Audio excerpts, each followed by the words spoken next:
Ji ji.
आउज़ुबिल्लाहि मिनश्शैतानिर्रजीम।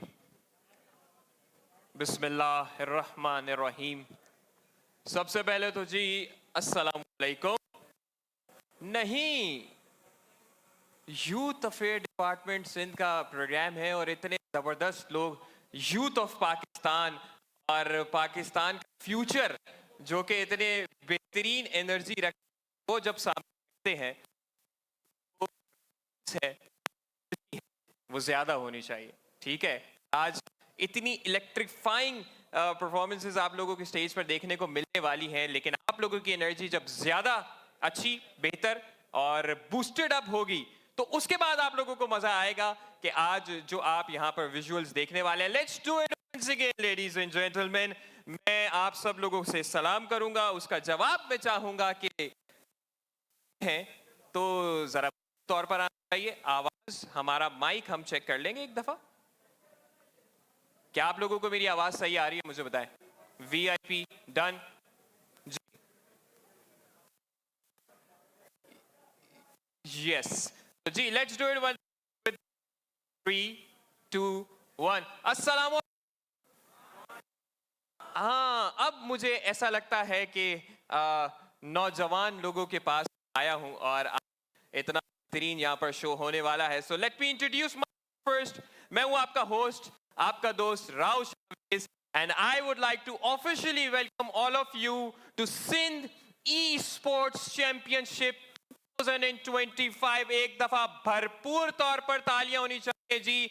SEC 2025 brought to you by Sports and Youth Department, Government of Sindh। एक दफा आप तमाम लोगों से गुजारिश करना चाहूंगा कि हमारी सिंध गवर्नमेंट के लिए सबसे पहले भरपूर तालियां होनी चाहिए। आपको ये बताता चलूं, हमारे पूरे पाकिस्तान में ये सिर्फ सिंध का इवेंट नहीं था, ये चैंपियनशिप टूर्नामेंट दिस पर हमारे इस सूबे सिंध के लिए, बल्कि पूरे पाकिस्तान से 400 से ज्यादा टीम्स ने रजिस्टर किया। 2400 कंटेस्टेंट्स ने इनके अंदर पार्टिसिपेट किया। आज हमारे पास उसके बेहतरीन फाइनलिस्ट आप लोगों के सामने है। इस दफा हमारे इस काम के लिए हम स्पोर्ट्स मिनिस्टर खान महर साहब के लिए भरपूर तालियां चाहिए कि इतना बेहतरीन इनिशिएटिव। हालांकि वी ऑल नो, हालांकि हम सबको पता है कि यार पाकिस्तान जो है हमारा एक थोड़ा सा मुश्किल पैच से गुजर रहा है, लेकिन इन दिस सिचुएशन, इतने मुश्किल वक्तों में भी अगर गवर्नमेंट ऑफ सिंध, हमारे स्पोर्ट्स मिनिस्टर साहब और उनकी पूरी काबीना इतनी बेहतरीन काविश कर रही है तो यकीनी तौर पर वो अप्रिसिएशन के ज़रूर हकदार हैं। एंड विद दैट आप लोग मुझे बताएं ना ज़रा कि भाई CS कौन कौन खेलता है, ज़रा हाथ उठा के मुझे बताएं, मैं देखूँ ना कि कितने लवर्स आए। अच्छा जी, CS। और वेलोरेंट कौन कौन खेलते हैं? ओके, हो okay okay okay, this is nice. तो हम पहला गेम फिर वेलोरेंट वालों के लिए करवा लें। पहला गेम जो है फाइनल हम उनका करते हैं। ठीक है, जरा तालियां बजाएंगे तो फिर मजा आएगा कि वेलोरेंट का फाइनल पहले होना चाहिए या CS का फाइनल पहला होना चाहिए। ओके, अब मैं समझ चुका हूँ बिल्कुल कि कौन सा फाइनल पहले होना चाहिए। And before moving towards the games and introducing the teams, I would like to call on a stage District Sports Officer South, Mr. Fareed Ali. I would like to request him to please sir come on stage with us and share the experience. इस सब काम के पीछे इतना बेहतरीन इतना mega tournament के पीछे this is not can I have a mic on stage? एक मुझे माइक भी देंगे प्लीज आप लोग. इतनी बेहतरीन काम के पीछे कोई एक इंसान नहीं होता उसको पुल ऑफ करने के लिए, उसके पीछे बहुत बड़ी टीम होती है. एक दफा मिस्टर फरीद अली के लिए भरपूर तालियां होनी चाहिए ladies and gentleman. And can I have a mic sir? Thank you.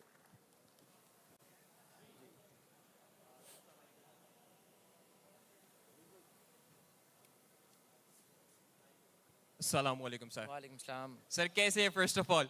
अल्हम्दुलिल्लाह ज़बरदस्त. सर कैसा लग रहा है इतना बड़ा टूर्नामेंट, इतनी रजिस्ट्रेशंस, इतना जबरदस्त experience and now the final day of this showdown. How is experience sir? बिल्कुल हाँ, हमारे मिनिस्टर साहब जो हैं वो यूथ पे बहुत ज़्यादा फोकस कर रहे हैं और हमें उन्होंने कहा हुआ था कि कुछ हमने एक्टिविटीज़ करवानी है. तो बाकी गेम्स पे तो हम बहुत ज़्यादा काम कर रहे होते हैं.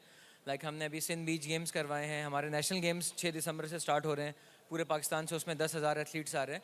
तो ये एक इनिशिएटिव था जो हम लेना चाह रहे थे कि ई स्पोर्ट्स पे गवर्नमेंट लेवल के ऊपर काम नहीं हुआ था. और हम लोग एक इवेंट में आए थे हसीब लोगों के, वहाँ हमने ये देखा, इनको आइडिया देखा. और फिर जब हमने इसका रिस्पांस देखा कि जो हमारे पास रिस्पांस आ रहा था बहुत ज़बरदस्त था, बहुत ज़्यादा नंबर्स थे. और आगे भी हम इंशाल्लाह ये चाह रहे हैं कि अभी हमने जिस तरह पीसी गेम्स करवाए हैं नेक्स्ट टाइम हम इसको पबजी, फ्री फायर और मोबाइल गेम्स पे भी लेके जाएंगे. मोबाइल गेम्स की तरफ भी जा रहे हैं इंशाल्लाह. नेक्स्ट हमारा टारगेट है कि हम इसको मोबाइल गेम्स पे भी लेके तो जाएं. जी फ्रॉम दिस स्टेज हम ये भी एक तरीके से अनाउंसमेंट हो गई कि अब मोबाइल गेम्स लवर्स जितने हैं या मोबाइल गेम्स एक्सपर्ट्स जितने हैं वो भी तैयार हो जाएं, क्योंकि हम लोग हमारे नेक्स्ट शो जो है वो उसी के बारे में. But thank you so very much sir and once again congratulations for all of this. और मैं यूथ कह ही लेता हूं अपने आप को, मैं यूथ की तरफ से आपका शुक्रिया अदा करना चाहता हूं, आपके पूरे डिपार्टमेंट का शुक्रिया अदा करना चाहता हूं कि आप लोग हमारे लिए ऐसे इनिशिएटिव्स ले रहे हैं. Thank you so very much sir. Thank you for being on stage. Okay जी, नाउ इज द टाइम कि अब हम बात की. ये मैं एक कदम ट्रॉफी से राइट जाता हूं तो आवाज नहीं आती है, तो मैं इस तरफ रहता हूं, ज्यादा बेहतर है. चले जी, अब वक्त आ चुका है हमारी finalist team of the game Valorant first को इंट्रोड्यूस करने का. सबसे पहले हमारा इंट्रोडक्शन चलेगा, आप सबकी तालियां होनी चाहिए, फिर वो पूरी टीम स्टेज पर आएगी. फिर तालियों में कंजूसी नहीं करेंगे एक दफा. अच्छा okay, this is a for sure thing कि हम पाकिस्तान से तो बहुत ज्यादा प्यार करते हैं. तो एक दफा अगर मैं एनर्जी चेक कर लूं आप लोगों की कि मैं बोलूंगा पाकिस्तान, आप लोगों ने क्या बोलना है? ऐसे जिंदाबाद बोलेंगे तो फिर मजा नहीं आएगा ना. ओके जी, पाकिस्तान. ठीक है, इंट्रोडक्शन ही करा लेते हैं. चले भाई, दिस इज वेरी गुड. आप सबकी भरपूर तालियां होनी चाहिए जी. हमारी पहली वेलोरेंट गेम की फाइनलिस्ट टीम हाउलर्स के लिए भरपूर तालियां होनी चाहिए जी. सबसे पहले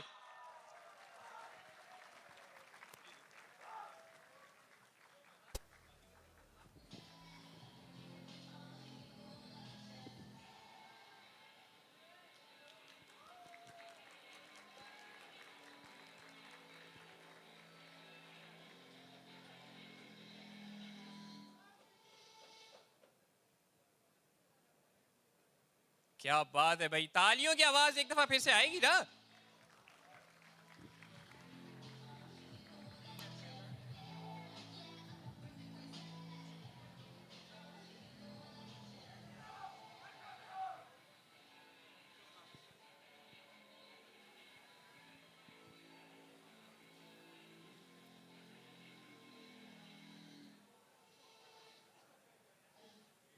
Okay, ji, with that now I would like to call on stage the second finalist. आप सबकी भरपूर तालियां होनी चाहिए for game theory.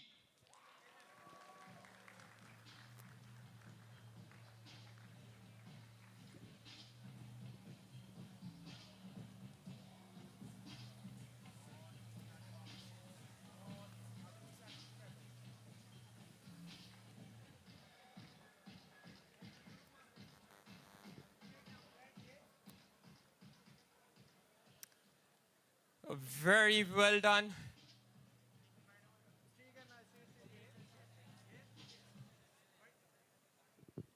Perfect. Now I would like to call both of the captains of the team right here with us with the trophy. आ जाइए जी. From Game Theory and Game Howlers, हमारे captains. मुझे mic चाहिए होगा stage पर. Please sir, मेरे लिए mic ले आएं. Sir, please can you step forward with the trophy at the left side and the right side, sir? Thank you. Do we have a mic? Let's talk to the captain of Howler. Sir, assalamu alaikum. वालेकुम अस्सलाम. हमारे camera में जगह थोड़ी थोड़ी सी जगह दे दे, पीछे से लोग इशारे कर रहे हैं कि हम भी देखने आए हैं.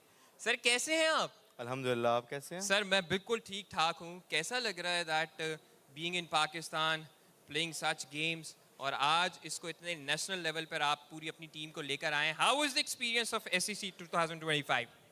बीइंग अ पाकिस्तानी ये एक्सपीरियंस बहुत अच्छा है क्योंकि हम लोगों ने ये चीज़ एक्सपेक्ट की नहीं थी गवर्नमेंट से. तो इट एक्चुअली फील्स हेवनली कि गवर्नमेंट ऐसा इनिशिएटिव ले रही है फॉर पाकिस्तानी पीसी गेमर्स, क्योंकि कंसोल्स के लिए तो वैसे भी होते रहते हैं टेकन वगैरह के, लेकिन for Valorant and CS2 I think this is the first time that the government is taking such initiative.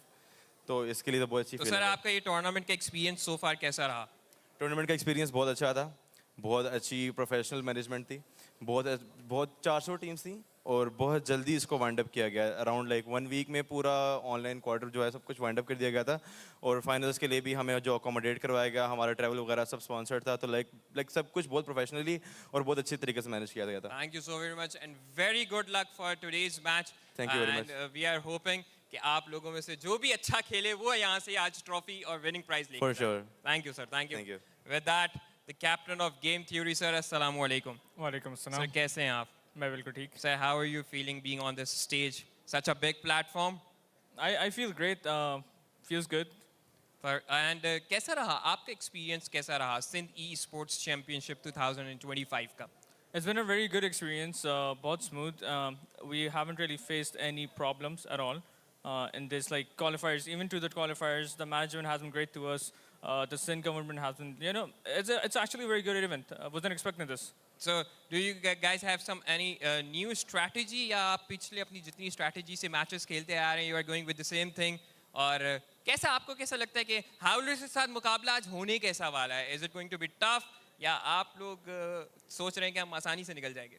Well, we don't really have any strategies to be fair. We just play on basic fundamentals, and I believe कि basic fundamentals जब आप master कर लेते हो, you don't need any complex strategies. Very right? nice, very nice. And I feel like Howlers. I really appreciate them. They have worked a lot hard, like obviously very hard, but I feel like this should be easy. Thank you so very much. और हम सब की बहुत सारी दुआएं आप लोगों के साथ हैं. Just go, play the game, enjoy the game. एक दफा भरपूर तालियां होनी चाहिए जी हमारी दोनों टीम के कैप्टन्स के लिए. And okay ji, you guys can अपनी अपनी कमान आप लोग संभाल सकते हैं अगर मैं आप लोगों को उर्दू में कहूँ. And now I would like to over to our casters. एक दफा हमारे casters के लिए आप लोग जरा भरपूर तौर पर तालियां बजा दें यार. मेरी रिक्वेस्ट है भरपूर तौर पर तालियां बजा दें हमारे casters के लिए. Thank you so very much. Over to our casters, ladies and gentlemen. Thank you, Chavez, and welcome everybody to the Valorant Grand Finals of the Sindh Esports Championship, brought to you by the Sports and Youth Affairs Department. I am Jaizab, and joining me here today is going to be Ali as we take you through the last best of 3 that will decide the victor of this tournament. How are you feeling, Ali? Well, it certainly feels fantastic to be here, Jazib, and also feels special because the community has made this so special for them. Obviously, like people that make this game special, and these guys deserve a tournament like this. We've been waiting so long for a tournament like this on a scale like this, and well, if anyone deserves this tournament, the community deserves this. It certainly does, and the Sindh government, alongside the wider team, they certainly have delivered. As you heard, there were more than 400 teams. In Valorant alone, there were more than 200 teams. So the community responded, and the tournament has been absolutely phenomenal. But it has led us down this path where Howlers, alongside Game Theory, have made it to the grand final. So now with the teams at hand, Ali, I have to ask you. I mean, we've seen them play in the semifinals. Game Theory, they had an absolutely dominant performance. Their game was under an hour in the semifinals. So they are looking hot right now. But on the other side, you have Howlers who have had a fantastic run of their own. They've had really close games, but eventually, in the very end, when things matter most, they come out on top. Indeed, yeah, because we talked about Game Theory just dominating. Like, we didn't get to understand what their game time is. Like, they completely dominated their opponent's Akatsuki, and for Howlers, they had to fight for this because obviously going third map and the pressure is on, the stakes are high, and you have to perform in those situations, and they certainly did. Their opponents, Mystic, weren't any ordinary team as well. They had veterans in that team as well, and these guys came out on top, and they have proved themselves. They have one more hurdle to clear, and that is game theory. Yeah, one more hurdle before they earn the right to lift that trophy. So it certainly has been absolutely fantastic, but we do have the bracket to see how the road looked like before we got to the grand final. So as you said, the Howlers, they had to face off against Mystic, who had veterans like Buttsab, like Darky, who were in the old times of Valorant on Arrow, and Arrow was consistently top 3, top 4 in every Valorant tournament, and we just saw them perform time and time again. So to beat them out and make it to the grand finals was certainly no easy task. Howlers, however, now they are here. Ali, I want to talk to you about some of the win conditions here. What do you think matters the most for Howlers to be able to come out on top against Game Theory? Well, certainly for any team, like, first of all, it has to be the teamwork, but on top of that, we have star players that do make a difference. And we have star players. There is no shortage of star players in Howlers. We have, first of all, Kenshiro. Everyone knows this guy is insane. When you see him on Neon, it is just a treat to watch. And on the other side, we have the support staff as well. We have Salt, IGLing for the team as well, and Woody with his, like, he used to be the IGL, but now stepped down to like a bit of a minor, like, we'll be calling the micros and stuff as well. But yeah, he provides that support as well. Alongside, we have M2K, another young talent as well. Among these veterans, we have M2K as well. Like, these young bloods, they have proven themselves consistently across the stage, and certainly we are looking to see like how they perform in the stage as well. Yeah, absolutely. And one player, again, I'd like to mention Ken the Carry. The man was absolutely fantastic. He had 69 frags in the semifinals alone. And him playing the Neon, as you said, he is absolutely phenomenal on that. He had about 45 deaths collectively across the semifinals, best of 3. But when you are delivering 65 frags, the KD doesn't exactly matter. You're finding those entry frags, you're getting those openings for your team, and that's just going to set your whole roster up for success so well that your death doesn't even matter. You've practically did most of the work that the team requires you to do, and Ken does it so consistently that it's actually unbelievable to see. Yes, indeed, and it's just not the duelist, because if you guys already know, Ken does not play duelist alone. He is a flex player. He's played the Killjoy as well. So it doesn't matter the agent as well. This guy is so mechanically gifted, he will deliver on any agent that you give to him, and certainly it shows. But we've also known, like, this community knows him for his Neon. Whenever you see him sliding in, you're just as good as that, basically. So that is, hopefully we get to see that on the stage as well. Yeah, certainly. But enough about Howlers. Now let's talk about who you could say are the favorites for this one, Game Theory. That roster has King on it. That's the first thing I'd like to say. We saw a banner in the crowd as well which said King Kailega, and that's true. King was part of that one legacy roster exploit who won everything in Valorant that happened at a time, and they even beat out international teams on the South Asian region, like VLT, who were just unbelievably great at the time. So to have somebody that experienced and just that much of a winning player is automatically going to rise you above so many standards. So, however, before we move on to the game, we have to find out what maps we are going to be leading into, because the semifinals was certainly interesting. We got to saw the same map pools for both of the semifinals, so I'm sort of anticipating it to go the same route. However, it certainly is going to be interesting to see whether these teams decide to stick by it, or we're going to have some changes. The first off, Bind gets banned instantly, and we know for a fact that Howlers just hate that map. They want it gone.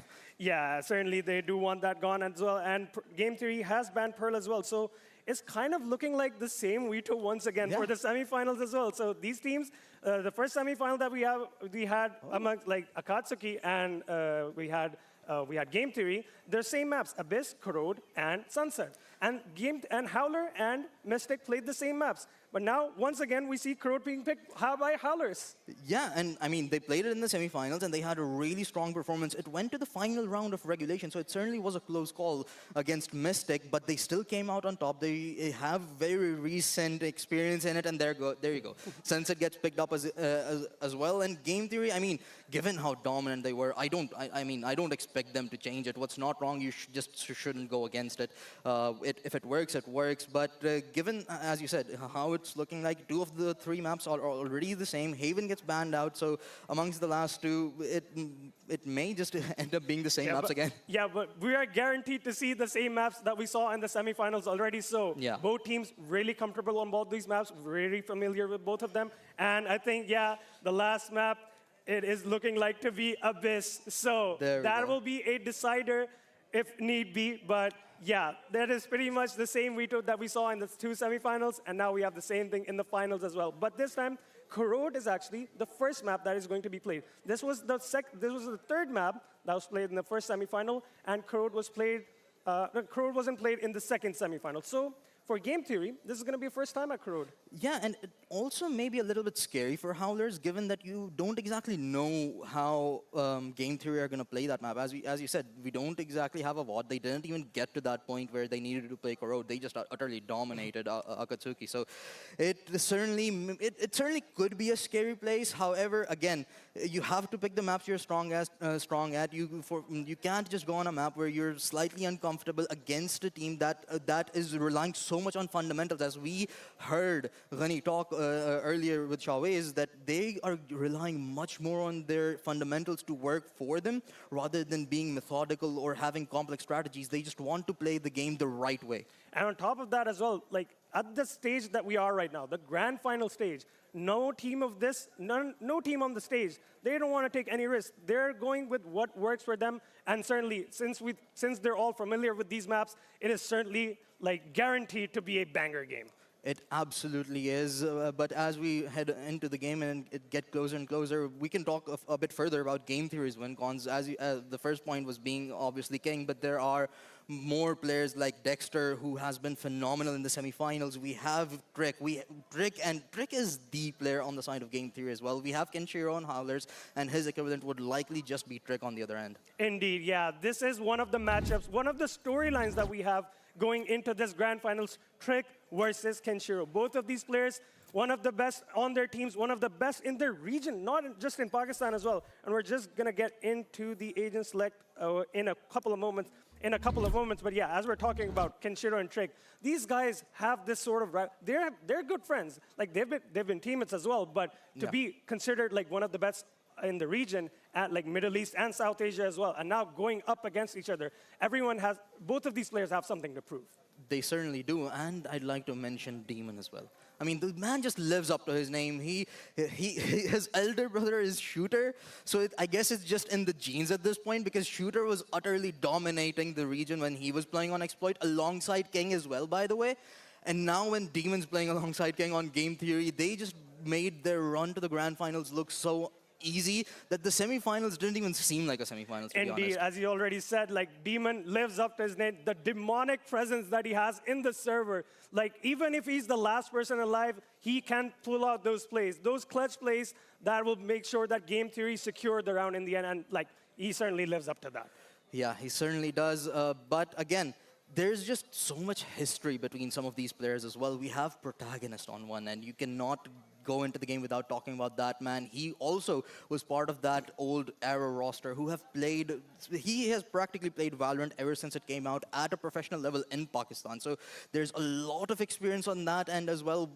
And I do expect him to be partially IGLing alongside Salt, and I believe they do so as well. But now we are actually going to get back to the Agent Select to see what these teams are going to be working with heading on to map number 1 of Corrode. I do anticipate it to be for the most part, similar to what we saw in the semifinals, because again, it worked for both of them. So I don't exactly, well, we didn't see Game Theory play on Corrode, but what worked for Howler, they'd like to stick by it. Indeed, yeah. Already seeing Howlers going for that double duelist, the Neon and the Wele going through. Kenshiro will be not on the Neon so far, but hopefully we'll get to see that on the second map. And on the side of Game Theory, we have Wise being played. They're going for a different approach to the Sentinel role. Wise has been really strong, and I'm really curious to see how they're going to be. There's no Yoru on Howlers, so it's going to be interesting to see how they kind of counter that Wise wall, how they're going to bait it out. Obviously, you can have the Neon kind of like jump peak or something like that, but that'll be interesting to see. And the Razor Vines, you already know how deadly they can be in those choke points. Yeah, they certainly can be, but on the other end, as you said, we have a Yoru alongside a Waylay. So it seems like these teams have sort of cemented Waylay onto the meta for Corrode, which makes a lot of sense given how fast the rotations sometimes need to be. It is somewhat of a big map. And that's, I guess, what Neon allows you to do as well. Alongside the Yoru, the TPs allow you to be able to set up fast rotations, or it sort of helps you anti-strat against Wise as well. So they may be anticipating a Wise on the other end for that Yoru pick. However, on the other side of Neon, it certainly is going to struggle against a Wise. It's practically I mean, realistically speaking, it did look good. The agent compositions look good on either end. It is the agents that we've seen all of these players play, except the Waylay on the side of Game Theory already in the semifinals. So we saw Demon absolutely pop off in the semifinals while playing the Omen. So it seems like, for the most part, at the very least, we do have comfort picks all across the board. But one more thing that I'd like to mention, it was Densa that was in the lobby instead of Woody for Howlers. Yes, so we saw that in the final as well, that Woody did not play on Corrode. He did play on Sunset, he did play on Abyss, but Corrode, for some reason, it seems like they're very comfortable maybe swapping out Tensa, because allowing two duelists like M2K, obviously, we would have to talk about the young blood coming into this team. He has something to prove as well. Obviously, first stage for him as well. Some nerves are going to be in there, but yeah, as you said, Woody being swapped out for Tensa in this map specifically, we saw in the semifinal.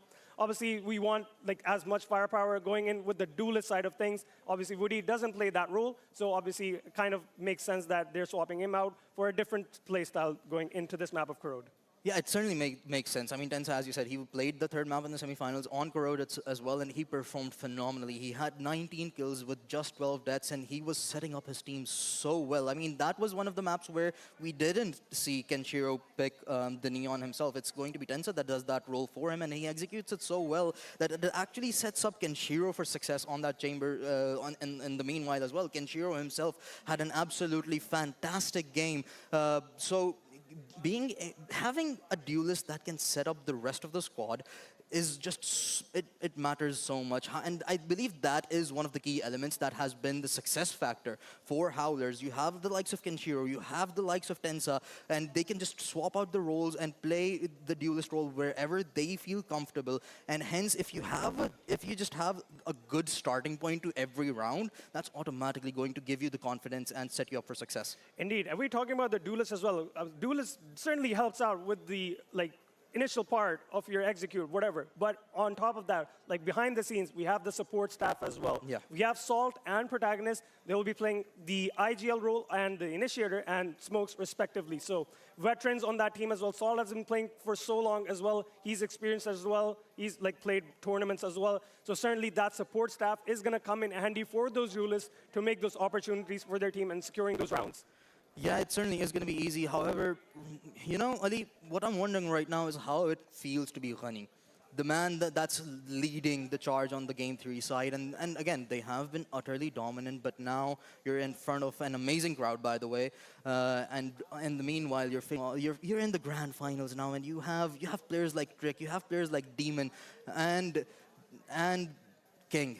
I mean, the man is an absolute legend. But as we get closer and closer into map number 1, ladies and gentlemen, can I have a round of applause for both of these two teams as we get closer and closer to beginning the best of 3 for the grand finals? Well, I think when people come, it'll be getting louder. Yeah. It'll certainly get louder. It's still a lot of time. We still have people coming in, Yeah. and the grand finals is yet to start, so of course there's a Yeah. long way to go. However, the map is being loaded up, the players are being readied, but again, as we were talking about Dhani, the man just has so much experience on his sidelines. So I was talking to him yesterday, one of the conversation points that we had were how difficult it may feel or how pressurizing it may be to have such legendary players and such just players that can dominate a map all on their own decks. Practically everybody on that roster has that potential.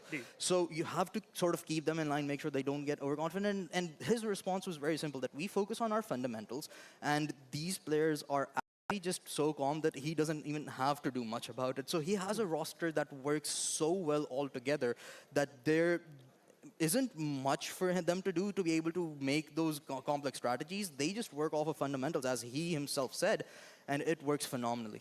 Indeed, and as you said, like when a player like that, when a new player like Gunny, who wasn't in the spotlight as much as King have been or Trick has been, like to earn their respect as well as being the IGL of the team, that definitely means something. Because like you've got these players, they've been playing for so long. Gunny hasn't been necessarily part of the spotlight, but now to be leading these players, and certainly even when King wasn't in the team, he was leading players like Trick as well. Like Trick, considered one of the best players in the region.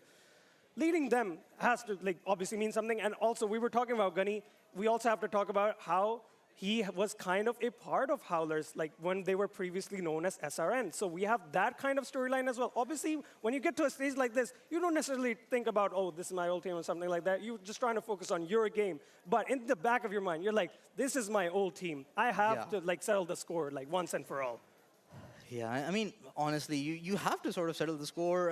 I'm not sure what exactly went down behind the scenes for him to make the roster, but it worked out for him. I mean, he's in the grand finals, and they are, I mean, certainly the favorites to win this, given, again, how stacked the roster is. But on the other end, heading into Karachi specifically, we've talked about the general win cons for Howlers. Who do you think needs to show up the most for Howlers to be able to take their own map pick away?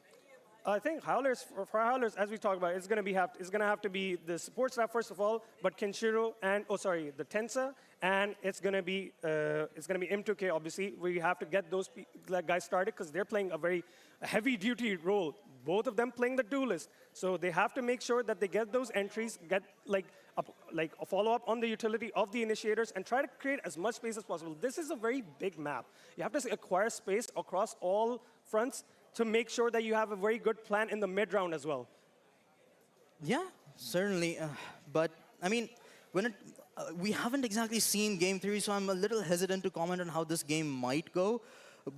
From what we know about Game Theory is that they just like to play on their own pace, and they do it so well that the other team is forced to play on Game Theory's sort of pacing of the map as well. So if it comes to be, that is something that they could struggle with. We've seen them be aggressive, as you said.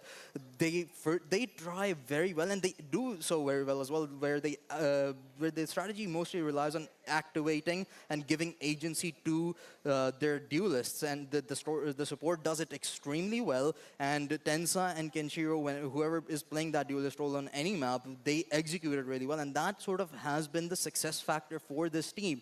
However, one thing that does worry me is on practically every map where we have seen, in the semifinals specifically at the very least, Howlers seem to struggle to have a strong start. They always started on the back foot, and from the dominance that Game Theory have shown generally across Valorant so far, is that once they get going, once they have the momentum, they do not let go of it. And if that comes to be as well, if they gain that momentum and snowball it into something bigger, I'm not sure if Howlers will be able to mount a comeback. Indeed, yeah. Game Theory, like we've seen the dominant performance that they showed, and certainly when you have no idea as to how the team is going to be playing this map, it certainly creates like a fear factor. Not necessarily because they're going to be focusing on their own game, but it certainly creates a certainty. Like, how are we going to like adapt? Howlers, as we know, like historically, this team does start off slow, but one thing we do have to talk about: this team does play these eco rounds specifically. They play those really well. They may lose out sometimes on the gun rounds, but these guys are insane with the classics and the sheriffs as well, especially Woody. He's not going to be playing this map, but we have to look out for that as well in the obviously coming maps as well. Hopefully we get to see him on those. But Game Theory, yeah, it's going to be something it's going to be different for Howlers to like communicate through, and like how they're going to adapting to the Wise and the Euro as well. Because Euro, we're talking about the agents as well. Euro, instead of, on top of like adding like rotations or being like quick on those, he also has like that like factor that you're just guessing as to where he could be on the map. Like when you're TP, because you have the option for a fake out as well. So you never know if he's still on that angle or he just like TP'd across the map. So that is one thing that Howlers obviously will have to look into that. They'll have to shut down that duelist specifically. Yeah, and particularly on the side of Howlers, I'm mostly looking at how Salt and Protagonist, they react. If they do have a bad start, that's going to be, those two people are going to be my key factors of success for Howlers to be able to mount a comeback and regain their confidence. Because again, Protagonist, he has that experience. I believe he's second IGLs alongside Salt whenever he needs to as well. And Salt, again, being the IGL, he has to be the one that keeps the blood flowing in the team, and they just have to not get under the pressure. We do have people joining us still, so, and playing in front of a crowd, it could realistically get hectic. And for quite a few of these people, it's their first experience playing in front of such a large crowd as well. So I really need to see how those two players particularly react. And on the other end, game theory, if need be, King would have to be the one that leads the charge. He and do sort of the mid-round calling in, or take a timeout and perhaps talk to them. Both of these teams, they do have a coach, so those timeouts they certainly are going to be absolutely important, where they may get an outside perspective of how the game is going or what they should be doing. But the win condition, absolutely. Two things in my mind for Howlers right now. One, having a good start. As you said, they're fantastic on their pistol rounds, and I need to see that from them. And second, Ken the carry. Yes, Ken the carry. Like, we talk about this all the time. Like, these guys, like, kind of have a running theme as well. It's Ken and friends, but it is certainly anything but that. These guys, it does get joked around a lot, but these guys have the support staff. They do not get enough credit for what they do for Ken as well. Because Ken, like, obviously it's not one guy playing. Yeah. It's the whole team, the 5 players. When they combine together, that is the win con for most teams, like all across like the world, whatever it is. But obviously we have those star players like Kenshiro. We rely on them. We want to see them perform, especially in front of a crowd as well. Like, you want to have that as well. You want to show like what you've done online as well. You can emulate that on the big stage as well, in front of a crowd. Yeah, and Corrode is again, it's the newer map in the game as well, although teams sort of have gotten used to it at this point, and plus given how much these teams play Corrode as well, and it makes it to their map pool. So I do expect them to be comfortable and wish to see how Game Theory exactly play this game. However, we do have clashing play styles on our hands here. On one end, we have Game Theory, who like to play their fundamental game, who like to do their due diligence before deciding how they want to execute the round. While on the other end, it's much more about the aggression, and it's much more about having those initial setups work out for the side of Howlers. Yes, indeed. As you said about the initial setups, when they don't work, like obviously some teams, they do kind of falter under pressure. And they kind of don't figure out what to do in the middle of the round, or like towards the end of the round as well. For them, they have to make sure that even if it doesn't work out, they have to, like, obviously the veterans that we talk about, Protagonist and Sol, they're going to have to come up with great ideas to, like, get them out of those sketchy situations, that even if they do fall behind a man, if they do lose a duelist in the process of the execute, they have to make sure that they recover the team, like, get on the same page once again, and hopefully find their way across the round once again to recover it, basically. Yeah, the mid-round calling is going to be absolutely crucial, whether or not the initial rounds work out or not, because Game Theory, they have the potential to be able to mount a comeback mid-rounds as well. So, and they with the way that they act and with how calmly they play, it realistically does look good for them. However, the key element for Game Theory is going to be that they just realistically need to control the aggression on the side of Howlers. They have to make sure that those initial setups, either they get baited out or they straight up refuse them any entrance into the site. So if they are able to do that and hence force Howlers to play on their pace and slow the round down, it could look deadly. It certainly could. And obviously, we're talking about the players as well. When you have a player like King on the other side as well, for Howlers, the players on that team, on the team of Howlers, some of them, they are young. Like, obviously, we talk about M2K. This is like his first time on a big stage. He's very young. To be going up against players like that, the veterans, basically, those who have been at the highest levels of competing, to go up against those guys, it has got to be like some sort of nerves going on, and in front of the crowd as well. Like, that adds up to, like, just mounting up the pressure, basically. Yeah, the man's 17 years old, and he's in the grand finals of a 1.5 million PKR tournament. Like, and that is, yeah, gotta feel it. Just one more best of 3 before they're allowed to lift that trophy. But enough talking, Ali. We are ready. The teams are ready. The crowd probably is ready as well, as we head into map number 1 of the best of 3. It is going to be Corrode coming up first. And Howlers against Game Theory, one best of 3 to decide who the champion of Sindh Esports Championship is going to be. Well, we are so excited to get into this map here. Game theory, as we have talked about so far, hasn't played this map, so it is going to be something new for us to see. And now we're just gonna get into this. Timer is ticked down, and we are finally live for the Sindh Esports Valorant Finals.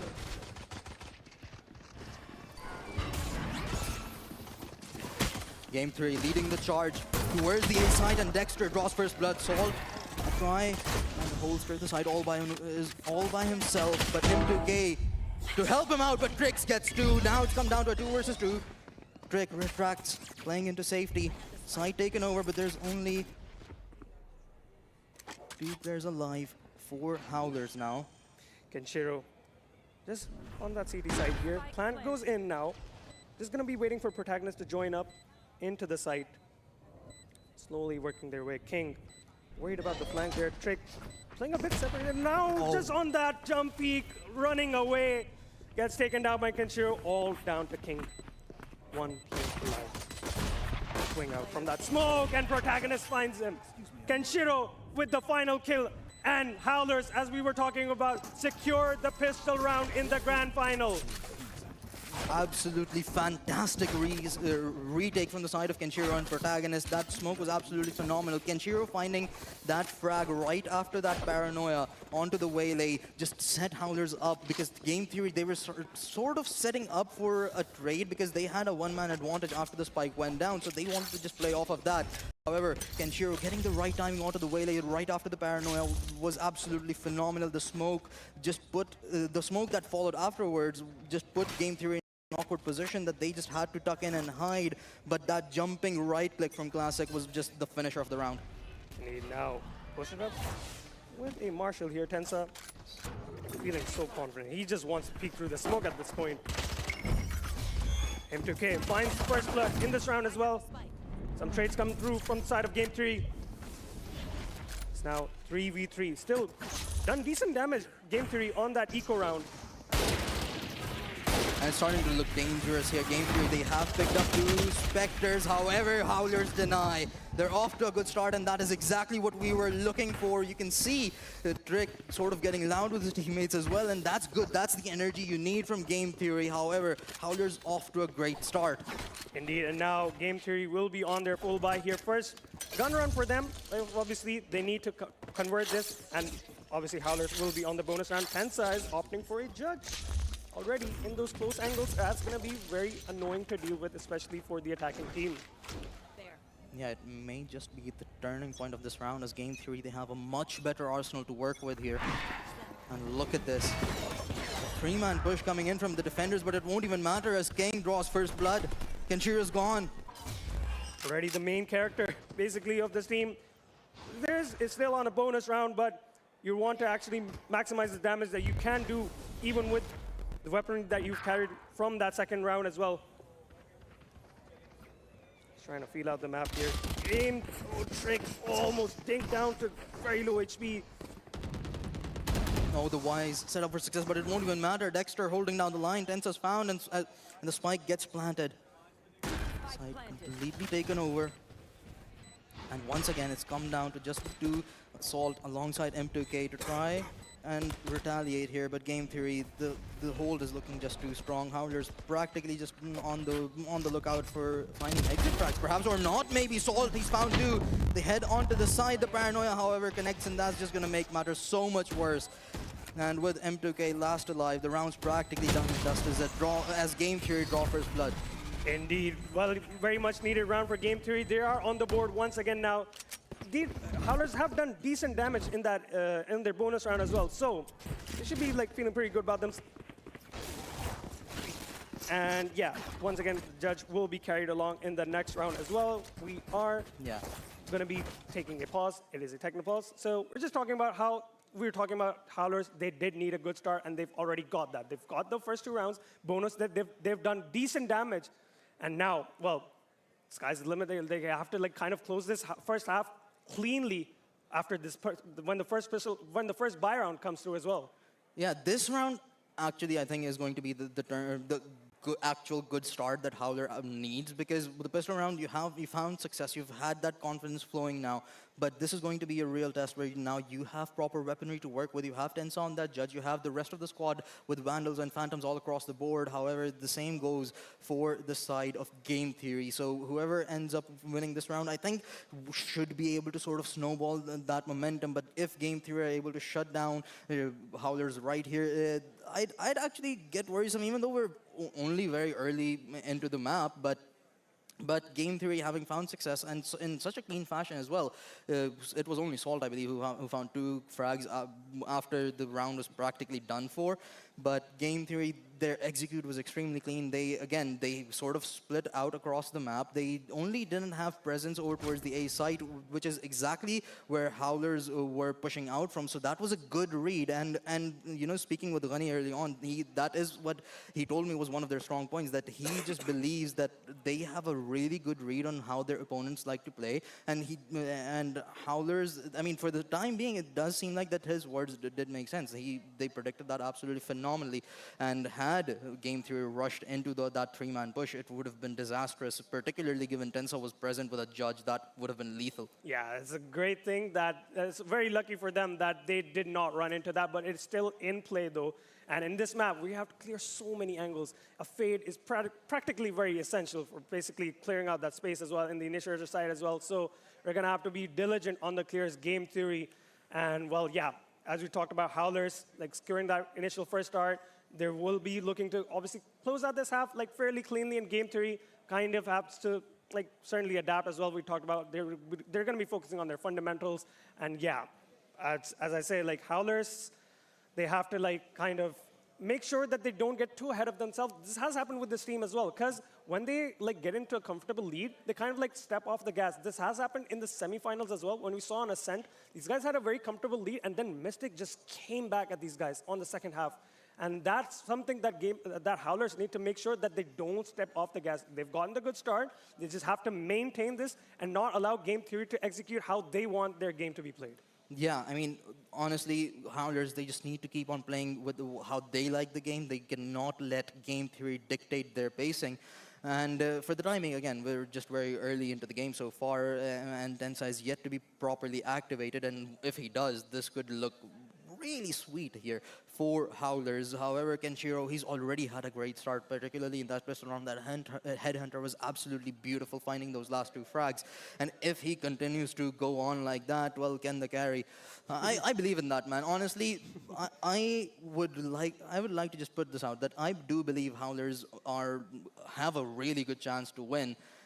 Just the sole condition I have here is Can the carry, basically.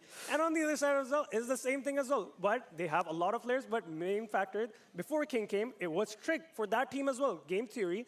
Wouldn't necessarily not like to call it Trick like how it is Ken and Friends for their side. It's like Trick the carry for their side as well. So Trick basically obviously just has had insane performances throughout these maps. Like the KD, if you look at those stats, I'm sure pretty much the people who have been following, they know the statistics. Trick just takes over games.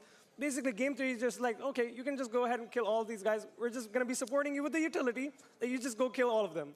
That's pretty much what happens in the Game Theory sometimes. Yeah, and that's sort of scary about Game Theory as well. You have King, you have Demon, you have Trick, you have Dexter as well, who can absolutely pop off whenever you need him to. However, we're going to have to wait and find out if anybody or whoever it is going to be that pops off from the side of Game Theory as we head back into the game right here, ladies and gentlemen. Round number 4, and this is going to be the first proper purchase round for the side of Howlers. Yes, indeed. Yeah, first for a proper purchase for Howlers, and that a proper test of both these teams, how they compare against each other on equal weaponry. As we just wait for the timer to tick down, as we see how Tensa still, see where he's going to be posting up as well. And we have Observer also on head. He's doing the observing, so if you see any of the kills, all of them, credit goes out to him as well. Shout out. Say thank you on head in the chat, please. But Dexter, again, as I said, anybody from the side of Game Theory can have a pop-off game, and Dexter right now, he has really good stats, practically the best amongst everybody on the game right now. He's found 4 frags, but once again, it's going to be a lot of presence for the side of Game Theory early on mid as they look to enter towards the A side from Link, but Tensa, kind of a bait setup being set up here. M2K trying to bait him into that judge as well there.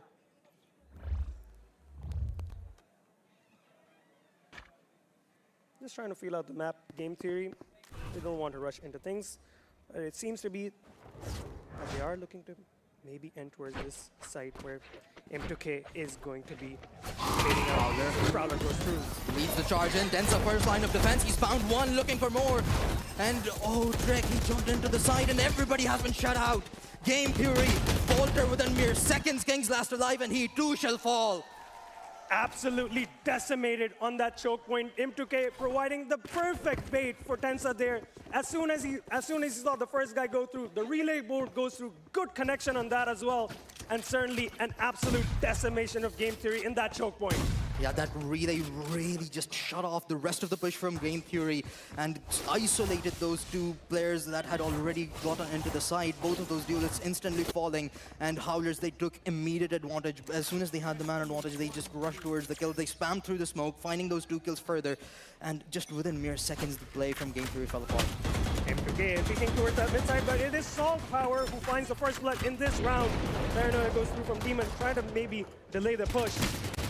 No follow-up just yet. Salt finds one more, finds the third as well. Fully flashed up. Game Theory kind of crumbling. Two players left alive, Demon and King, with a Guardian only. Tensa finds the outlook kill. Demon trying to make things work, but in the end, it's not gonna be enough. Howlers, it seems to be, they are howling now. They certainly are, and this is exactly what we wanted from them. A 4-round lead, a 3-round lead, and 4 rounds won collectively across the board so far, and it's everybody that's showing up. I mean, Salt finding 3 kills in that round, Tensa's up to 4 as well, Imp is up to 6, Protagonist up to 4, and the only person who has kills less than those numbers is, well, Kenshiro. I mean, and the man can make up for it. However, the read from Howlers in that round was absolutely phenomenal. They anticipated that mid-heavy rush, and they sent 3 players immediately to hold it back, and being able to isolate those frags out was phenomenal. And Howlers, they keep on doing this, but this time around, it's going to be the waylay from the side of Howlers that gets cut off. And immediately refacts, and now the rush towards the A site. Indeed, and you already saw Protagonist setting up M2K, and on there, Dexter walks through that smoke, and Shiro is waiting for him on the other side of that as well. Plan going down here, relay bolt, trying to maybe delay, but it has gone through now. It is going to be a retake for the side of Howlers. Howler goes through, and also ult's being committed as well, converging path as well. Have to make a move. Now Salt swings out, getting a spam kill as well. King finds a trade on him, tap onto the spike as well. Trades going, it is absolute carnage, but in the end, once again, Howler find their 5th round of the Grand Finals, the first map of Corrode. That was so good from the side of Howlers. Game Theory, they use the convergent paths, and you want to rush in immediately afterwards, but Howlers, they retaliate. They had 2 players who had not gotten hindered by that ultimate whatsoever, so they sent those 2 players immediately forwards, and they just instantly shut down the push from Game Theory once again. Howlers retaliating with the same aggression that we know them for. And yeah, Game Theory, after that post plan, they're just not getting enough space, that they're not taking enough space towards that site where they're feeling comfortable to hold this plant. And once again, forced onto an Eco King, the only one with a rifle, Guardian. Kenshiro, M2K power, finds first blood once again. Kenshiro finds the second one. Now, Game Theory. And it's King that's gone, so the sole rifle for Game Theory already out of the equation, so this should be super easy for Howlers to finish off. However, Drenky does have other ideas. He's found one, but it still certainly isn't going to be easy. A Vandal picked up, and Drenky's going to have to really be a magician here. Indeed, he has to. And yeah, Prowler goes through a good connection onto Gunny, but it's all just being delayed by that decay here. Now the rest of the team is joining in the party. That is a good connection on that saturate, but it is obviously going to pay off in the end as well. M2K finds 3 kills. Howlers up to 6. Game Theory not being allowed to play their game. Absolutely not. And you know, game theory, they said that they like to play with their fundamentals, and I believe a timeout has been called in. So game theory, they're starting to feel the pressure here.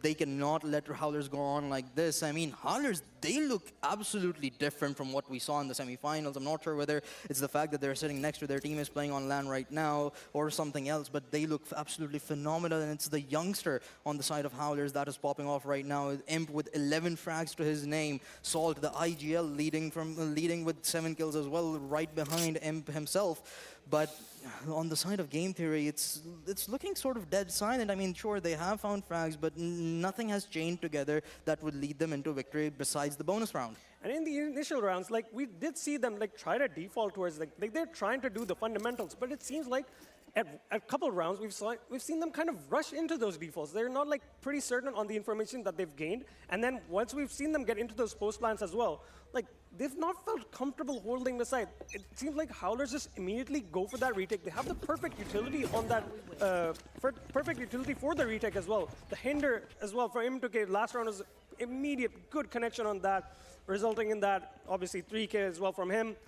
And yeah, well, after this timeout, game theory certainly needs to find their groove once again, because Howlers, well, they're feeling comfortable. This is an attack. This team, game theory, they prefer the attack side, and so far they've not had a good like showing up on this half as well. And what I absolutely love from Howlers is the fact that, again, they're sticking true to their facing, and they're not allowing game theory to dictate it. Running good prowlers, allows them to find one, but Salt retaliates with 2. The trade is there, but not before the damage was done. A 3 versus 3 now, as once again, game theory are left to linger about and figure out how they want to approach this round further. Still a lot of time on the clock, but they have practically no information to work with. Who's next? Indeed, and yeah, the game plan has been to basically kind of contest this mid. Dexter does pop the dimensional drift, trying to get some information towards the side as well, and he spotted out Kenshiro with that tour de force here, just on the other side of it. Doesn't stick around for much longer, opts for the TP back, regroups. Now that they've seen Kenshiro, they want to go the other way. It's going to be Imp alongside Protagonist, who are going to have to try and hold the side down. However, Imp's weakened up to 29 HP on him, but he still peeks out wide swinging. Unfortunately, he falls. The trade is there, but now it's a 2 versus 2 with both of the players of Howlers disconnected. However, it may not even matter.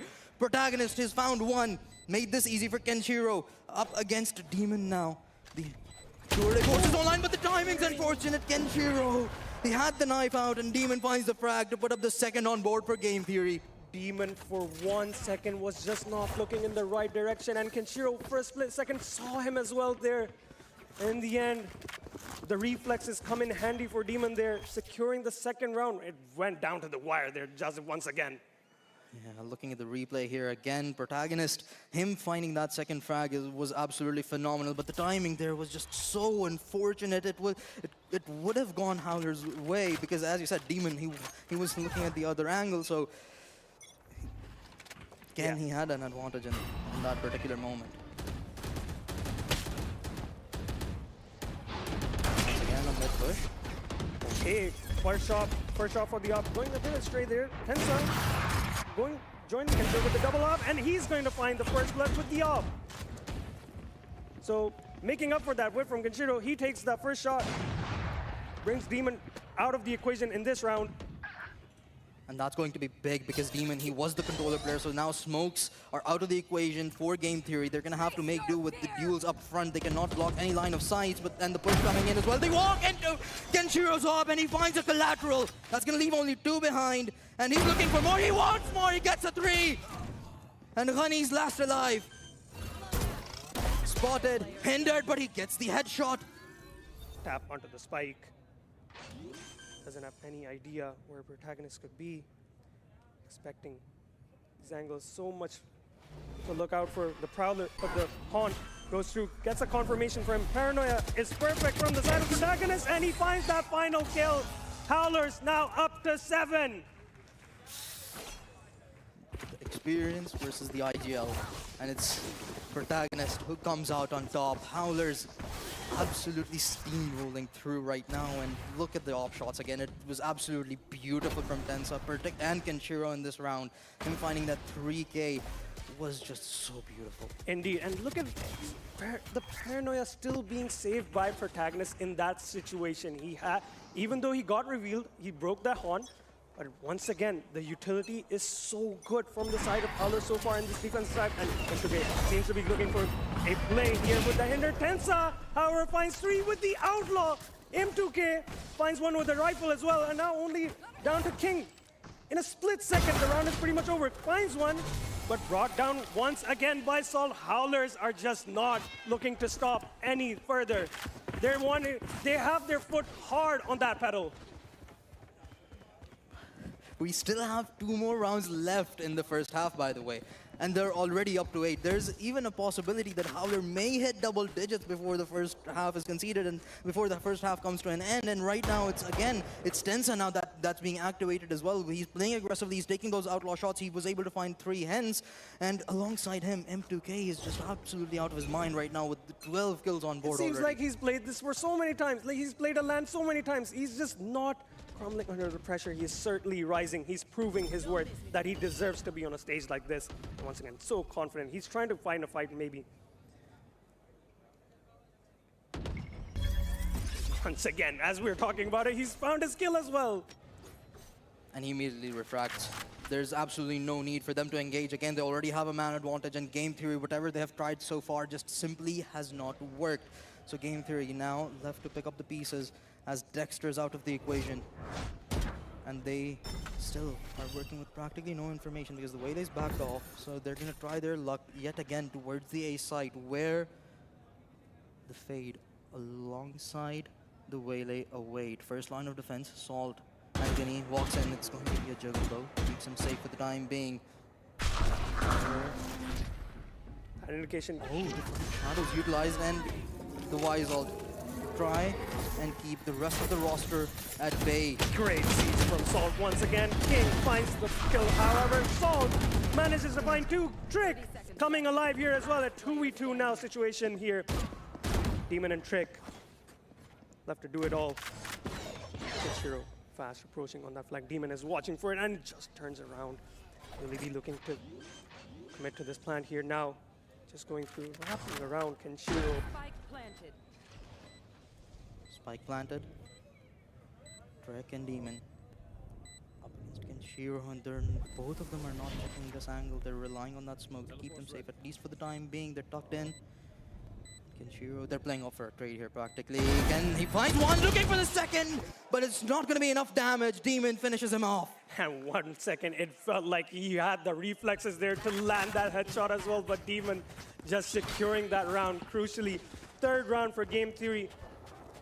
Still 1 more round to go. Last round of the half. Joseph, Howlers have shown such an amazing performance. Even this round could have gone the way of Howlers, because the utility is so amazing from the side of Salt as well. The Seas lands at the perfect time to delay their approach into the site. Yeah, and this is looking deadly. As you said, Howlers, they prefer the attack side, and they had a better performance on that half as well. But it's game theory right now. They're going to have to defend against that. The push comes in this time around. They're going to try their luck at the B side. The paranoia has been absolutely phenomenal time and time again from the side of the protagonist. He's going to get flashed by the clone, and Dexter finds an easy frag. Hence, that is going to be the site for the side of game theory. But Kenshiro, he's found the timing. The spike is down as well. Tensa to follow up, but that's going to be 2 down. With the spike now in the reins of Howlers. Dexter and Trick, the last 2 players alive, and well, they're not gonna get any chance to secure a clutch in that situation. Howlers seem to be unstoppable right now, ending the half at 9-3.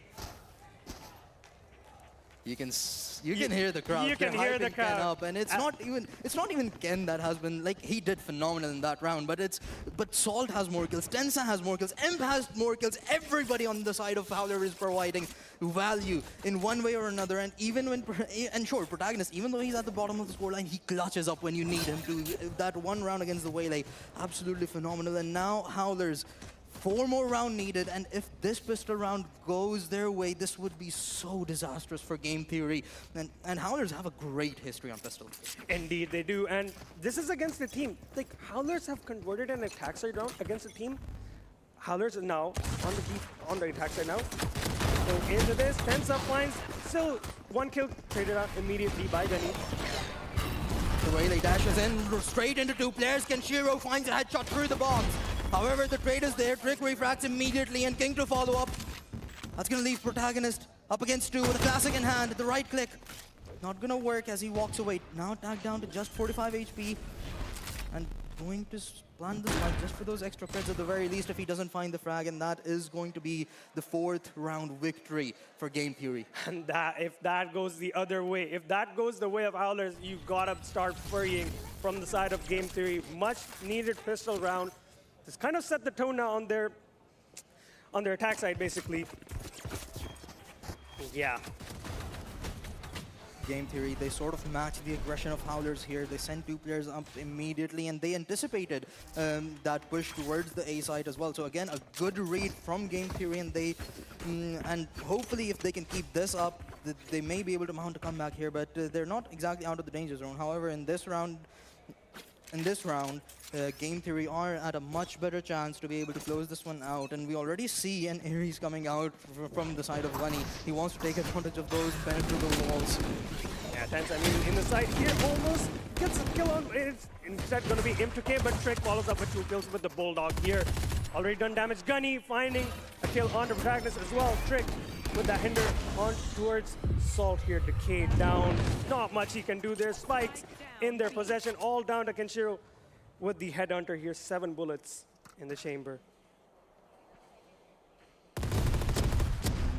Gets one. 3 bullets remaining in the Headhunter. Headshot delivered.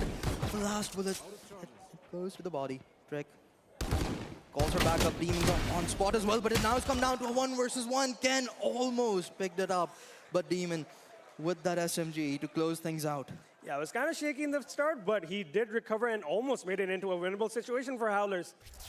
But yeah, Game Theory securing that in the end once again, but it has been every time that they've secured a round, it is so close. They're not, the only round that they so far have like success, like it was like pretty much clean, was the initial round that we saw in the first half.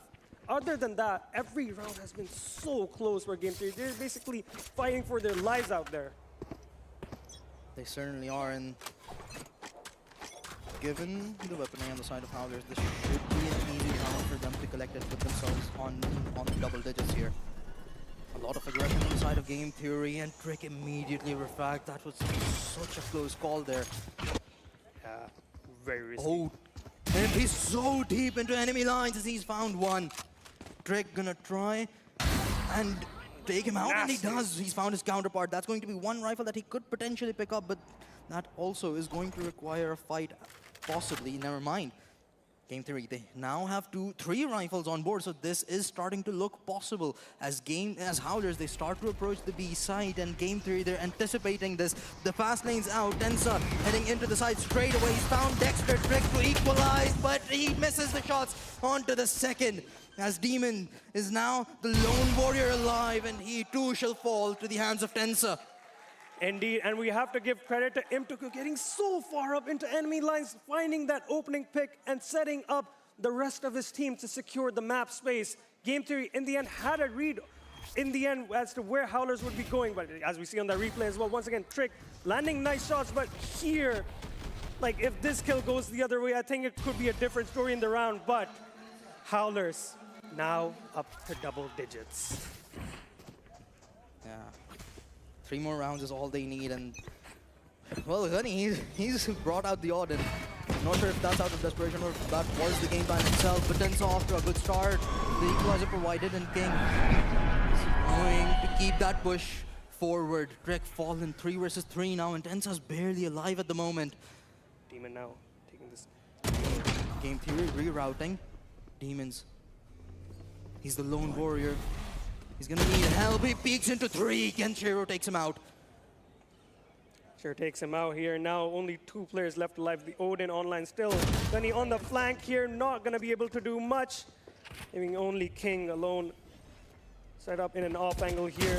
We'll be able to find 2 and the 3rd one as well. Here Tensa swings out. King is gonna find that 4th kill and get Game Theory out of that basically jaws of defeat basically there. Wow. That he certainly lived up to his name right there. That's why he is the king, and that is why he won practically every single tournament that happened in Pakistan, because of performances like these. And this is exactly what Game Theory needs right now. The economy has been reset for Howlers. They have only one rifle on board in the hands of Salt at the time, for the time being. But M2K, he's certainly feeling himself. He's brought out the Bucky alongside Tensa, and it makes sense for Tensa. So this is not entirely impossible, but it's starting to look good and very much possible for the side of Game Theory to mount a comeback. Dexter off to a good start here, and the spike has already fallen. Protagonist, he goes down. The Prowler on the hunt for more. However, information shall be denied. But Kenshiro out with the tour de force. He's found one. He has indeed, but still, man advantage for Game Theory. Recovering the Odin Tensa. Just trying to cut off these rotations. Once again, what he did, what M2K did in the similar round. Getting so far into enemy lines and, well, trademark being spotted out for the side of Game Theory. This could be so deadly. Tensa, they have no idea Tensa's right behind them. If he can spot somebody rotating or heads into a site, he may be able to find 2 kills and open something up here. There is enough time for him to just be able to walk behind sneakily or subtly and make something happen. He spotted one. Overdrive online. He wants to go fast. He wants to open up the site. There's one delivered. Now looking for more. The push coming in towards the B side, but actually it's going to be Kenshiro who rotates over. Now Demon isolated. A judge in hand. As the spike starts to go down, the classic isn't going to be of any value whatsoever. As Howlers, they look to make this thrifty round work, and suddenly it's all come down to Trek. Yeah, he was basically kind of going for a fake there towards that B site. And now just having to look on the top of his screen, just to like, guys, what happened on the other side of that map? Left alone, I think he has to just call for the save that has already been called.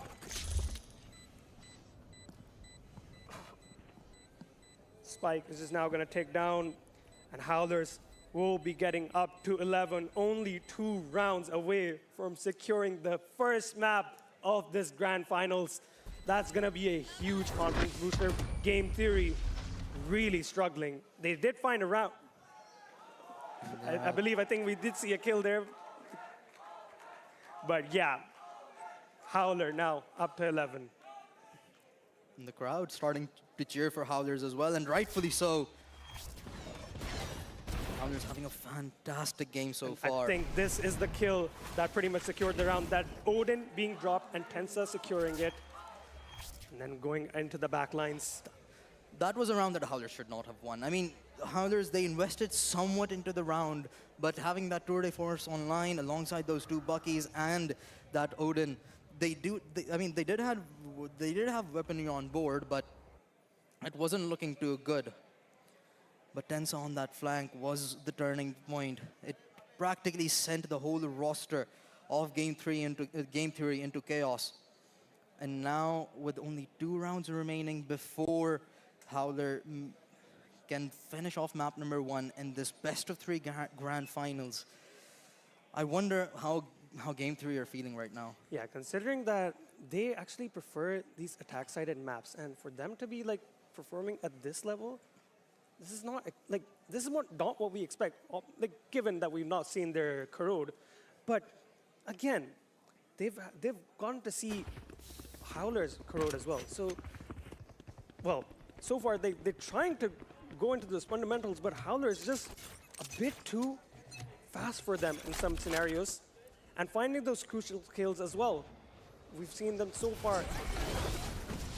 Another push coming in towards the B side, and this time around it's immediate. Howlers not going to wait for anybody in Game 3. They want to look for a 5-on-5 retake from the looks of it. King trying to retaliate the crossfire across the smoke, but won't be able to find any value whatsoever. Spike planted, and Game 3 are now going to have to reclaim the site here in a 5-on-5 scenario. The weaponry on their side is not good whatsoever, and Protagonist alongside M2K going to be the first line of defense. The drone walks by, but the way that Eagle is going to keep them at bay. 1 kill found, and equalizer provided. Kenshiro gets another one on the other side of the site.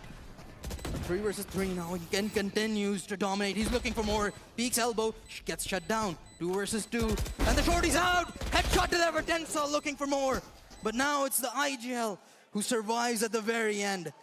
Gunny saving them in the end. Their Game Theory is still not going out without a fight here. They're still in this, but Howlers, the lead that they have, game 3 kind of needs to once again gain their composure once again. Like, obviously, what we've seen in this round, good utility being shown, good clearance from their side as well.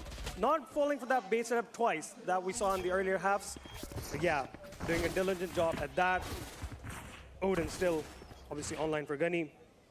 A bit of a shaky buy for both sides, like rifles, stingers, like some stuff. Like, it's a mixed buy basically for both teams. M2K still with the Bucky as well.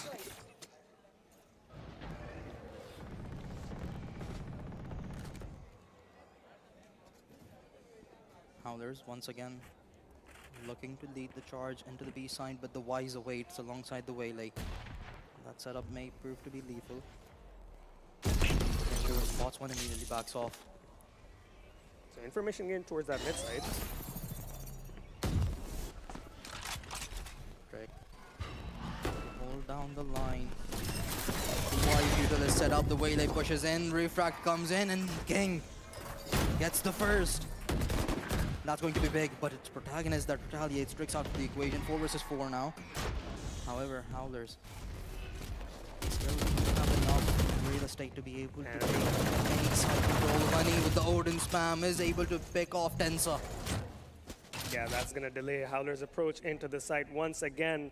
They've played this round fairly slowly so far, like usually not how they've played this map. So yeah, just trying to feel out the map, but so far Game 3 has put an end to their initial bit of a plan. That's going to be so much information gained. Dexter, he spotted 2. Immediately backs off. Game 3 are just going to work around it as there are only now 15 seconds left on the clock. Howlers, they may start to get desperate here. The smoke's keeping them at bay, and it seems like they don't actually want to go for a fight in this. Yeah, on the other side, there is a Odin still waiting for them. King trying to get aggressive in that smoke here. Spams go through, still not a kill found it. He wants to get aggressive. As the smoke dissipates, Kenshiro is going to find him. Still, maybe 3 scenario, but the time has run out. So, Game Theory do a decent job at holding down the lines here. The rotations come in, and that Odin pretty much, I think, secures it for them. The spam, they're very scared of it, and then that initially just says, okay, we don't have enough information of the map, we don't have enough space on it as well. This is better to call for the save. Howlers, one more round to confirm map point. But Game Theory, their comeback is starting to look much more realistic now. Salt. Gonna kick things off the right way, but King continues to deliver for his team. Salt's out. And he's gonna feel the pressure. Imp, through the smoke, somehow finds the headshot. That is such a huge play. Against King as well. This confidence that this kid has, and now investing the converging path here. Demon will shut him down. Protagonist finds the trade. Densa with the judge is gonna find 2. And now a confirmed map point for Howlers. Yeah, you saw the sigh of relief from Tensa. We're starting to look problematic. At an 11-8 scoreline against Game Theory, it could have realistically gone either way, but now they must be feeling confident here. They should be able to close things out neatly as Game Theory. Their purchase is not looking very clean. They do have 3 rifles across the board, 2 stingers, and they do have Drix ultimate online alongside Demon as well, so it's not entirely impossible for them to survive this round and drag this map on for at least one more. The Waylay push already coming in. Imp wants to end this fast. Couldn't find the kill, but Tensa makes up for it. Salt gets another. 3 remain. And the defenders, they're pushing up further. Drake trying to get out of danger here. He dashes away. Now that information has been gained, Howlers, they reroute. So many players now here through the side of Game Theory, and Kenshiro is behind them. But look at that, how Game Theory, they want to go for a flank of their own.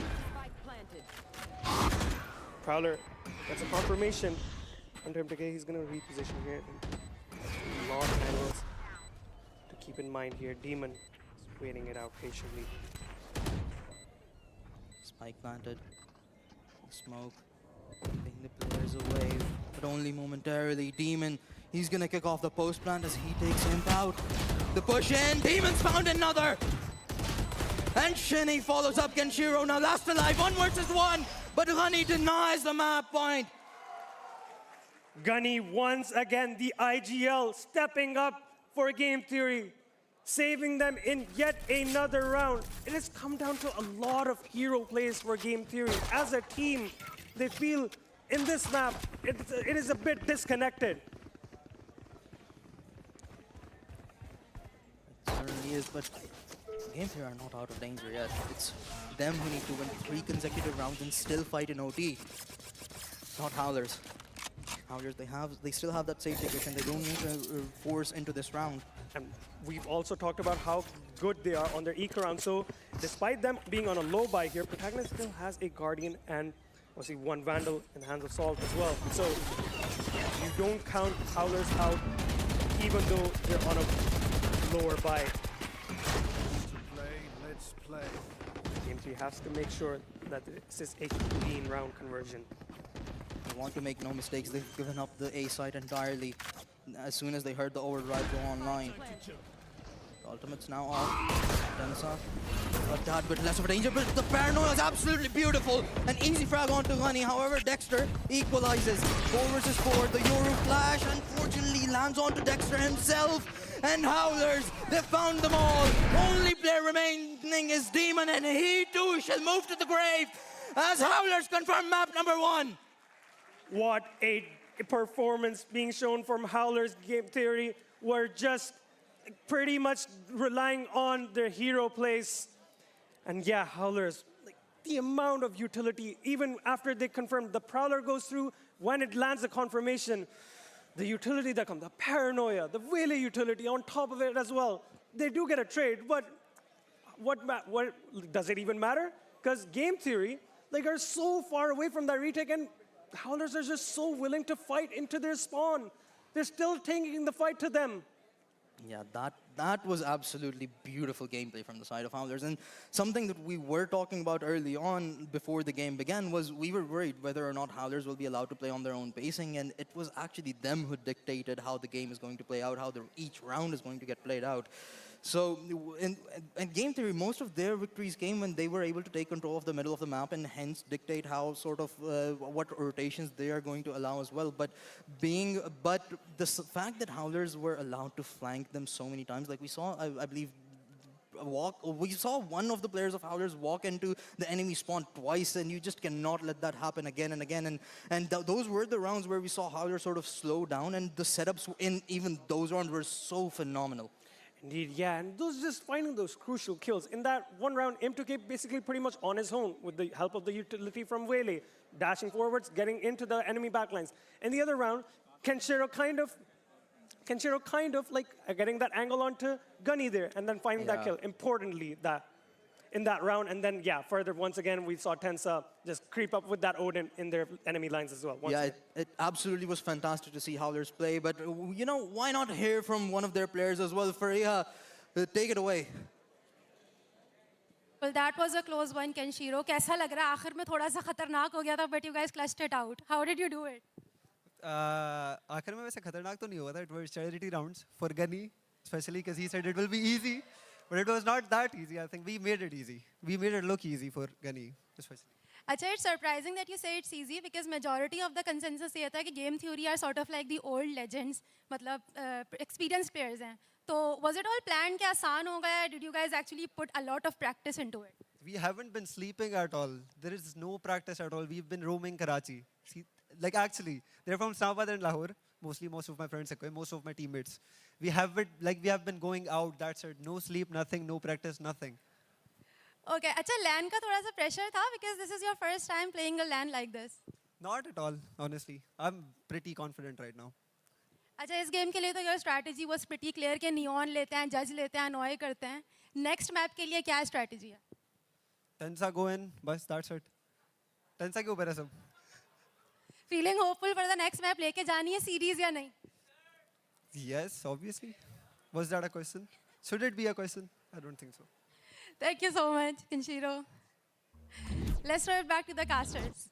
Well, you heard it from the man himself. He's feeling so confident and giving it back to Gunny. Like he said in the first interview, like it's gonna be pretty easy for us. Like we were gonna focus on our fundamentals, but once again, Howlers just completely stunned them. Every aspect of that game, the fundamentals from their side, and basically kind of adding on top of those layers as well. Game theory, they're probably gonna have to do more than just the fundamentals at this point. Yeah, they certainly need to cook something up. However, this was Howler's map pick, and they utterly dominated at the very first half. The second half, it did get close. However, according to Kenshiro, it may have just been charity rounds. We will never know for sure. But it still was a really great performance all across the board. Everybody showed up when they needed to. Even if, like you speak of the stats that these players have, I believe before the final round, Kenshiro had 23 kills, Tensa had 24 kills, and Kenshiro was having a slower start compared to the rest of the squad.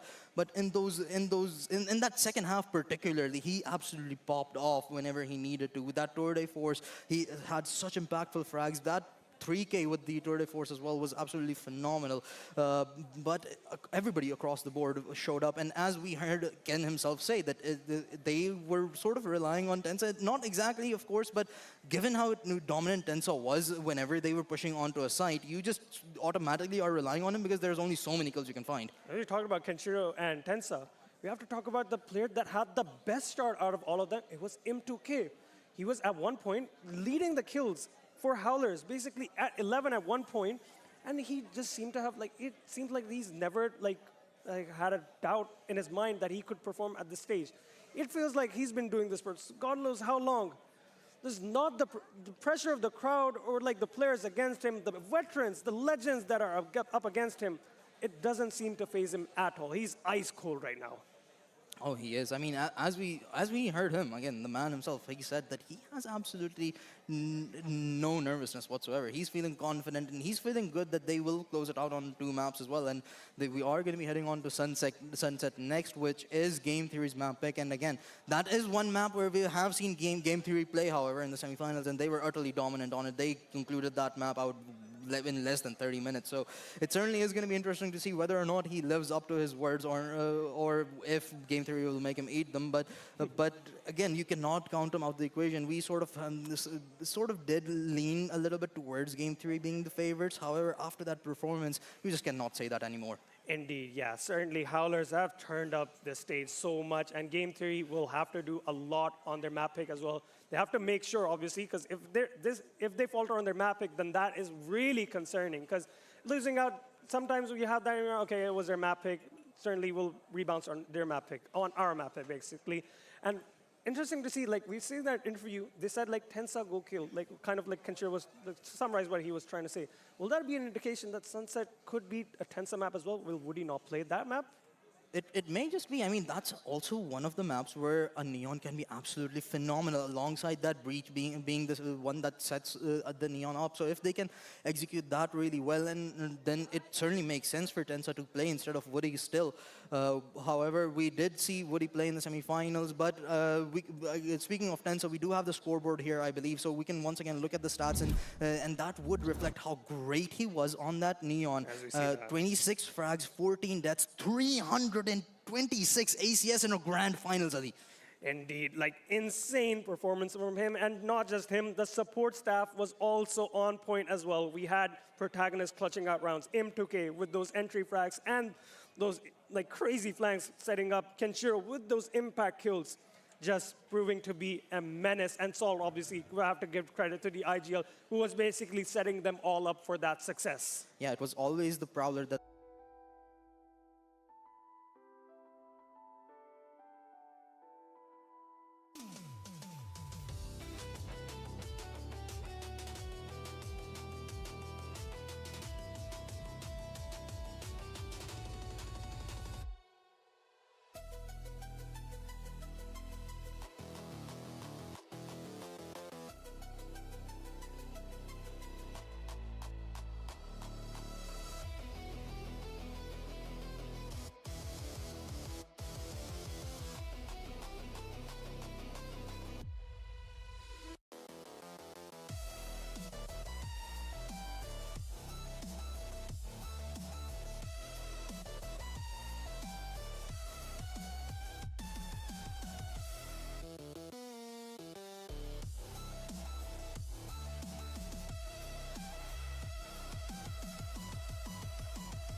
कितना होगा? Time बस ठीक.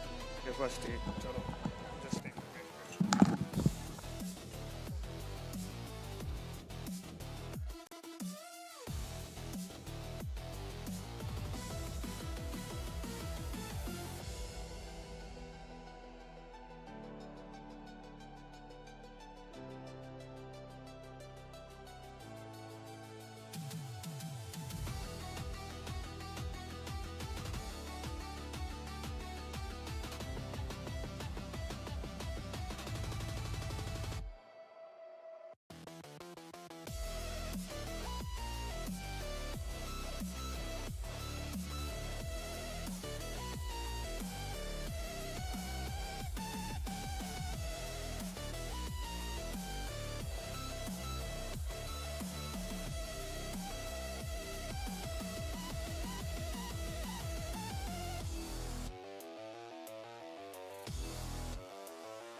Dubai Sports and Youth Affairs Department, Government of Sindh. Ali, we've already seen the first map go down, and Howlers came out with a really clean victory. Indeed, yeah. They certainly considering that it was their map pick, it was kind of expected that they would perform good, but on their opponents, we don't expect that kind of performance from their opponents, because considering this team has so many legends on that team, they would at least put up a fight. But regarding the thing that they talked about, the fundamentals of the game, they were faltering in all of them, and Howlers just had the perfect answers every time for whatever they were trying to do. Yeah, they certainly did. And those two win conditions that we were speaking of for the side of Howlers came online as well. We talked about how they need to play on their own pacing, and Ken needs to show up, or Tensa, regardless. It mostly depends on who's playing the duelist there. And if they perform, there's a really good chance Howler will take it away. And Tensa, he had an absolutely phenomenal game. Led the chart with 24 frags, and Kenshiro was just one kill behind him. He had a slow start, but it did not matter. When his team needed him to show up the most, he did, because for a split second, it seemed like that game theory was about to make a comeback, but Kenshiro came online, and Protagonist, whenever he was needed to close out a round, he showed up as well. Imp2K had a phenomenal start to the game, so everybody did phenomenal. But now the first game's done, Ali. time for Sunset. This is going to be the pick of Game Theory as they look to equalize the score line, while on the other end, it's going to be Howlers who are looking to close out the series and close out the tournament as the victors. Right, certainly Game Theory, they have to step it up. It is now do or die. This is basically a must-win map for them as we go into the agent select as well, and we see Trick locking in the Neon, and on the other side, Kenshiro is on the Neon. So we've got that matchup, Jazib. Yeah, I mean, for the most part, it seems like it's actually a mirror matchup besides their pick of Sentinels. On one end, we're going to see the Chamber for the side of Game Theory, and on the for the side of Howlers, while on the other end, we have the Cypher, and the Cypher is extremely dominant on a map like Sunset. Ever since Sunset came out, Cypher has been the one key go-to agent alongside the Neon and the Breach on a map like Sunset. However, the Initiator sort of depends on what your duelist is and how you'd like to implement the Initiator into the game. So whether you want to be information heavy, you could work with the Gecko as well for those safer plans as well. It was very prominent early on to play that double Initiator setup alongside the Breach, along with the Gecko. But they're going to go a different route. So Howlers are going to go a different route. They've locked in a Chamber. Yeah, so certainly, considering we saw it in the semifinals as well, M2K was playing the Chamber for their side, and he was doing a really good job of just holding down the side, so confident when he had that rendezvous in his hands, just able to take a fight, get out of jail for your card, basically. And for the side of Game Theory, yeah, we're just talking about they have to make this work, obviously, because this is now do or die for them. We have a Neon map ahead of ourselves, and obviously the different ideologies that are going to be going into this map. We had Game Theory in the semifinals. They did kind of dominate this map, so they should have a pretty good feeling. But on the other side, Howlers were the ones that struggled on this map against Mystics. So that is a storyline that we have to look into as well. That has Howlers kind of polished their mistakes that happened in the Mystics game, or is Game Theory just going to keep that momentum that they carried in the grand finals, in the semifinals against Akatsuki? Yeah, it certainly is going to be interesting. One thing that I'm looking out for is Woody's playing now instead of Tensa. So regardless of the fact that Tensa had such a phenomenal game, they've taken him out, and I guess it's more about comfortability. And I actually like this from the side of Howlers. Sure, even though Tensa himself had a phenomenal game in game number 1, but you have to go for what's more comfortable for the team, what they're prepared for. So if Tensa doesn't play Sunset, and even though he had a fantastic game in game number 1, you have to play what works better for the team, and they've stuck to that route. So it does look good for the time being for the side of Howlers. However, I'm really intrigued to see whether or not they will be allowed to implement the same aggression that they had on map number 1 onto a map like Sunset, which can be heavily defense favored. Indeed, and yeah, defense sided as well. And despite when we talk about the agents as well, we're talking about the safer plans with the Gecko. A Breach paired up with the Soul can cause so much havoc. It covers so much space with that fault line, the Aftershock as well, and then the Rolling Thunder. This helps so much on those executes as well. We saw some great ideas in the semifinal as well, how Game Theory were kind of adapting to it, layering utility on top of utility, which was pretty much what Howler was doing to them in Karot. So we'll have to see that coming out from Game Theory as well. On top of that, and secondly, Howlers, they had the first half, I believe it was against Mystic. They were doing pretty well, but the second half, Mystics were just in a league of their own. They had completely stunned them on that map. So yeah, once again, we just have to see how Howlers have kind of adjusted this time around.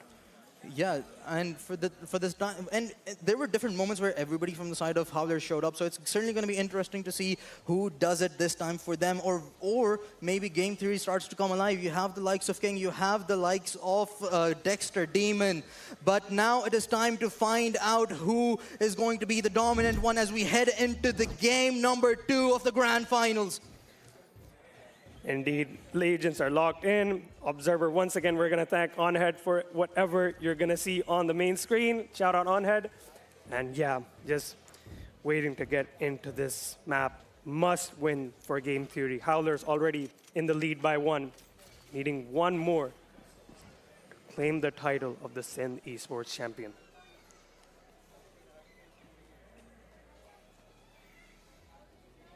certainly would be interesting to see. So the Cypher is already set up towards the B site, and just because there's so much util available and nothing to sort of counteract it in the pistol round at the very least, that's going to be the lone defense there. Kenshiro has already spotted, and oh, that's such a good tripwire.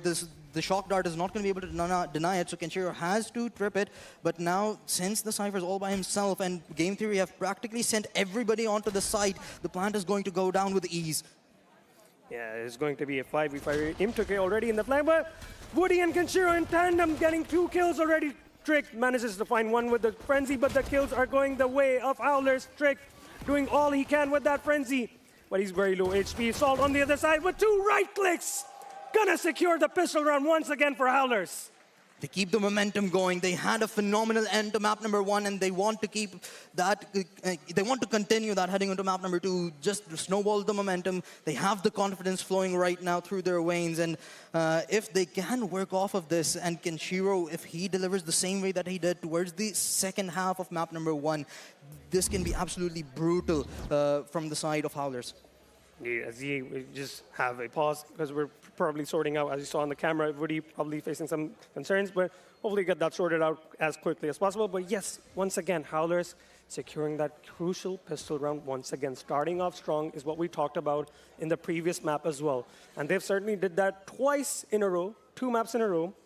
We'll just have to see if they, as you said already, have they continue to snowball.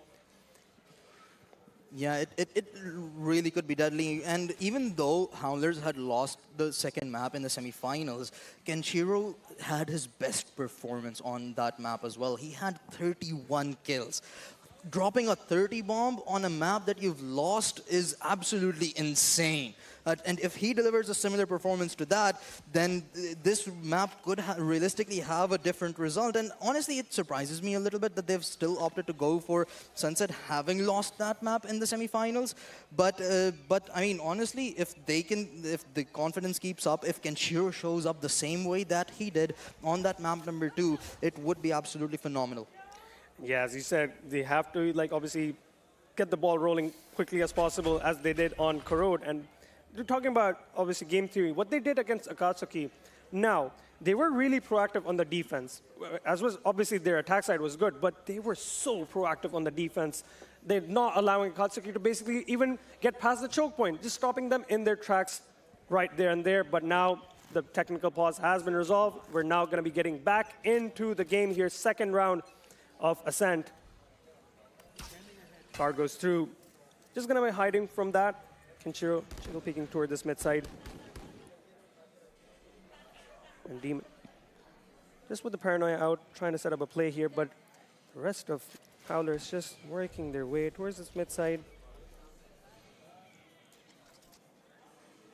Game 3, they've sort of went for a gamble here, sending 4 towards the B site. Now it's up to Howlers to try and navigate through this. The SOA, he realizes what's happening. Now setting him a flank. The paranoia is going to disable Demon. However, as it fades away, he tries to go for an engagement. Kenshiro shuts him down. Now the flank coming in as well. Trick, he's found 1, he's found 2 with the Neon. And the Bucky continues to deliver. He gets 3, but the shutdown's there. Now he last alive. And Kenshiro will shut him down. Wow, Trick definitely making that Bucky work overtime, honestly. They're getting 3 kills, making it really close. But that skirmish going the way of Howlers.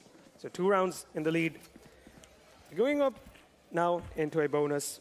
Game 3 will be on the superior weaponry. And this is sort of similar to the start that Howlers had on map number 1 as well. And we talked about how Howlers were generally having slower starts in the semifinals on practically every single map, but now that they've fixed it, this is looking better and better as each round goes on. Game Theory much likely to win this round out, but nothing's out of bounds of Howlers for the time being with how consistently good they're playing. Now, time going in for the side of Howlers. It is going to be a 5v5 retake for the side of Game Theory, and Howlers look to once again try to fight this flanks of the spawn side here. Kenshiro finds the first opening. Can he trade it out quickly? And another trade coming in as well. Woody still making that ghost sing 2v2 scenario. Demon making his way towards this site now. M2K left alone. Smoked off. He has to peek out wider. The defuse coming through, but the ping isn't there, and there's nothing he can do. King shuts him off. But Howler, they should be happy with this round nonetheless. They were working off of a bonus, but they were still able to get the plan down. That's going to be some extra cards, and you were able to deal financial damage onto Game Theory as well. You were able to take 3 rifles away, so that's going to force Game Theory to reinvest into this one. So a few positives there, and that's practically the best thing that you could have asked for next to winning the round. Indeed, yeah, as we were talking about that spawn push, Dexter actually had some support. The players were revealed by that recon bolt, but the shots just in the end not landing, and obviously Howler's winning out that initial fight. Then further, Game Theory actually did close it out in the end, but they certainly, once again, Howler's made it really close. Yet again, Kenshiro looking to aggress towards this market side here, setting up a play here. Gonna be delayed by these shock darts and the trip as well. A really fast push towards B market here. The fault line sets Kenshiro up for success to gain control of the area. However, Howler, they want to re-navigate, moving towards the A site here, slowly, where the chamber's already stationed up pretty far ahead. Demon is holding down the line of sight for the time being, but it's going to be King that's going to feel most of the pressure here towards elbow. Yeah, just on the other side. Game Theory, they still have no idea. The relay goes through, and the smoke's going to hold King behind. Trick just gives away some of his location here that he's playing toward that spawn side here, fighting towards that side. M2K has to fall back. Salt, the first one to fall for the side of Howlers. Now a 5v4 to navigate for Game Theory here. They're finding the kills with Protagonist and Woody are working in tandem, finding all those kills here. Dexter trying his best. King now left alone in a 1v1 against M2K. He's very low, and he's gonna get the 4K to secure the second for Game Theory. The fuse comes through, and the round count equalized. A masterclass from King to conclude that one. Yeah, but it looked scary. It definitely did. Yeah, I was about to say that that initial skirmish, Woody and Protagonist just in tandem, working once again to perfection. That could have been really bad, but King brings it back for Game 3. And we've still, like, they are trying to play as a team, but it's always coming down to one player getting those 4Ks or 3Ks, like making those hero plays for the side of Game Theory. Once again, Kenshiro being set up for a fast push behind that overdrive towards market. He's found one. He gets 2, and that's going to open up the whole of B site as the push comes in. And now King trying to make up for the damage that's been done. However, he has no help whatsoever. There's only so much he can do realistically. 2 rifles picked up. As now, it's up to Howlers to hold down the line. Demon gets 1. And it's going to be the Rolling Thunder that leads the charge back onto the side. However, he gets 1 with the Headhunter. Spike planted, and only 2 remain for Game Theory. Yeah, once again, just a really tough position. Paranoia goes to a Demon trying to do much, but Kenshiro is now in the backlines here, finds the 3rd on the round. King up against 4 players. What can he possibly do in this scenario? And nothing. Protagonist finishes the job in the end. Howlers feeling really good about themselves, certainly. You have to be after that round. You had only pistols all across the board alongside 1 overdrive and this. And as we have mentioned so many times, that the support that these duelists have for the side of Howlers is absolutely phenomenal. Kenshiro, he was set up for success courtesy of that fault line. He rushed into the B market immediately and was able to find 2 frags, and that just was the one factor that led Howler's victory into round number 5. But now, Game Theory, they've been given an Uno reverse card, and it's their arsenal that just consists of pistols all across the board. But this time, Trick tries to go for the overdrive, but doesn't find the success. Salt just takes him down. Kenshiro follows up with another kill of his own, and he's hunting for Demon as well. Spam, not gonna land here, just getting a bit caught up, but it doesn't matter apparently. Howlers are still securing this round. Dexter finds 3 out of nowhere. But in the end, the round is secured by Woody. But what a 3K out of nowhere. I didn't know you could do a collateral with a sheriff. Certainly. I mean, you could, but 3 in quick succession at one point. Like, what is going on there? But Trick, once again, this just felt like a very desperate ult in the end. Was trying to make a play there on an eco round, but oh my lord, Dexter. Need to see more of that. Trick now investing in op as well. Be pushing towards that B market area. Watching that tile push.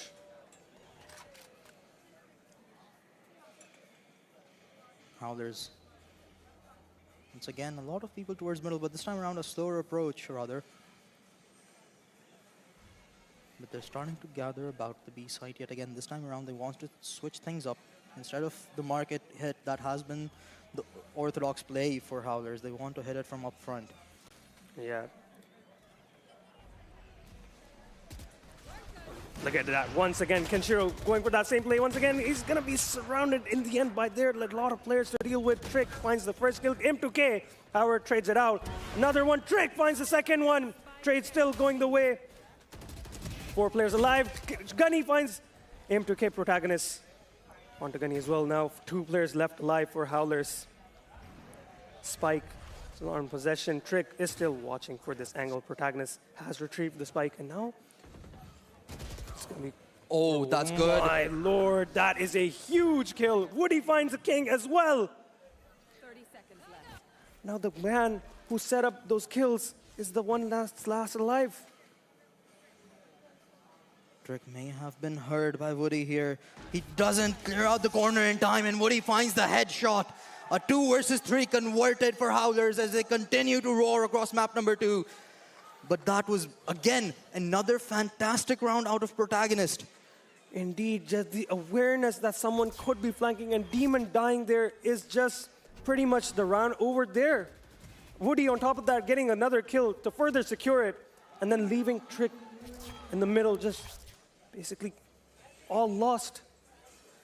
A timeout called in. And I'm surprised Trick was able to find Kenshiro there at such an up-close range with an operator.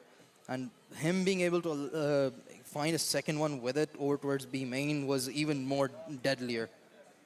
But regardless of having a bad start to the round, Howlers still come out on top. And look at Trick, as we see on the camera, he's being very vocal about whatever is going on. They certainly need to get some stuff going on. Knight, the backline's obviously going to be providing some feedback as well as to what they can do to adjust their game plan going into the sunset. This is their map pick, we must not forget. So far, once again, Howler seems to be in control of this game so far. Just still carrying over that momentum that we saw on Corrode. They certainly are. I mean, one of the things that we talked about, again, was how Howlers consistently were having slow starts. But this time around, they've just completely flipped the script.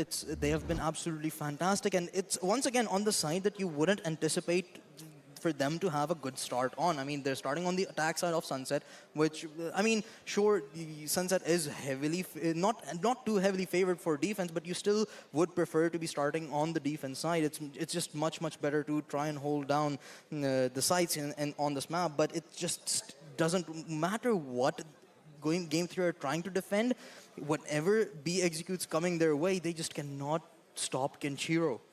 Indeed, it just feels like a bit of indecisiveness as to what they want to do. Like it feels like they kind of hesitate as to what the actual game plan is. And in the end, game theory just, I don't know why it just feels like kind of that they're doubting themselves at some points. Like they have the capabilities, but Howlers just seem to be in a league of their own, and they're actually just punishing every single thing that game theory is trying. As you just try to get this pause resolved as well. Woody apparently, some concerns probably. We're going to get that quickly sorted out. But yeah, game theory. This is a very must-win map for them. Already down a map. The crowd. Obviously, a lot of support for both teams. But right now, Howlers seem to be in charge of their own destiny. He's just closed his eyes. Sure. IGL not talking as much. I'm not sure if it's a matter of not being allowed to speak in like tech timeouts, or just if they're trying to calm their nerves down, because right now it's not looking good, given that this is the map pick of game theory as well, having such a start is at the very least not promising, especially on the defense side. Indeed, yeah. I mean, in situations like these, you actually have to like calm yourself down as well. And Gunny's certainly doing that, trying to like regain some composure, obviously, and helping his team as well. But we saw Trick being, as you saw on the camera, being really vocal as soon as that timeout started. So he has a lot of things to say, like, guys, what's going on? Like, because we have the because we have the capabilities, like we have the right ingredients. We're just not executing the plans that we are decided on. Yeah, and Trick is one of the more experienced players on the side of game theory as well. We've spoken about King so much that we sort of neglected the experience that Trick himself has. He has played on top 4 levels for years ago at the very least. Like that, some of the teams that were contesting exploit in their legendary era one of them was Salt, and Trick was sort of their rookie star at the time, and he certainly has the potential. We've seen it come into play in the semifinals as well. But and across the roster, there's Demon. Demon has been so phenomenal, even though he's a controller. We've seen him absolutely pop off and have grand performances where his KD just goes through the roof. But even he's silent. King isn't having too much of a great show either. So it's a matter of who exactly is it that's going to just put game theory on their shoulder and be like, you know what, our confidence is down. I'll help us win a couple of rounds and get that confidence flowing and get those nerves sort of calm down here a little bit. Yeah, as you said already, like they need to I'd say like they have like individually they've had rounds. Everyone pretty much on this team, like across this game, they've had rounds. But that's the thing. This is at the end of the game a team game. All 5 players need to connect the dots together. They can't rely on individual plays for so long. Like they have to like work together as a team. And so far, the better team right now in every department so far has been Howlers. Howlers have had insane amount of like prep, I guess. Like even after Tensa, they swapped in Woody, and Woody has been feeling great as well. Like he's not shown that, okay, like Tensa is probably maybe like mechanically, like you can say, like has the neon and alongside M2K, but he's shown that he is the captain of this team, regardless of Salt IGLing as well. But yeah. Yeah, in the pre-game interview, we heard Ghani talk about how their approach to the game is much more about their fundamentals rather than having complex strategies. But it seems like you're going to need those. Yeah, Howlers are not giving you much to work with here. They do make mistakes, but they recover so well and so quickly in those moments as well. Particularly Proda, the man on the screen right now, he has been so good in those clutch moments. Indeed, and yeah, exactly what we were talking about, that one round on Corrode where he saved the Paranoia till the last possible moment. In that 1v1, securing the round with the help of that.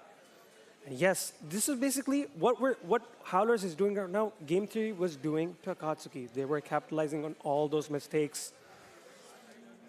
And yeah, we've got confirmation that we will be getting back into the game here.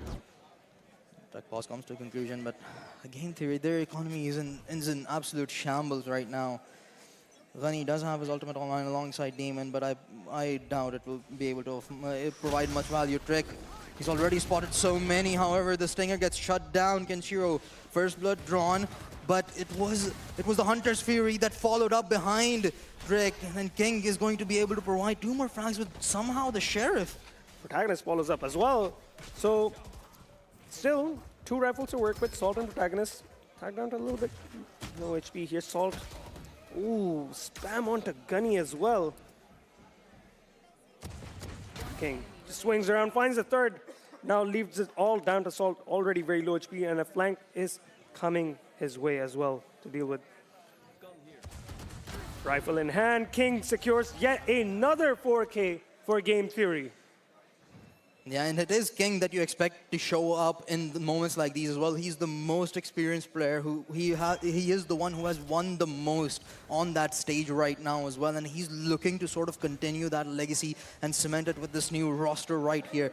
And he is, again, he's found two 4Ks so far, and amongst those 3 rounds that Game Theory have won. So realistically, Game Theory sort of are relying on King to show up to find wins, but Howlers, I doubt they're going to allow that to happen repeatedly. You see now Trick posting up on that op angle towards that B main, but Howlers have no intention of going that way. They seem to be charging towards this A side. Once again, Demon and Trick. There's are the defenders on the side. Demon already kind of leaning back towards that small side. Our drone clears up a lot of space once again. And the rotations are here as well. Gunny, this Our drone is going to get lots of value. Okay, he does spot out Woody, but they don't know yet if Kenshiro is still tucked there or not. I mean, generally you do combo the breach with the neon, so having spotted Woody over there may be of good value to the side of game theory. However, Howlers, now that they have had one of their players get spotted, they're gonna instantly go for rotate. They do have enough time on the clock to work with, but once again, it is that Cypher who's left all by himself to try and hold on to the B side, but it seems like Howler they're trying to sell a fake over towards the B side. The push has already gone in. It's only going to be the two over towards the A side. It's going to be Kenshiro that finds one, while the fakers have already died out. And the push finally now heading towards the B side as the Cypher had rotated away. This is going to be an easy plant onto B. Yeah, and M2K trying to find alert here, just waiting for the right time to strike. Trip does get dealt with, but now that does draw attention of the game theory players. And one guy maybe watching for that. Woody and Protagonist once again finding the kill here. Protagonist, Gunny trades it out immediately. 3v2 scenario. Trick leading the charge on the street here. Protagonist once again sharp on the shooting here. Gonna find one. Trick immediately puts him down and the 3K secured. Game theory now up to 4. Closing that lead round by round. Realistically speaking, if you're Howlers, you wouldn't be too sad about having won 5 rounds in the first half, given that you're on the attack side. So right now, any rounds that they can claim away would be a sort of a bonus, because a 7-5 half while you're on the attack side of Sunset is really good. And given Howlers how consistent they have been on those pistol rounds as well, all across the tournament actually, sort of I would put them on an edge here, at an edge, given that the scoreline is guaranteed to be at the very least 7-5 if Howlers don't win any more rounds whatsoever. However, I don't deem it to be that way. But this time around, it's going to be King that's going to push up over towards middle. And oh no, Kenshiro, he's flashed an easy frag, the Rolling Thunder to follow. However, it lands onto Trick himself. But Demon continues to find value. He's gotten one, Gunny to follow up. And suddenly, it's become a 2 versus 3 now for Howlers, as they are left scattered and tucked into just one corner of the map with practically nowhere to go but the A side. Location revealed as well from that spy cam, courtesy of Dexter.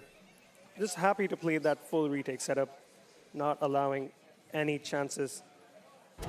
And Dexter with the op posted up, swapped it. It was swapped from Trick to Dexter, certainly getting value and now leaving it all down to Protagonist. TVs across into the side here, trying to make a play towards the top of boxes here. Dexter has been spotted out. Shot goes astray. Protagonist pushing through the smoke, finds the kill onto Dexter. Has utility to work with and an ultimate as well. But Trick on the other side of it. That's hard to plan going the smoke here. Oh. This is so tense. Protagonist having to think about what he wants to do. Oh, he gets out from the shadows used, and he moves instantly towards the B side, but he cancels it. And Trick prepared. Instant headshot and the game theory. I think, equalize. yeah, a cheeky kind of play that Protagonist was just trying to do, maybe because obviously Trick has a neon ability. He can run very fastly. So trying to maybe catch him off guard, but we have to talk about the play that was initially set up for Trick. The Rolling Thunder comes in place, and Trick, what he was trying to do in the initial rounds, like trying to get an initial pick on that defense side, he was successful in that.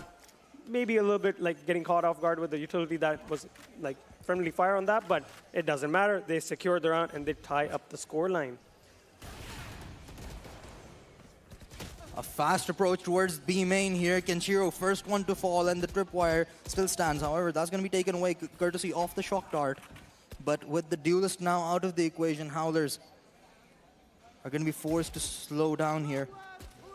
Hunter's Fury looking to find a frag. Perhaps that may be the opening that they need. However, Trick with the operator gets 2 from front, and now he's looking for more. Trick. 3K. 3K for him. And, well, that was an attempt to make a play from Woody for that Sova ult. Just the Hunter Spirit just not landing in the end. Desperate attempt after Kenshiro did fall in that round. Now, finally, we see Game Theory in the lead. I think for the first time in this game. Yeah, in this whole series. In this whole series, yeah. They have not had a lead once, which sounds a little crazy to say, given the fact that we're midway onto map 2. Yeah, now going into the last round of the half here. Trick going for that repositioning. Kenshiro is pretty quick on this push towards this mid side. The trip has been taken care of. He only has a judge to work with, so not a lot of agency on his side. Can't fight at range. However, Imp is gonna miss his shots. He hasn't been as good in this map so far. Only 4 kills to his name.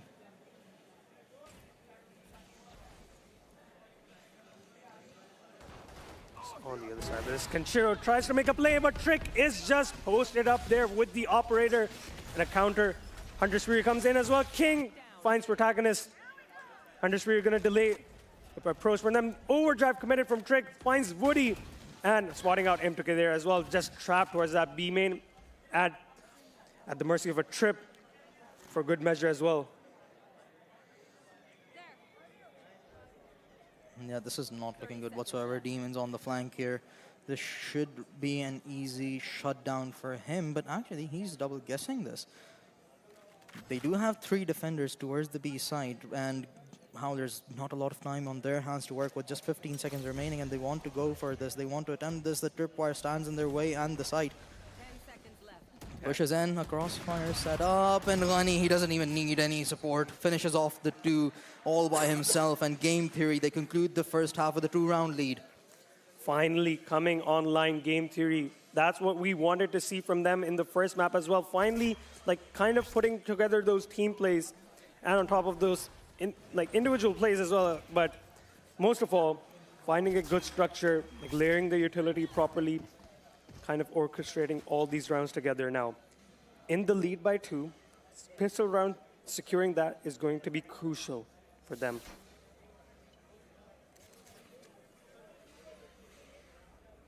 Howlers, they have great history of winning pistol rounds in the semifinals and in the grand finals as well. They've won 2 out of the 3 that have gone down so far.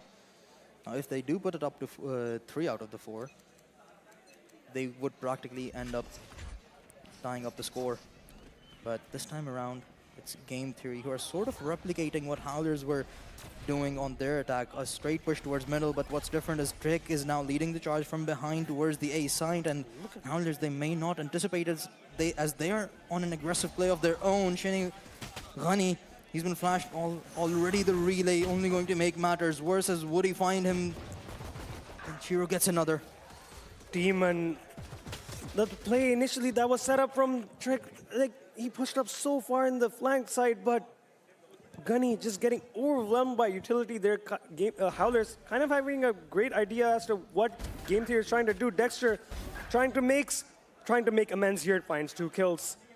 Makes it a 2v2. It may get caught off guard unless he clears this corner here. But Dexter, will he be prepared? He may have heard the fall. Demon going to keep his teammates safe, and as now protagonist is yet again in a 1 versus 2. He has found clutches before. However, he's been put into the situation too many times. He's going for a defuse. They're going to have to run into the smoke, and they do so collectively. An easy final frag to put up the 8th. But that was really shaky. We must not forget, because Trick getting all that space towards that mid side kind of gave an idea to Howlers that, hey, we might be getting crunched. And then, rightfully so, the awareness from Salt as well to fight towards that flank side and catching Gunny there. It felt like they would have maybe secured the round there, but Dexter, with those 2 shots with the Ghost, kind of helping Game Theory get back into that round, and now 8 rounds for them, securing that pistol. Yeah, we finally see some celebrations on the side of Game Theory on their cameras now, and this is what we wanted.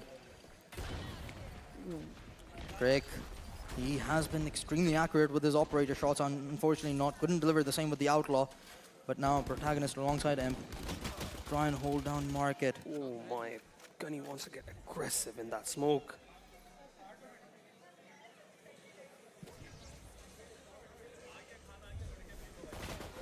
Aldrone, I'm gonna tag on, but trying to do some chip damage with the shock dart here. Not gonna do much. Happy to wait it out. Trying to see who oversteps. Look at how far Game Theory is pushed up towards that mid side and getting 2 kills in quick succession here. M2K follows up with a headhunter kill. But now Game Theory have crossed towards that mid side already. The spikes disconnected from the entire roster of Game Theory, but what stands between them is only going to be Woody with a classic. He's gotten one, but that's all she wrote for him. As the site is now Game Theory's. 2 players remain for Howlers, and this is practically looking done and dusted already as the spike goes down. And there's only a classic alongside a Bucky for the for Howlers to work with. Yeah, certainly the weaponry not ideal. 3 Bulldogs online for Game Theory. They can just patiently wait. So Howlers want to attempt this retake, just trying to do damage. And Shiro manages to find King with the Bucky. Dexter gets the trade there, down to only 1 HP now. Tap onto the spike. Both players just not allowing any breathing room whatsoever. Swing out from Demon, and now up to 9. Our Game Theory finally getting into their groove once again.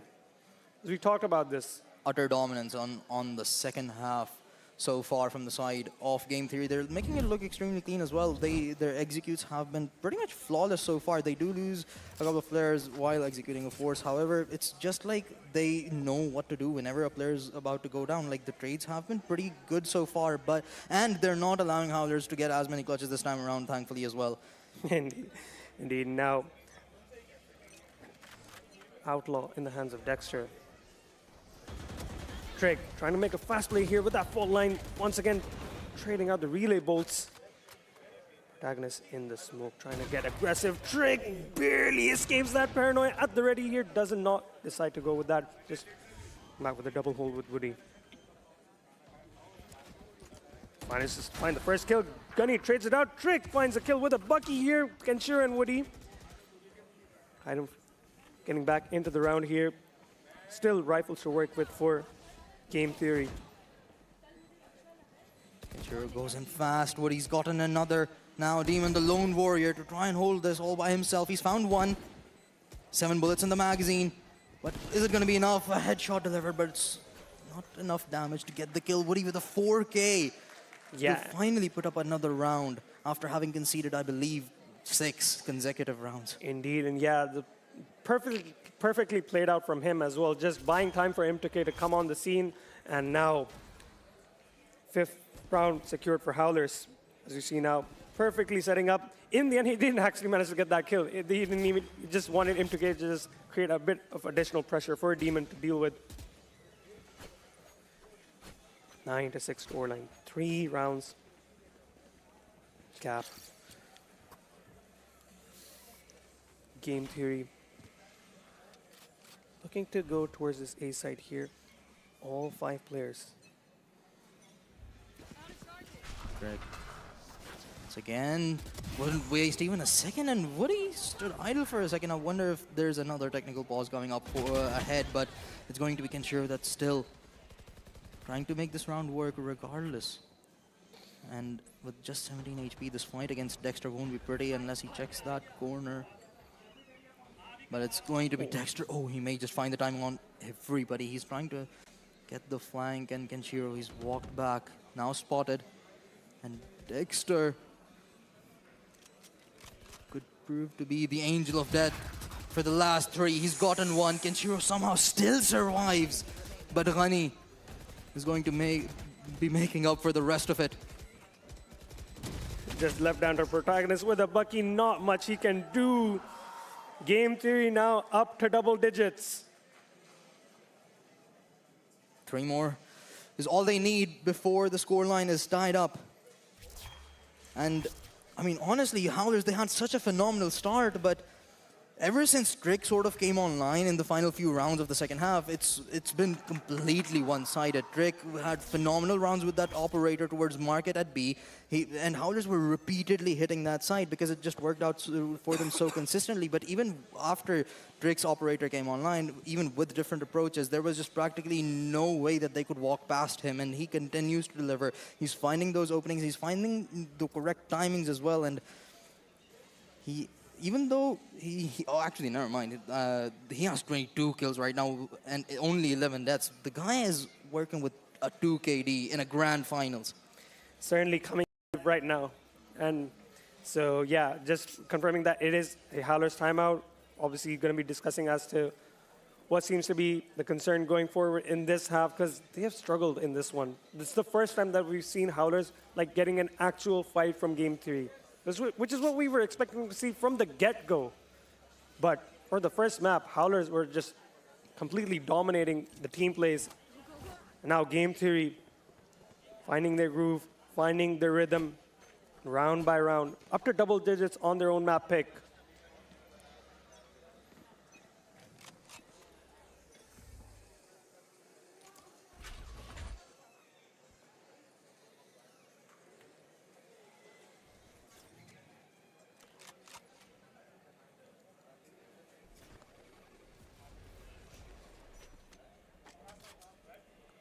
Round 17 and Howler.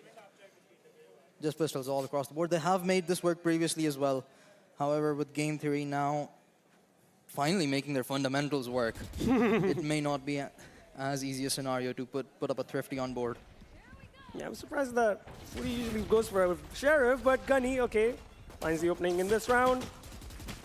He go, Woody, okay, now just proving me wrong there. Finding a kill with a classic here, 1-for-1 trade. Protagonist, very low HP. Trick slides in, finds one. King follows up with another kill of his own. And the site has been taken.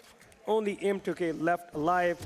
Sheriff head under bullets to work with. Demon will put an end to that. And now 11 rounds for Game Theory. This is the grand finals that we were hoping for, Ali. Indeed, indeed. And a third map, and Game Theory being the dominant one finally on map number 2 as well, particularly in the second half. They've only given up one so far. And I'm not sure what it is that happened, but that tech pause that went down in the first half of Sunset has sort of just switched something around in Game Theory's mind. And ever since then, they've only lost one round. I think they finally figured out who they are. Like, hey guys, we're Game Theory, right? I think they sort of finally figured it out, and now certainly playing according to their game, what we like to see from them. Howlers still making it tough for them, but yeah, something is just missing from Howlers this part of the map here. M2K just up in this off angle. And walks back. Doesn't want to give anything away. They can't afford too many mistakes. Now Game Theory pushing in. And once again, Trick, he wants to get into the back lines. Imp's fallen. Kenshiro now on an island. Barely gets out alive, actually. I'm surprised he was allowed to walk back, but Spike yet to go down. Hunter's Fury from Gunny is gonna give them a kill. Trick has taken his counterpart out, and now it's a 3 versus 2. Good support for Trick there as well. Paranoia gonna go astray. Demon will put the final nail in the coffin in that round. And up to map point are Game Theory on their map pick. Finally coming alive. And now showing a much dominant better scoreline than the last map. Oh, much better. Now I wonder if Game Theory will want to hand away some charity rounds themselves, but I wouldn't count on it. Howlers, no, Game Theory, they want to end this and not give away any chances for a comeback right here. The purchase still kind of iffy. They have 2 shotguns. Kenshiro trying to make a play here. Trick on the other side of that fast lane will be the first one to answer. Salt also tagged up by that owl drone. Well, Trick is in the mood of his own, like already with that overdrive finds the second kill as well. Only 3 players left alive for the side of Howlers. Trick goes for that slight protagonist, puts an end to that. 3 remain for Howlers. And Imp, he had a phenomenal game one, but he's been silent so far. Spike planted. And Howlers are nowhere near the side, but Dexter, he gets one. Protagonist, he wants to work some magic ups, keep Howlers alive on map number 2. But as Howlers approach the site, both of them towards Market, the postman looking phenomenal. Gunny puts the final shots onto Protagonist. Last alive is going to be Imp. Now in a 1 versus 2. And with the clock ticking down, this is starting to look done and dusted. 1 versus 1. Imp has found a headshot onto King. Demon to keep the run alive for Game Theory, and they will be sending us to the distance. Map number 3 coming up next as Howlers falter on Sunset. Once again, we see Howlers, just like it was in the semifinals, Sunset, just not their comfort map whatsoever. Once again, Game Theory, as we saw in the semifinals, we did see an initial slow start from them in this map, but they regained so fast and certainly put up a dominant performance in that second half. They certainly did. They had such a slow start that it actually became worrisome. But they mounted a comeback after that tech pause particularly. I'm really not sure what went down, because we saw neither was Ghani talking, nor we saw King making any communication with the rest of his squad.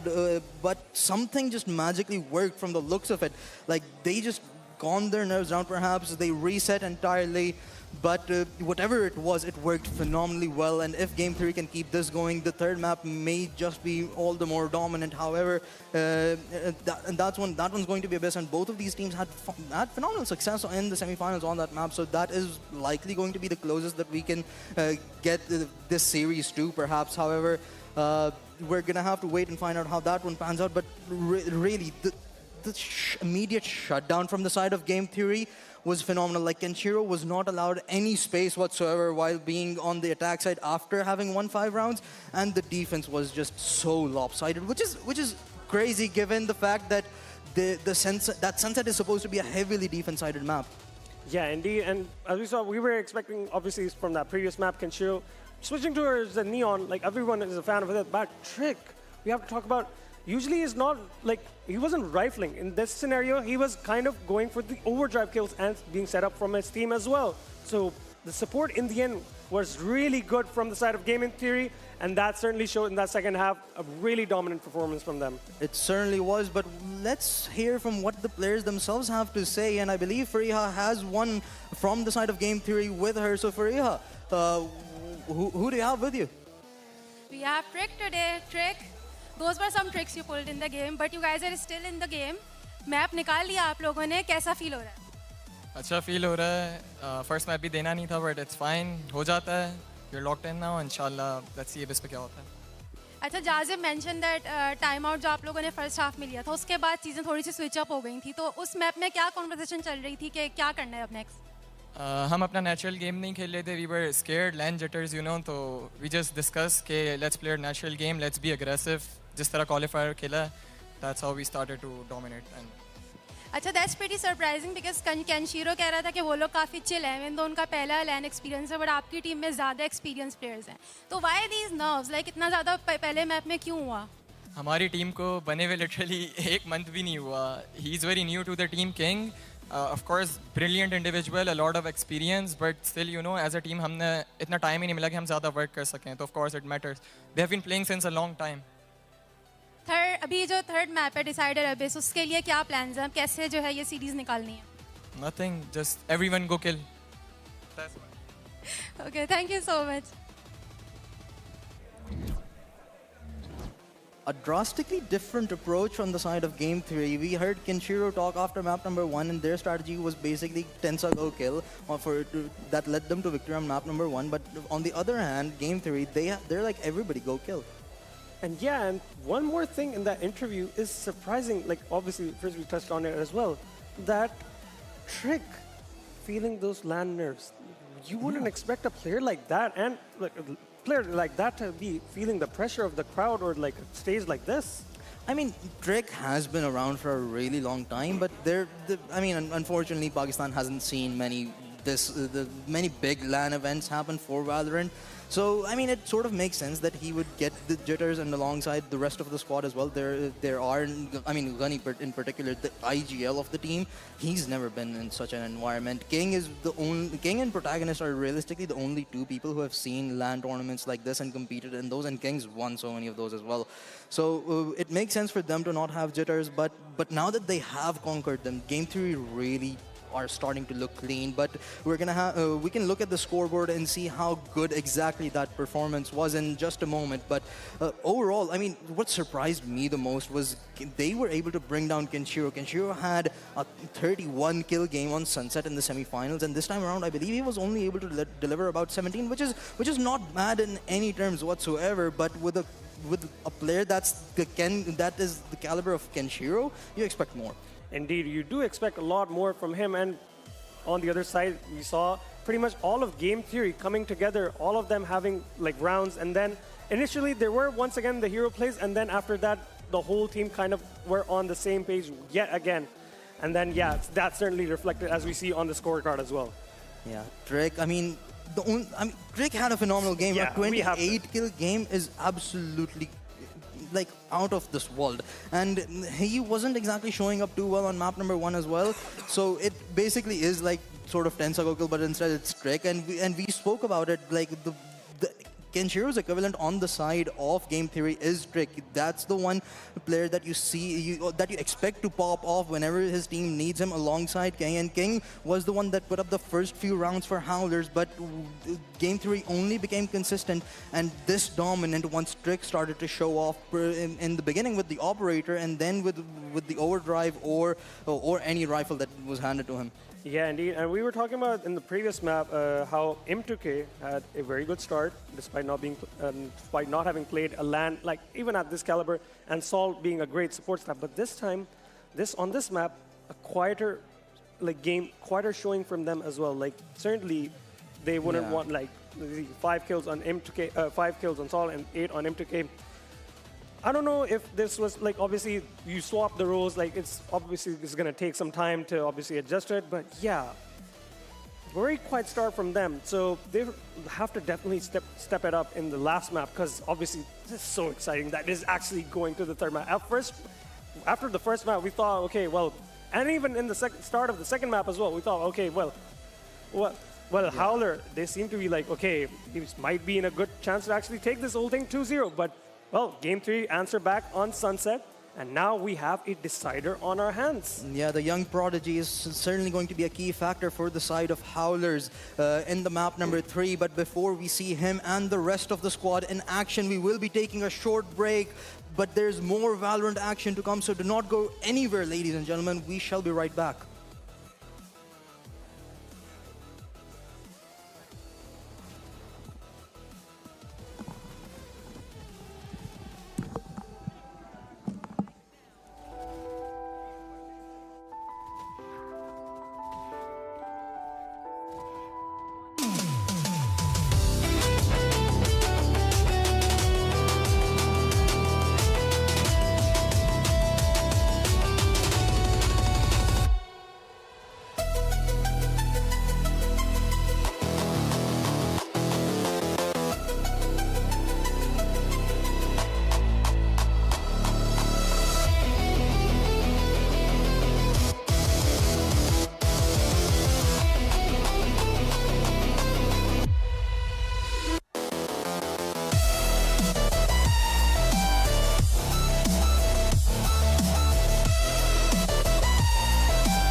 Ladies and gentlemen, to the grand finals of Valorant here at Sindh Esports Championship, brought to you by the Sports and Youth Affairs Department, Government of Sindh. Ali, we're heading to map number 3. Map number 1, as close as it could have realistically gotten. Game 3 almost made a comeback, and Howlers having a strong start on map number 2, but Game 3 absolutely blew them out of the water in the second half. Indeed, both teams. So now it has been established both teams have won their map picks. Yeah. But now we're going to go to the decider. That is going to be Abyss. Both teams have played this map. Both teams have shown great performances. Especially we saw Game 3 in that semifinal against Akatsuki. It felt like they were just running it down on them.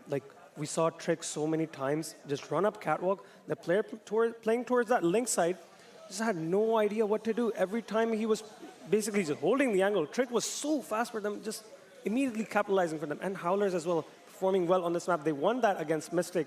That was pretty much, I believe, the first map of that series. But yeah, both teams, once again, on a map that they know very well. This is going to be a great map 3. And definitely, this type of game, this type of grand finals deserves a map 3. Yeah, it certainly does. Both of these teams, they've found success on Abyss in the semifinals and great fashion as well. But what I'm right now thinking is whether you stick with Woody or do you bring Tensa in. Tensa had such a great performance on map number 1. However, with Woody, it seemed a bit lackluster, like Imp. He was absolutely popping off on game number 1 as well. Kenshiro, he rose to the occasion on the second half of Korod as well. But both of them just significantly worse on game number 2. So do you think it's about Tensa finding those initial frags, being consistently just clearing out area, and hence allowing the rest of the squad to follow up afterwards? And with Woody switching on to map number 2, do you think that's what was missing, or just something else, or was it like game 3? I'm not quite sure, but yeah, as you said, there was definitely a difference between how the team played with Tensa and how they played with Woody on their side. Since this is a grand finals, man, thing is, at this point, it's just a decision that you have to make on the fly. Whether you want to continue to have Woody on that Abyss, or do you want Tensa to swap in and try to regain some of that confidence that they had, regain some of that success that they had on, we saw Korod. But now we're going to have the map intro coming up soon. We hope to see, obviously, a great grand finals, a great map 3 coming up. Yeah, it has been absolutely phenomenal seeing the road of both of these teams to the grand finals. And now that we're here, we're going to the absolute distance. It's going to be the final map, that's Abyss, that the players will be loading into now to finally decide who the champion of the Sindh Esports Championship is going to be. The agent select on your screens right now, and from the looks of it, it seems like that both of these teams would like to, for the most part at the very least, stick to what they had picked previously in the semifinals on Abyss. And we were talking about who Howlers would have swapped. They have instead instead of Woody, they've swapped out Protagonist.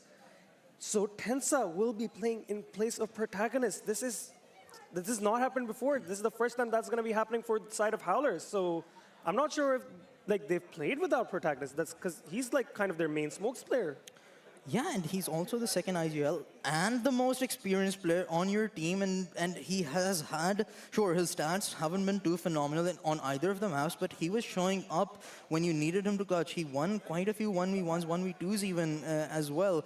But I think the controller part won't matter as much, given that Salt was the one who played Astra on Abyss last in the semifinals as well. But it really is sort of, I guess, like a high risk, high reward play where you're putting Tensa in, and you aren't exactly as well versed on Abyss with Tensa as you are with Protagonist. But given how good Tensa was playing, if he shows up in the same manner as he did on map number 1, the reward could be really good. And I kind of like the Astra pick as well on this map specifically, because the wall especially, the Cosmic Divide helps a lot on some of those retakes, cutting off sightlines and helping the team basically secure a much safer positioning onto side, take space very freely as well. So yeah, that is certainly going to be something to look out for. Meanwhile, we have Tensa and M2K once again pairing up with a double duelist. This time, M2K is on the Yoru instead of the Wele.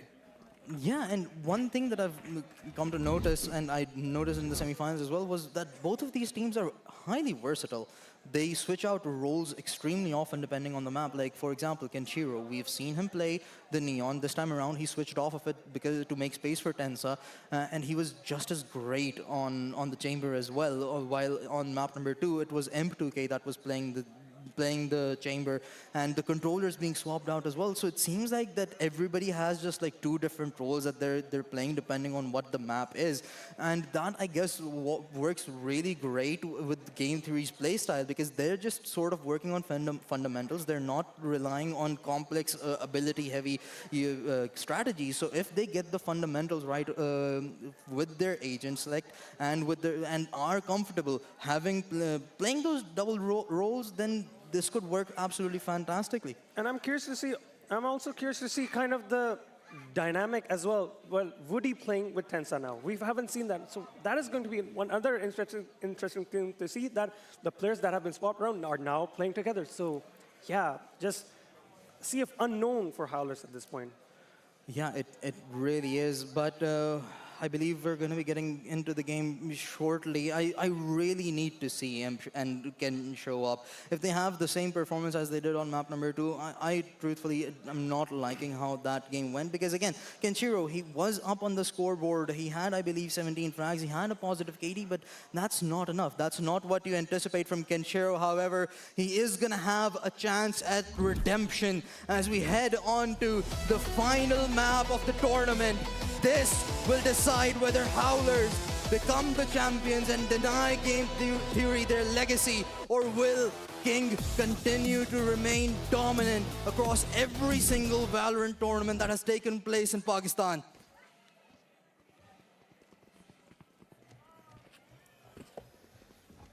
As we just wait to get into the game here, the timer to tick down to get in. Once again, pistol round obviously is going to be really crucial once again for both these teams. This is now very nervy for both teams, I believe, because, yeah, despite the experience, despite however you're feeling, the stakes could not be higher. This is now for the championship. Yeah, if Game Theory really has beaten the Jitters, as Trick said early on, then they are going to have a much better chance into this one. And I really am curious how Howlers are going to approach this game, especially with now Protagonist gone. As you said, like there is a lot of experience, and it doesn't matter as much now that you're in the game 3. The rest of the players are maybe starting to get well worse off this environment as well, but still now both of them just one map away from winning or losing the championship here. And the Howlers roster now consisting of every basically fresh face to a LAN environment of this nature. I wonder how that's going to play out in this game for them. As we were talking about, Tensa isn't necessarily like obviously new, but he has experience. But for him, obviously to stand in for a player like Protagonist for the side of Howlers, because Protagonist has been there for this team for a while now. To like last minute swap out one of your key players, the one you have built a lot of chemistry with, it's going to be really interesting to see how they navigate around that.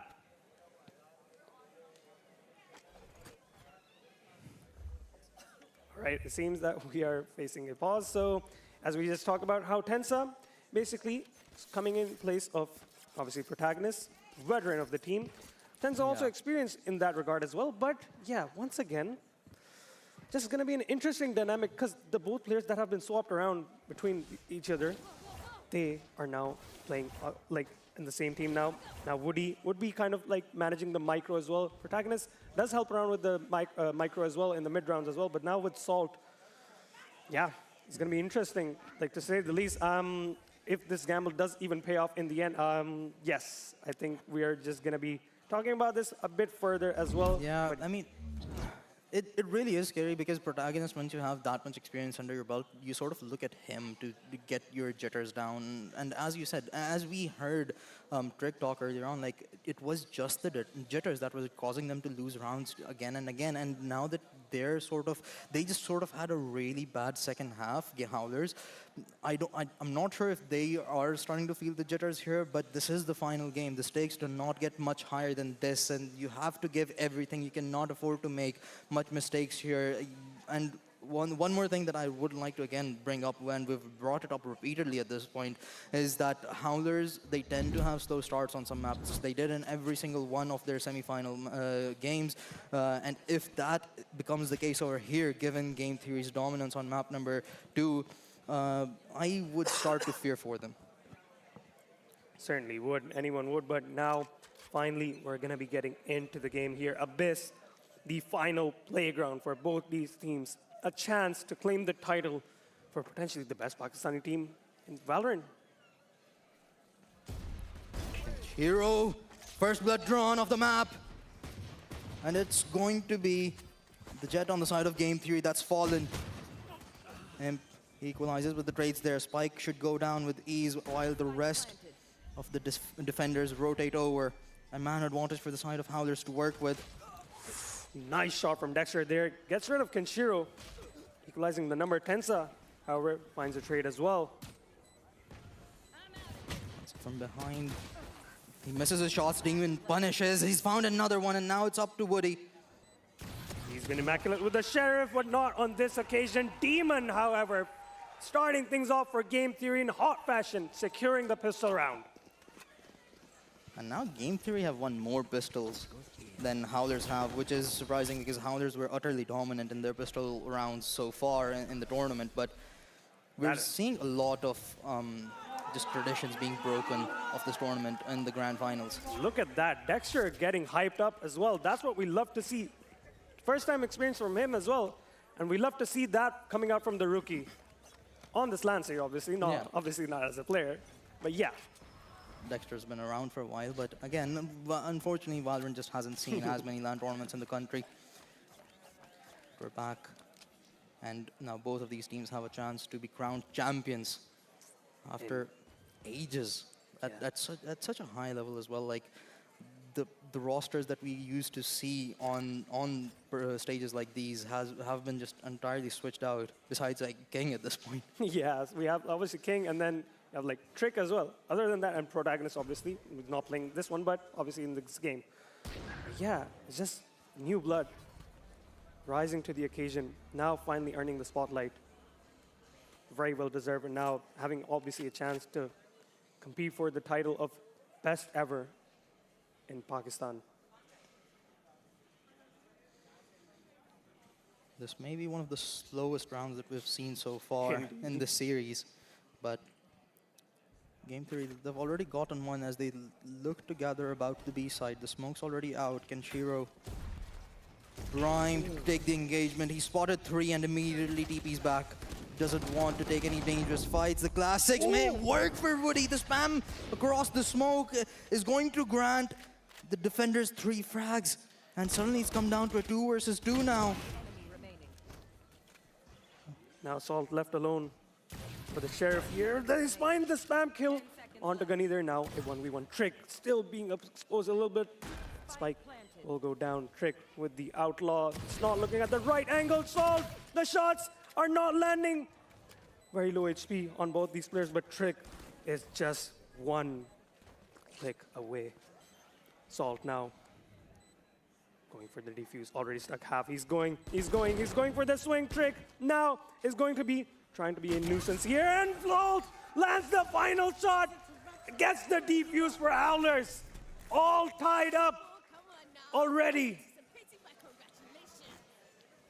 To win a thrifty after having conceded the pistol is certainly something from Howlers, especially given the start to that round. It was really, really slow, but Woody being able to find those 2 kills with the classic is outrageous. I mean, I'm pretty sure there were more players behind him that were spamming across the smoke, but Salt's skill onto the planter as well was also just outclass timing there. We have to talk about, usually in that scenarios when they're so close range, people usually go for a right click, but Woody's going for the standard left click there, and then kind of Game Theory planning in the open there, being exposed still to Salt there. Yeah, not safe enough. But now it's going to be Game Theory that are going to have to make do with just pistols.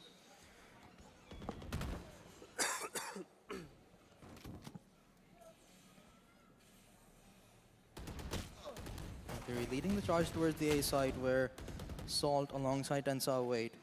But it certainly isn't going to be easy. You only have sheriffs all across the boards. So they're practically just going to play this slow, try and get any kill or any value you can find out of this round. Seems very similar to the approach that Howlers had in the last round. Salt, he's already gotten one, Dexter falls. And now the push going in towards the B site. Kenshiro will start to feel the pressure there. One kill found. There's the second headhunter out for another. However, it's going to be Imp from behind. That helps his buddy out. And now it's all down to the Jet on Game Theory. M2K will finish proceedings here in this third round. Howlers now second. Coming up now will be obviously both teams on equal weaponry. First gun round of Abyss. Yeah, Kenshiro, as we see in the replay, just holding his ground. M2K alongside him, providing support. Just extremely clean from the side of Howlers there. But this one probably won't be. Game Theory now get their hands onto rifles. Sure, now upgrading the Outlaw now into an Operator. Get aggressive here. Gunny finds both of these players trying to aggress towards that defensive side. So already, two players gone in quick succession. Tensa and M2K, both your duelists.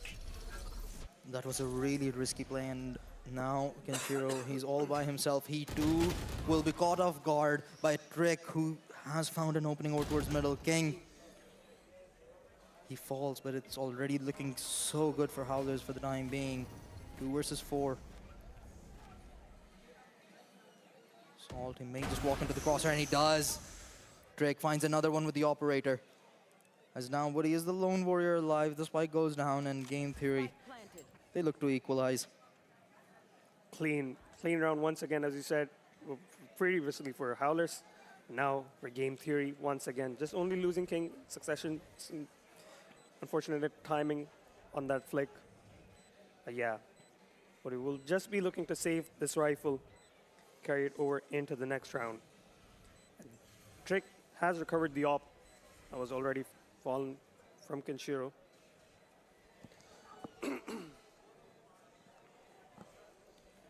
Yeah, he's likely just looking for exit frags here. The round's done and dusted. Game Theory, they tied up the score line. And both of these teams trading blows to kick things off right here. Even with thrifties when necessary, but... Certainly a very unique crosshair. You wouldn't say, one Gunny? A very unique crosshair. Yeah, look at that. I'm not one to judge. I'm gold, man. Don't ask me. But yeah. But honestly, having this sort of a start, I'd actually put up in favor of Howlers, because again, we sort of know that Game Theory, once they get going, they can become really scary, and it was evident on map number 2 as well, particularly in that second half. There was just nothing that Howlers could do that would stop Game Theory from running into their site and absolutely obliterating it. So Howlers, to keep Game Theory in check for the time being and sort of have a balanced start, is, I'd say, favorable for the time being.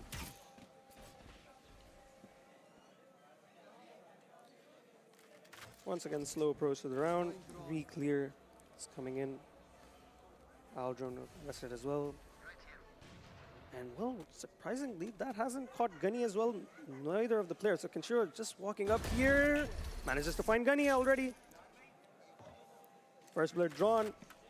Regardless of kind of the misinformation that the drone could have gave them, they were alert. Kenshiro facing up against King. Cyber Cage. Cover Dexter, however, finds 2 kills. Man advantage for Game Theory. Who's next?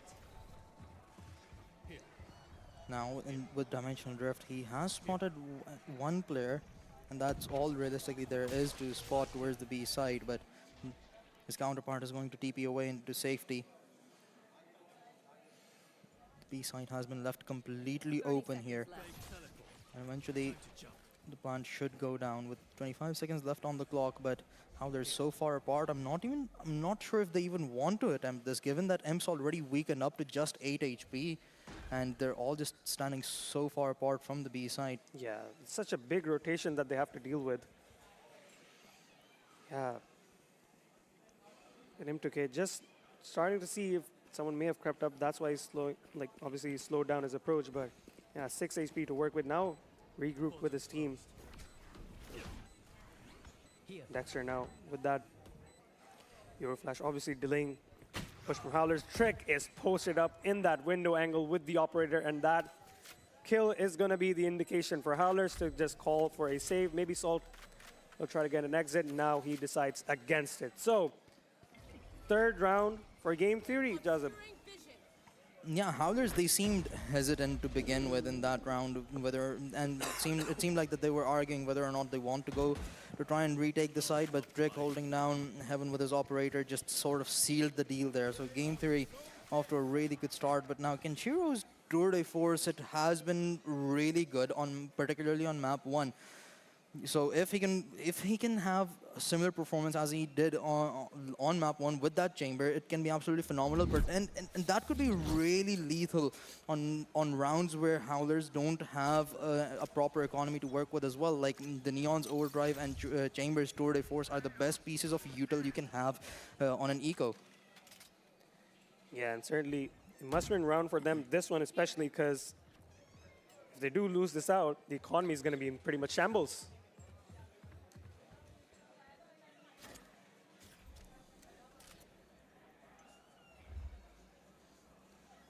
Owl drone goes through. Salt posted up on this angle. Then he peeks out, takes first contact. Now Salt will be feeling the pressure here. Still decides to stick around here. Dexter following up, fully flashed up. It is pretty messy, but he does manage to find that kill in the end. So side anchor taken care of. Tensa, however, flies in, finds a kill with the judge here. Trying to equalize the numbers a little bit. Trick, however, gets on top of the side here, finds a kill with that operator. Going for more here, he finds more!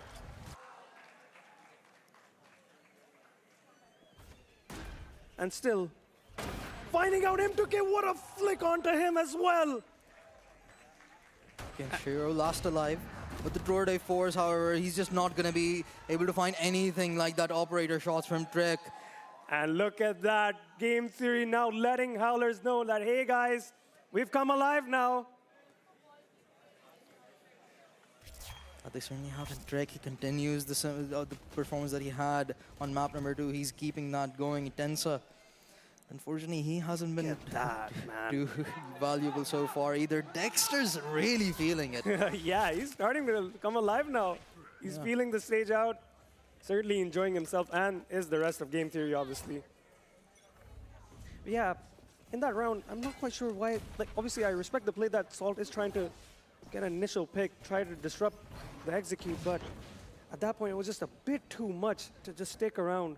Maybe would have preferred to play that retake, could have been a better option. This time, once again, King finds Woody in long range. They are on an eco as Howlers. M2K finds a very nice shot, but King finds 3 kills, going for more, and a 4th one as well. Leaves it down to Tensa.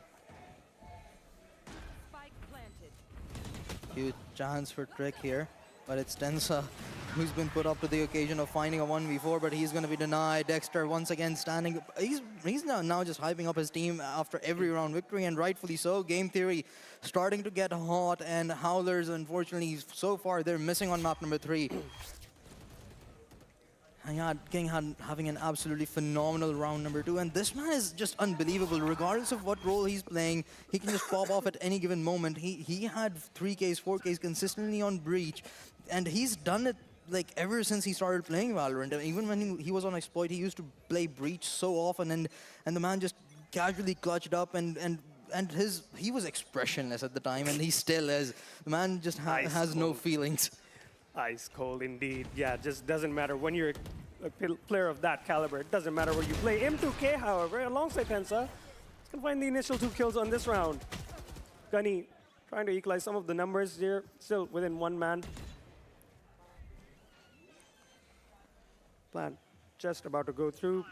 Op still online for Trick as well. He's playing from that far angle once again here. Dimensional drift pop from M2K. He spot out 1 player, and the second as well here. Just coming up onto Trick as well. Ooh. He's back to safety. Yeah, that was risky. However, the risk doesn't stop. Trick's operator still online. A bit awkward timing for him. The spike is planted already, and the push finally coming in. The Cosmic Divide only going to make matters worse as Howlers finally shut everybody down on the side of Game Theory and put up their third. Wow, what an opportunist. They were trying to take an opportunistic timing there through that Cosmic Divide Game Theory, but just making a fumble of that. Shots not landing, and M2K getting that high ground on that side as well. Allowed for Salt to get that kill as well, and then M2K, obviously angle superiority there, working a treat.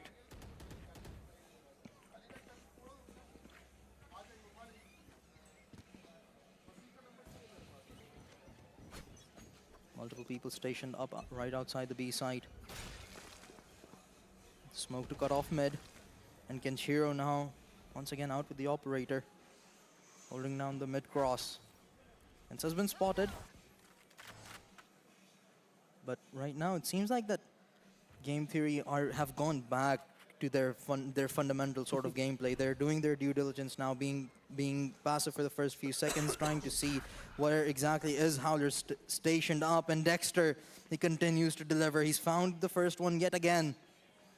And he's been doing it so consistently in this game as well. Yeah, finds his counterpart in M2K. Kenshiro, Trick is kind of expecting that someone is going to be posted up, and he finds the shot onto Kenshiro. The intuition there that someone might be holding towards that angle, and he definitely shines in that. Push coming in, Tensa will be tested. Woody's already gone, so no backup for him to work with, and Dexter gets 3 to his name, as now Salt is the last one alive. Side completely taken over, and Salt has absolutely no space to his name, and nor shall he have any kill. Is it right to say that this is probably the first flawless that we've seen? Is this the first flawless that we could have seen? It feels like it, because every round there's usually 1 or 2 deaths, but it felt like a flawless, the first one that we've seen so far in this game. I guess so, you're right. Yeah. I mean, these teams have been trading back and the rounds back and forth at the beginning of the second map, but it has been, for the most part, utter dominance from both of these teams in particular halves. But there has been no flawless. You're right. But Game Theory, well, they've broken the trend. We finally have a flawless, and it, for the right reasons. Game Theory, they're starting to feeling themselves. We see Dexter getting hyped up, and Game Theory have also sort of called, I believe, have called for a timeout here. Hence, we see the timer being paused. But I wonder what they need to talk about. They're already working with a 3-round lead. They just got off of a flawless victory, and Drake with his anticipation over towards that middle positioning from Kenshiro. It's absolutely insane what his game awareness is right now. Yeah, and usually some people, when they're actually expecting someone to be obviously holding that, obviously you would obviously think that the one who's like holding from way far back would have the advantage in that scenario, but Trick just micro flicks onto Kenshiro there. And that was pretty much, I guess, the round pretty much right there. That sealed the deal there. Dexter, he's feeling good. That last round, he's been standing up as well and now getting kills as well. He's feeling good about himself, and the team, he's hyping them up as well alongside it. Yeah, he's been very vocal since the beginning of map number 3. Even after winning the pistol, the man stood up, and I believe that's just got a team. You must be feeling good when you have such a hype man on your team, and also given the fact that Dexter is doing phenomenal on the Euro as well. He just found 3 frags in the last round as well, and he's just been so proactive in this map in particular. On map number 2 on Sunset, we saw Drake being the one that was leading the charge for the most part, but this time around it's actually Dexter that's doing that part. And I mean, that sort of is the role of Yoru on a map like Abyss, given how sort of wide it is. So those TPs certainly help out, and the clone can sort of act as a decoy to just distract the players away. But having a hype man, it's just unmatched right now, and that also speaks about the jitters that Game Theory had previously. That's completely worn off. They're really feeling themselves, while on the other side, Howlers, they're not looking so good. They've been pretty silent. However, they are still talking things through, so I'm curious to know whether or not they can reset here. But Game Theory, they're very well known that once they get going, it becomes pretty lopsided, and there has been nobody that has been able to respond to that as of yet. Indeed, and yeah, we were talking about this at the start of the game as well. When we saw the agents like that, Tensa will be swapping instead of Woody. It's going to be Yeah. swapping protagonist. So I'm curious. I want to imagine like, is that maybe the chemistry not quite there yet with Tensa and Woody on the same roster, as opposed to when protagonist is on the team? Because obviously they haven't got much time to practice with Tensa. They've only had Tensa when Woody's not playing, but now Woody is playing as well, but protagonist isn't. So I'm not sure that they have had enough practice with this scenario particularly. Yeah, I mean, again, you aren't as well versed likely, given that your default replacement for Tensa was Woody, and he's also the captain of the team. But now it's Tensa that's playing on Abyss as well, and he wasn't the one who competed on Abyss in the semifinals either. It was Protagonist, and Protagonist, I mean, statistically, he wasn't having too fantastic a game, but there's also so much experience that the man has, which can come to your benefit, especially in such an environment where that man has played quite a lot of LAN events previously as well. But with the timeout now coming to an end, we will get to see exactly how this perform. But this is already like putting a lot of question marks onto Howlers with their decision to go for Tensa instead of Protagonist. And I mean, there's also justification for it, right? Tensa had a phenomenal game number 1, but he's just not being allowed to replicate that on Abyss. The Dexter finds one, slide through, a bit too much manpower to deal with. 1-for-1 trade so far. Ooh, Tensa feeling a lot of pressure as well. King has pushed up so far up on this flank, on this mid side as well. Trick on the other side finds Woody. King with 2. Well, this round is pretty much done and dusted as well. Yeah. Clears up mid all by himself, and now Tensa, the lone warrior alive, he's going to be only granted a sheriff to work with, and with 30 HP to his name, there's realistically nothing to be done. The spike should go down, and Game Theory guarantee themselves a lead heading into the second half of things. But right now, looking at the stats here, Trick, he's finally starting to show up as well. 11 kills. He was outstanding on map number 2 as well. I believe he had a KD greater than 2 in that game as well. Dexter, the hype man for Game Theory right now, also just getting first kills consistently round after round. Demon on that controller, also with 7 kills. Tensa, he's found 1, so an operator retrieved, and he's looking for more. A bit far away from the okay, never mind. Okay, there he is, Demon. I thought for 1 second that he would have gone away a little bit, but just swings around, secures around there.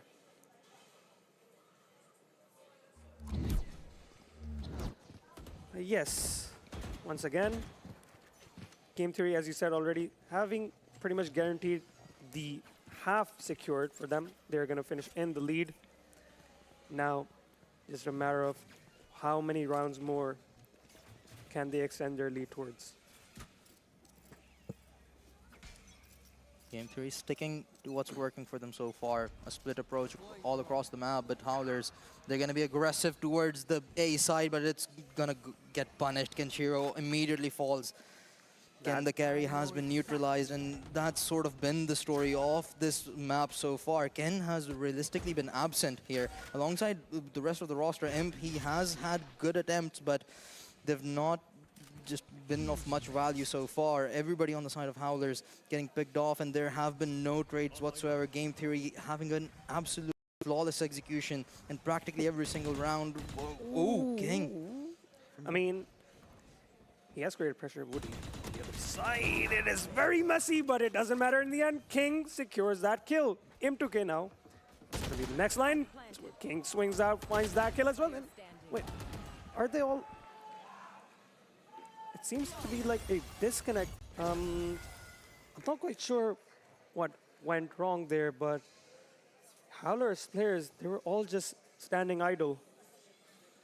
Yeah, it may be a disconnect, but we'll get word on that eventually. However, for the time being, I mean, even a 7-3 scoreline is really ridiculous. Game theory, they are absolutely blowing their competition out of the water. And this is the game theory that we saw in the semifinals as well. I believe they collectively had only lost 8 or 9 rounds in the semifinals, and the whole series being under 1 hour. We anticipated a great performance heading straight into the grand finals from them. However, the map one wasn't exactly favorable for them. But ever since the side switch happened on map number 2, they have come alive. We're finally seeing the roster that we saw in the semifinals.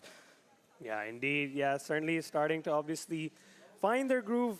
Like, obviously, quite start from them, as Gunny talked about in the pre-game interview as well, working on their fundamentals. Initially, those fundamentals were there, but just the execution was just not there yet. But now they've started to find a good kind of middle ground as to being on the same page pretty much for all 5 of those players.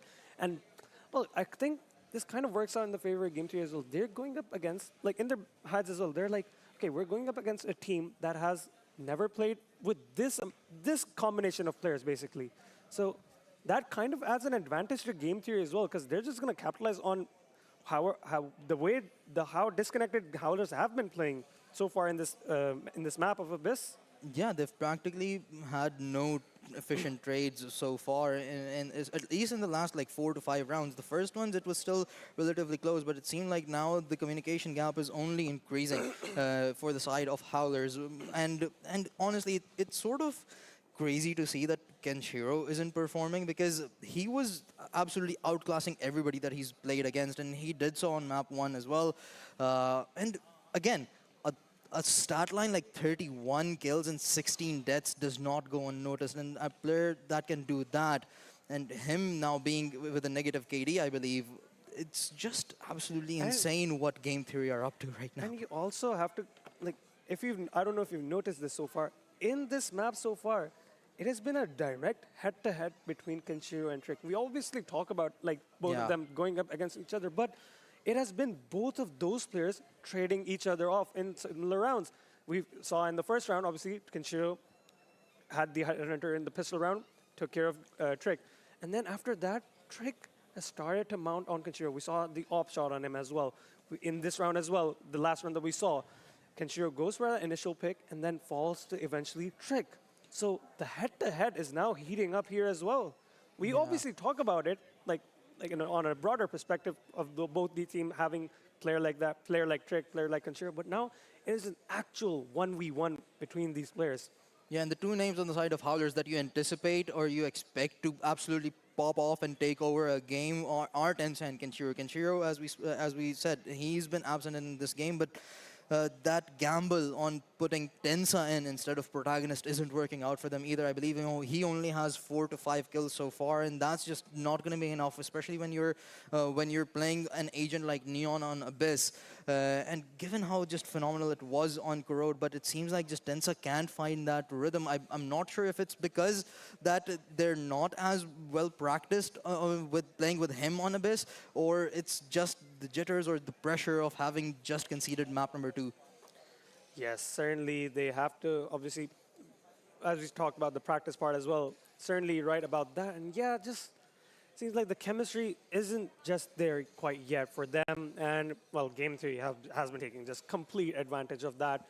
And, yeah, when we have Dexter on the other side as well, just hyping up the team now. Yeah. They're now coming up. They're now like, okay, now we've arrived. Now we're finding a sweet spot here.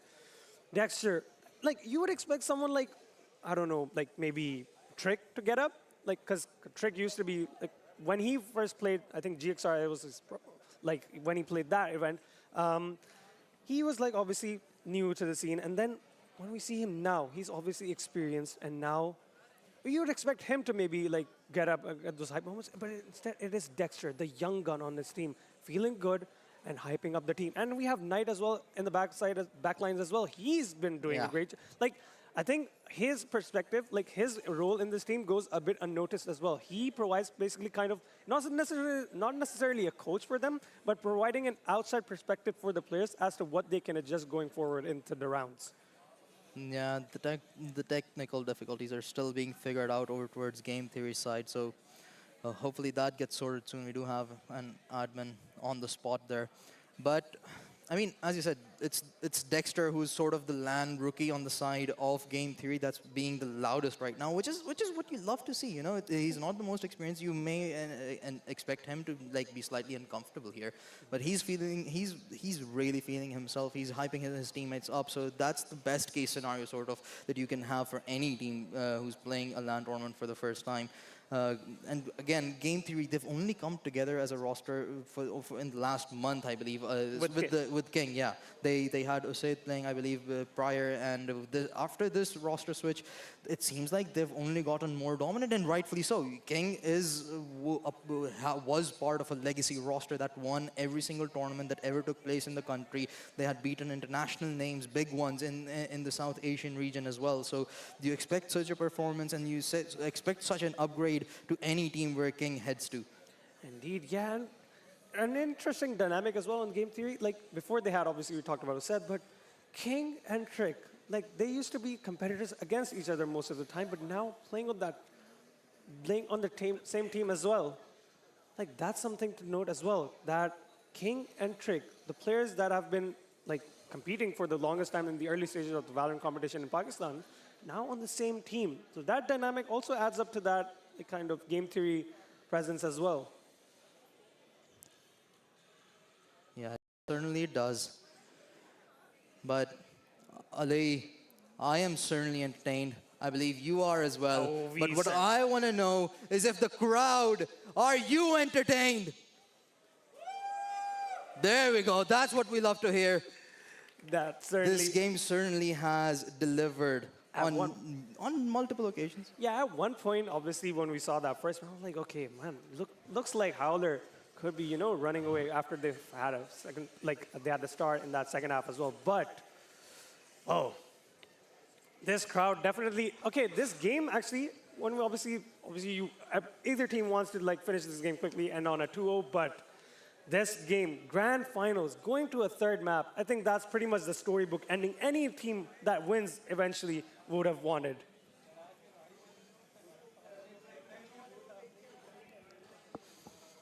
Game Theory currently stands about 4 to 5 rounds away from being crowned the champions. But I'm starting to see CS players here as well. Yeah. We are going to have the grand finals of Counter-Strike right after this one. Guys, are we excited for the CS games? Certainly, like, we have a following for CS as well. Like, obviously... yeah, T-Time was the loudest. He doesn't count. Certainly. I mean, yeah. You guys will get to see him commentate those games alongside for us as well. But yeah, those will be some games to watch as well. After this Valorant, this one has already delivered. I'm just excited to see the CS games after this one, Joseph. Yeah, so am I. We're going to be in the crowd, obviously, watching. Yeah. But for while you wait, the crowd that's present here, you can also play Tekken on our left side over here, all the way in the back. I believe there are about 4 setups. But there's a lot that's going on in this venue. And I mean, look, okay, let's speak a little bit about the game once again. Game Theory currently sitting at 8 rounds. They only need 5 more, and even if the round gets reset, they are now in a prime spot to just finish this thing off. Because again, we've talked about it numerous times. That Game Theory, once they get going, they're very likely to snowball that momentum and confidence into something much, much bigger. And that's what they did on map number 2, and now that's what they're looking to replicate over here as well. They already have a 4 to 5 round lead, depending on whether or not the round gets reset, of course. But that at best case scenario for Howlers right now is that Game Theory have to win 6 rounds, and that's not a lot. And usually in a tech timeout like this, usually momentum gets broken down. Yeah. For a team like Game Theory, like could be for any team basically. But when you're in the lead, I think you're not feeling as much like, okay, well, now our momentum got broken. But on the side of Howlers, what would be the discussions going on? Certainly, like the longer this tech timeout goes on, they're just going to be questioning a lot of things that they could potentially adjust in the future rounds as well. So that's one thing to see. But what I want to know right now, because we've started to see this arena start to fill up a little bit, can we have a confirmation? Who are we supporting? So if you're supporting Howlers, make some noise right now. Oh. Okay. If you're supporting Game Theory, make some noise. Ooh, pretty much equal. Let's do this one more time. Okay. If you're supporting Howlers, make some noise once more. If you're supporting Game 3, make some noise.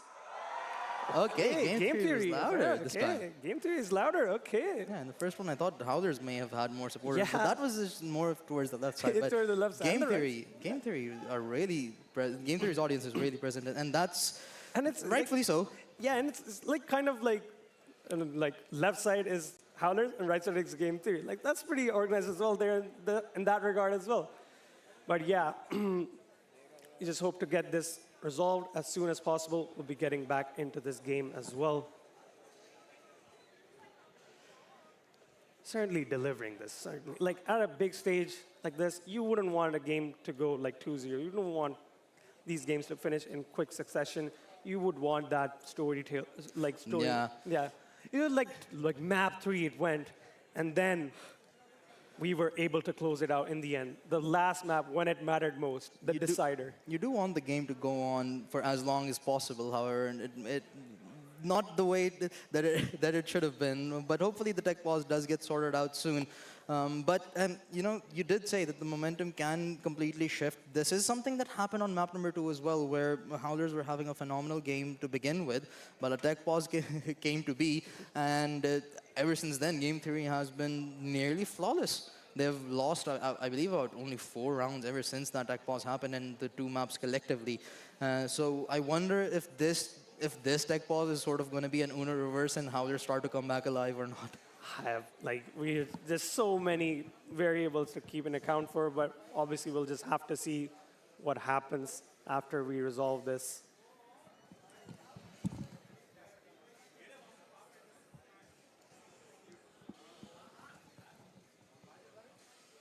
Grand finals here. Sindh Esports Championship. Both these teams basically kind of fighting to be crowned as the best in Pakistan. A prize pool on the line. 7.5 lakh on the line here. A title, a trophy to play for. We can see that in the middle of the stage. Trophy to be played for as well. We haven't talked about the trophy. What do you think about the trophy? Oh, it's absolutely gorgeous right now. We have 3 Spotlights on it as well. bright, shining lights over here, but it's looking phenomenal. I mean, that is what they are after, alongside the 1.5 million collective prize pool of CS and Valorant here. Yeah. So having a majority portion of that is also very, very impressive. But yes, indeed. We're yet to find out who obviously is gonna be walking away with that trophy. And what a moment that would be for any of these teams. After so long, an event like this happens and you win it out, you basically kind of cement yourself. This is basically kind of the end of year. So when this year ends, you will be the team that would be remembered as who won the Sindh Esports Championship, the grand finals. A lot to play for here, a lot on the line here. yeah, Stakes couldn't be higher. stakes really couldn't be higher because we haven't had a Valorant LAN of this scale in Pakistan in ages. I believe it's been at the very least 2 to 3 years. So since the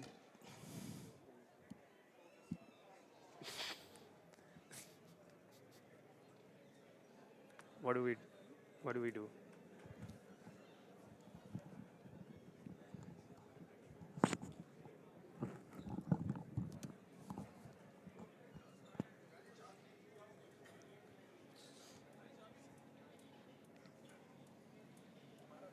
and we're back. Yeah, we're back, and we No, were we're talking. not. Or We're not. Oh, we're not back. Speaking.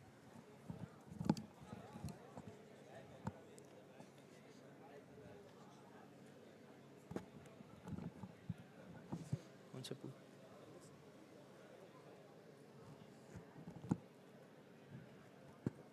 If this is standby, let me know.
जी सिला भाई.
Welcome back, ladies and gentlemen, to the Valorant Grand Finals of Sindh Esports Championship, brought to you by the Sports and Youth Affairs Department, Government of Sindh. We apologize for the delay. I believe one of the PCs on the stage were having issues, but I believe that has been resolved. So we will be heading back into game number 3 here. Ali, it has been a completely one-sided show so far from Game Theory. They have been dominating Howlers. Do you see a potential comeback happening, especially after this long pause that they have? Do you think they can sort of let go of the jitters and finally mount a comeback, or do you see Game Theory just finishing this thing off quickly? I mean, certainly, considering how long this technical timeout has gone out, they would have probably had a chance to kind of discuss their ideology. This half so far has pretty much gotten out of their way, but they'll try to minimize the damage that could be done to them, obviously.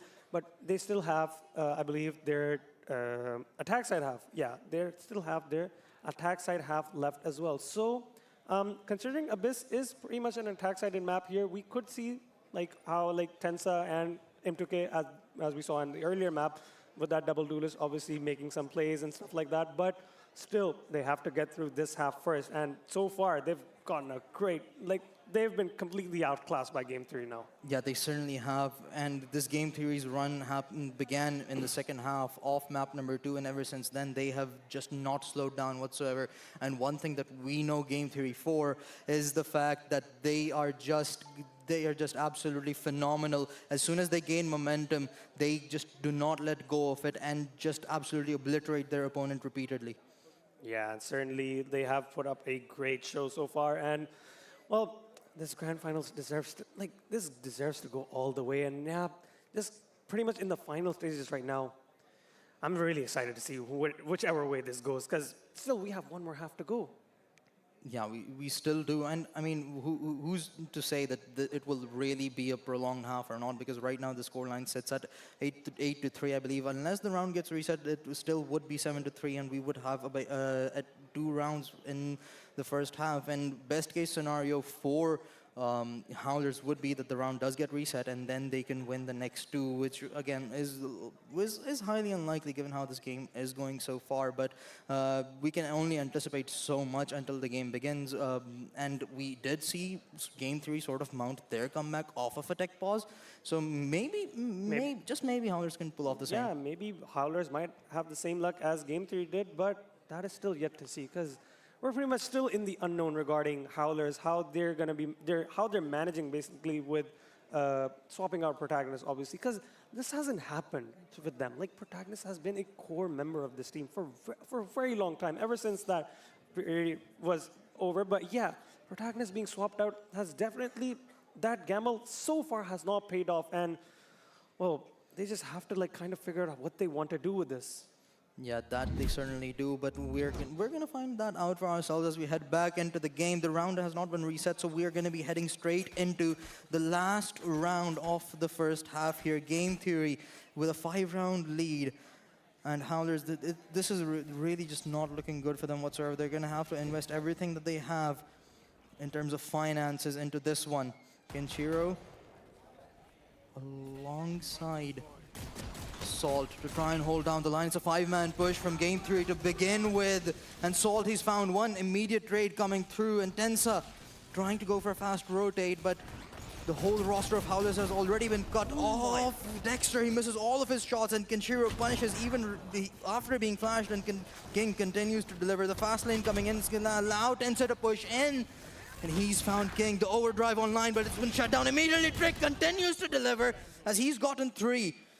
And now a 1 versus 1. Woody with just 6 HP against the IGL of Game Theory.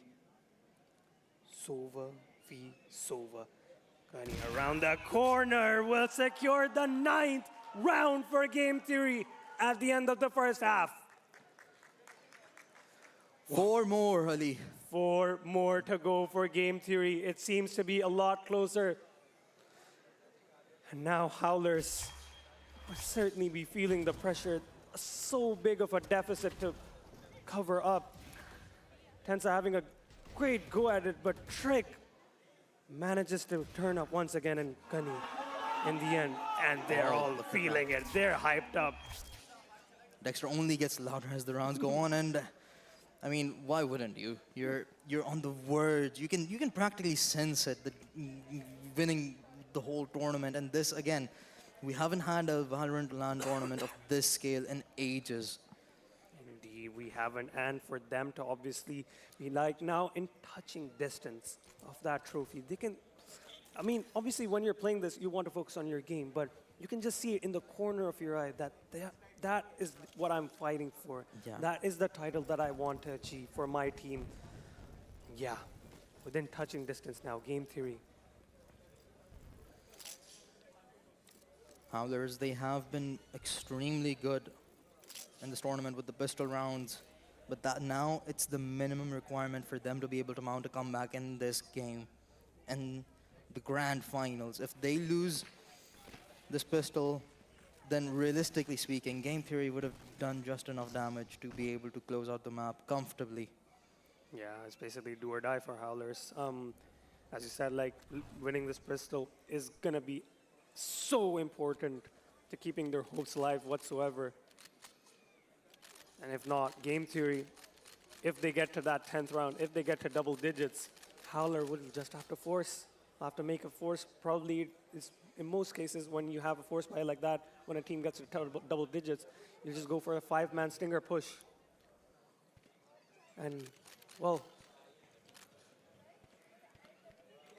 given the start that Howlers had in the grand finals, it really seemed like that we may be up for a really, really close game, and it was until it wasn't. I mean, Game Theory, as soon as they started to play their game, as soon as they got their nerves all calmed down and everything, it's just been their show entirely. Howlers have barely gotten any spotlight whatsoever. Yeah, as we just get closer, we're facing just some technical issues that's also getting resolved, but yeah. Kenshiro and Tensa, those two players were sort of the l- chart leaders on the side of Howlers, and both of them having only 6 kills with 11 deaths says a lot about the situation that Howlers are in right now. We spoke of Ken being the Ken the carry. You know, that was the Yeah, name I indeed. introduced him with Yeah. right now before the grand finals began, and unfortunately, and he did provide that value at the beginning at the beginning of the series. However, it's just been missing.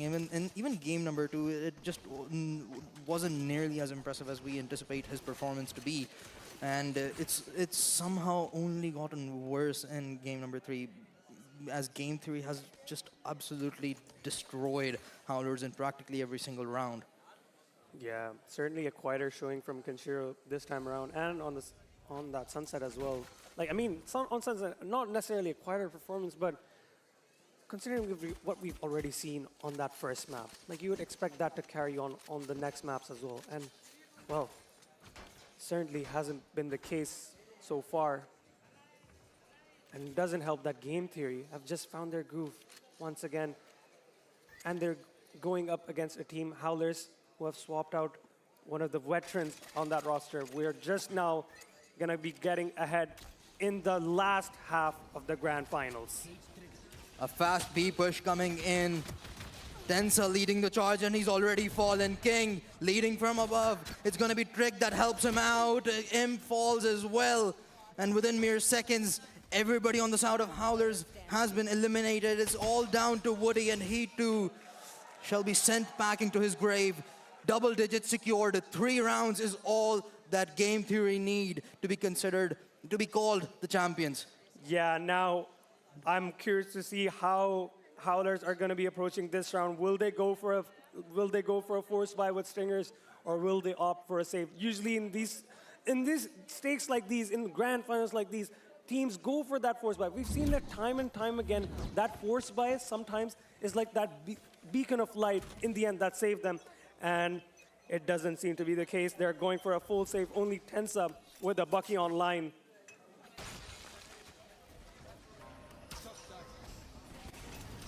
Another push coming in, and Tensa this time around finally gets the first blood after having failed so many times. And an instant spike ban coming in from the side of Howlers.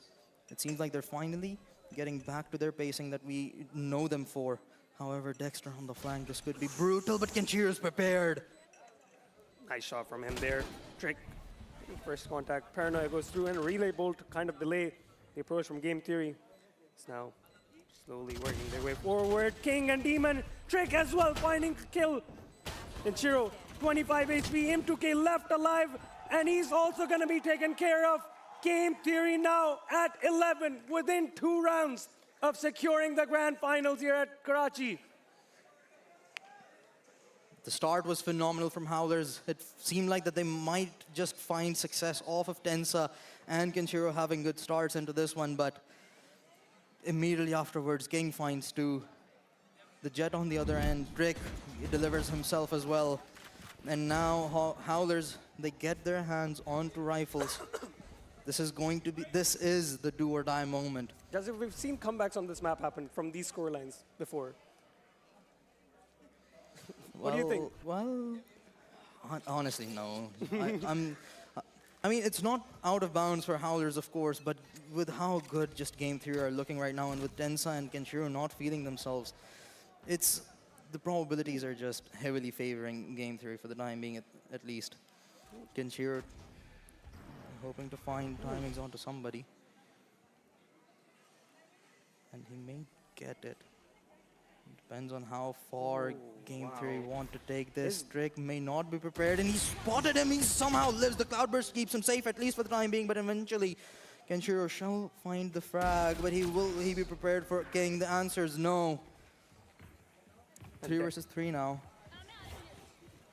Numbers all tied up. King spotting out information, gets attack on Tensa as well. M2K on the side as well. Really low. Alt lines up behind him. Takes King out of the equation.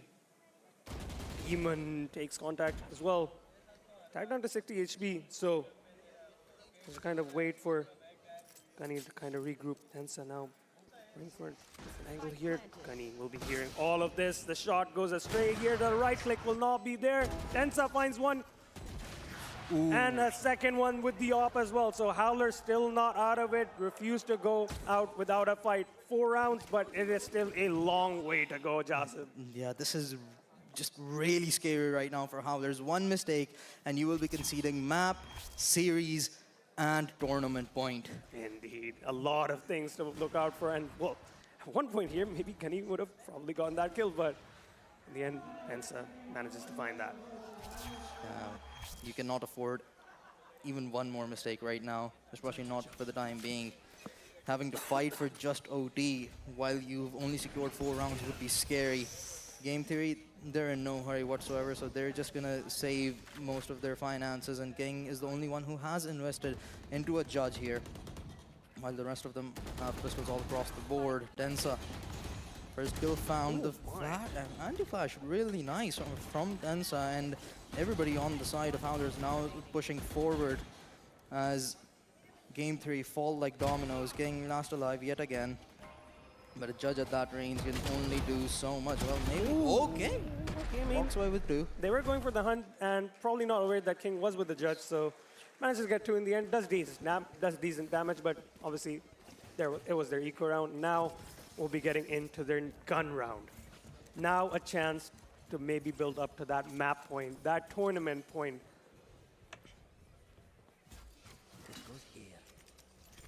There's still a long way to go before this becomes competitive. Game theory, an extremely comfortable cushion that they're sitting on right now. 6-round lead, 1 away from tournament point, 2 from being crowned champions. This doesn't get any better. Spam's coming across. M2K has been tagged down to 13 HP there. Surely not. For a second, it seemed like Demon was about to practically just wall hack Kenshiro over there. But it's going to be vice versa, and Ken is the one that gets the kill. A much slower approach from the side of Howlers this time. But they're starting to gather outside of A, where the IGL of Game Theory awaits.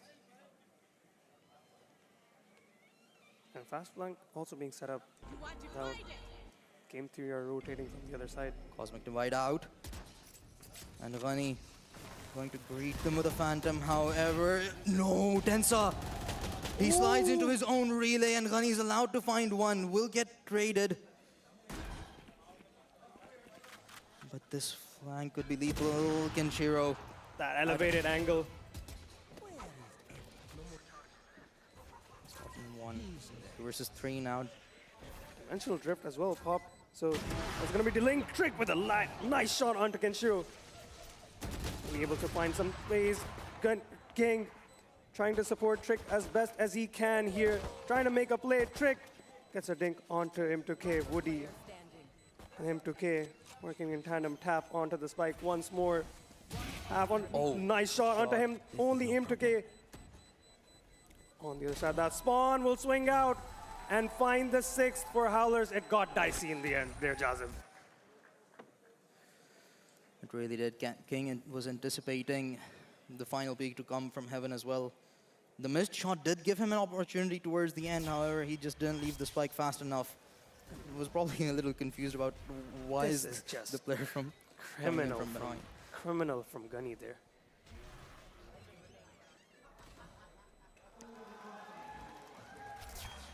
Tensa sabotaged himself, but a timeout now called in. Probably, I think, I think it's probably from Game 3. It's like maybe, obviously they're in the lead. They're trying to calm everyone down because, guys, we're already in the lead. And let's just keep them. They don't want to give away as many charity rounds as as Howler did, and rightfully so. I mean, the round differential sits at 5 right now, and they would at least like to make sure that they guarantee themselves OT before they start conceding rounds for charity or for whatever reason it may be. But I like this trick. You can see him being the most vocal player on the side of game theory. He has a lot of experience under his belt, even though he's very young. But Yeah. he has been playing for so long. I believe he was about 17 or 18 when he started playing for Salt about 3-4 years ago. So he has been playing at the top of the competition for so long. Indeed. Player started out as a rookie, now a veteran, as many people like to say, and still young. Right, future enemy. Blade Storm kill already found for Trick. He wants to get in the action here. Dexter finds a Sheriff kill. Woody just taking Trick out of the equation there. Salt's weakened up to just 6 HP, and now Woody in somewhat of a difficult corner there, but now he has support, so Game Theory don't want to force any engagements. They already have inferior weaponry to work with. So they want to just pick apart Howlers based off their mistakes. Ooh. Contact taken there. Woody wants to get aggressive. You're paranoid. Gonna go through. Gonna delay things a little bit here. Well, they want to get aggressive with it. Demon gonna be under a lot of pressure. King with that judge over there. Manages to find one, but the kills are going the way of Howlers. 2v2 now. Both of the players on the side of Howlers are so weakened up. The Sheriffs are going to be enough to be able to finish them off, but Ghani is fallen. Dexter, he himself is extremely weak, just 5 HP on him. But given that Imp and Salt are both less than 50 HP, it's only going to require him 1 Sheriff shot each. So if he can find the right timing, it is possible. However, the spike's going to go down towards the A side, so he's going to have a really long rotation to make first. Certainly. Knife out right now. Imtake would probably be hearing a lot of this. Yeah, recovering a rifle there as well. Okay, holding over this angle, fake out. It's gonna go through here. M2K not phased by it, and the flash in hand. Just not ideal there for Dexter. And the crowd is starting to believe in the comeback, Jazib, a little bit. Even I'm starting to believe. Yeah, 7-11 right now. Yeah, not too confident in it as of yet, but it's starting to show potential. Howlers, I guess the tech timeout really does help a team out to come back here. Although they did concede a couple of rounds before starting their run off on map number 3, but it's still really dangerous. They need to put together at least a couple of more rounds, and the economy at that point would actually be broken on the side of Game Theory as well. So these next couple of rounds are sort of going to be high risk for the side of Game Theory as well. Yeah, indeed. And considering it was Game Theory's eco, but still, for it to come down that close, Game Theory right now, still with that cushion, obviously, they still have a lead, but as soon as if Howlers start to mount, create a chain of rounds, you start to feel, okay, guys, we have to gain that composure back once again. Yeah, certainly just waiting to see how they adjust in that next round. The gun round, which will be for Team Game Theory. Another tech pause has come in, unfortunately, but hopefully that shall get sorted soon. Let's see if the crowd, do you guys believe in the comeback for Howlers? Oh, wow. Oh, wow. Do you guys think Game Theory will be able to close it out before that? Okay, well, equal kind of we have believers on both sides. I'm a believer. You're a believer. But for who? That I'm not going to tell you. That you have to figure it out. That you'll find out once the game comes to a conclusion. Fair enough. Yeah. I'll just say the name whoever wins. but right now, okay, realistically speaking, Game Howlers, they're not out of the danger zone just yet. They still have to chain together quite a few rounds to be able to make Game Theory uncomfortable. Game Theory, having exhausted all of their resources into this round, really would like to be able to put out this one on board and achieve tournament point, and Trick puts it off to a right start. Headshot found, Tensa's gone. Tip of the spear, basically, right now in that scenario. M2K, not the duelist that he's playing, it's a bit of more disruptive role, not necessarily like a dive duelist. Howlers will have to go for a very slower approach this time around. Hunter Spear invested from the side of Howlers, trying to get a tag onto someone. Gunny on the other side of the Odin doesn't manage to find anyone there. And Howlers have made their way onto the side here, finding those kills as well. Still, 3 players alive for the side of Game 3 here. King, sharp on the shooting once again here, making it a 3v3. Demon, oh, he gets caught. Woody's taking him out, dimensional drift. He has spotted 2. King allows King to find the first, and King wants more. 2 versus 2 now, but Salt from behind. Going to make matters so much better. Neural Theft out online, but it won't even matter. Lord! King! On the ropes of 4K. The RNG working in his favor in that moment. And now, at tournament point, our Game Theory. We have to talk about this shot as well. First of all, Trick managing to find the tip of the spear, and then King just snaps onto Salt there, and then Phenomenal. RNG on the ropes. Because they nerfed it. Look at that. Very rightful praise from Demon over there. Just now 1 round away, our Game Theory, from the title of being crowned the best ever in Pakistan.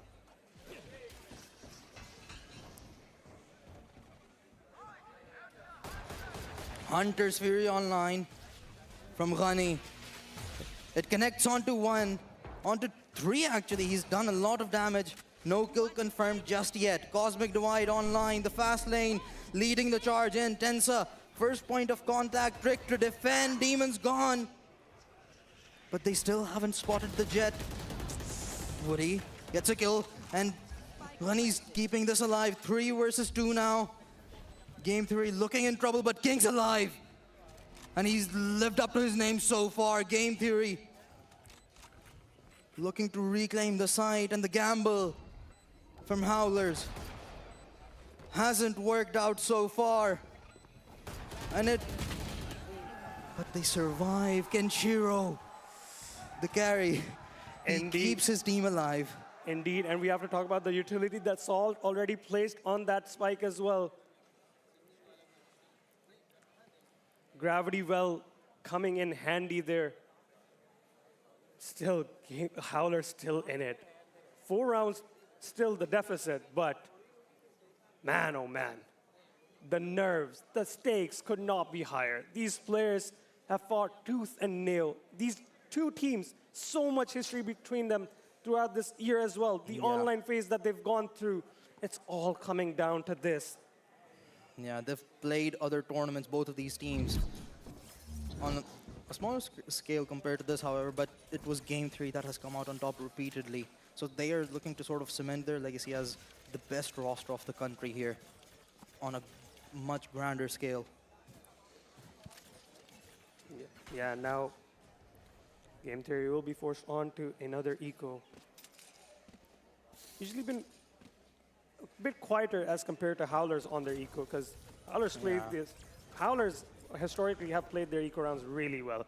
And Game 3, well, they do make it close in the end. They do deal a lot of damage, but just doesn't come to fruition in the end of the round. Plus, Howlers sort of rely a tad bit more on their individual prowess rather than Game Theory, who sort of work together as a collective group, and they do it very well, but they also have players who can show up, who can absolutely pop off and take over the game whenever needed, and King has done just that. I believe he has more than 25 kills right now, so he really is telling us why he's won practically every single major LAN tournament that's happened in Pakistan. That 4K is just out of this world, honestly. He's had a lot of 4Ks this game so far, but that specific one,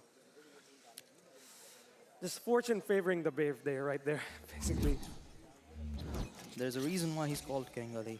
Yeah. He's certainly living up to that name, but Game Theory, this certainly is going to be a big test for them, but they still have a really good lead. Dexter barely makes it out alive from that engagement, but now the push coming in. Drake, first one to go down.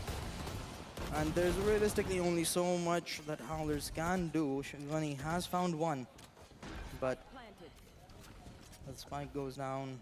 Game Theory just are looking to collect any pieces and any value that they can find out of this one. They're happy to wait out, honestly, at this point. Try to find any exits that they can afford. Tensa looking up to this onside, will manage to find 2 kills. Leaves it all down to Dexter, and he will be cleaned up by Woody. So, 3 rounds is now the difference. This is starting to come back a little bit, Joseph. 3 rounds in it. Game Theory will now be on a bye once more, but they cannot afford to lose one more time. The crowd certainly has faith. They're chanting their name after every round victory. But they're gonna need 3 more of those at the very least, and that too will only push this to overtime. They're not guaranteed a victory, however. Game 3. 1 more, all they need. 1 misstep from Howlers, and they'll be done for. Kind of gives an indication that the hit is going to be towards the side here, Tensa. Pushing in. King once again present on site. The wallbang isn't gonna work. Tensa's found him. Plant coming through as the rest of Game Theory now rotating over. Bunny awaits the backup. The Aldrone throwing out angles, but Howlers, they're playing the safer. All of them immediately back away except for Imp. He can TP out. He's playing the safe. He wants to waste as much time as possible. Keep Game Theory guessing about where exactly Howlers are, and now that he felt danger and pressurized, he TPs away. Dexter's found 1. Looking for more, it's gonna be Demon that gets the kill, and Diffuse is coming through the gamble. It hasn't worked so far, and it will, but Howlers, they're making it work finally. Double digits finally secured. It's now only a 2-round difference amongst the two. Yeah, and in that round as well, Gunny getting it within 4 seconds away from that trophy, basically. Half already there, but as you see the crowd as well, they're now starting to finally fully believe in this. Once again, Game Theory on an eco. Howlers with the advantage in the weaponry. And you can see the frustration in King's eyes there. And Tensa also being vocal on the side of Howlers as well. This grand finals could not have been any better than this, Ali. Map number 3, second last round of regulation is what we're about to witness next, and the chanting, the crowd, they're really enjoying the game. Clearly, they want Howler to mount a comeback. They certainly do. A lot of support for both teams, but this time, right now, Howlers, I think the Howler believers are starting to come alive. Aren't you guys? Aren't you guys coming alive for this comeback? There we go. There we go. But timer's starting to tick down again. And we head back into the game. Game Theory's finances are not looking too good over here. Trick's gonna be the only one with a rifle in hand.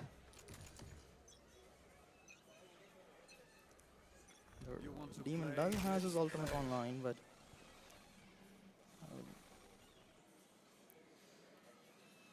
from the shadows and an eco can only provide so much.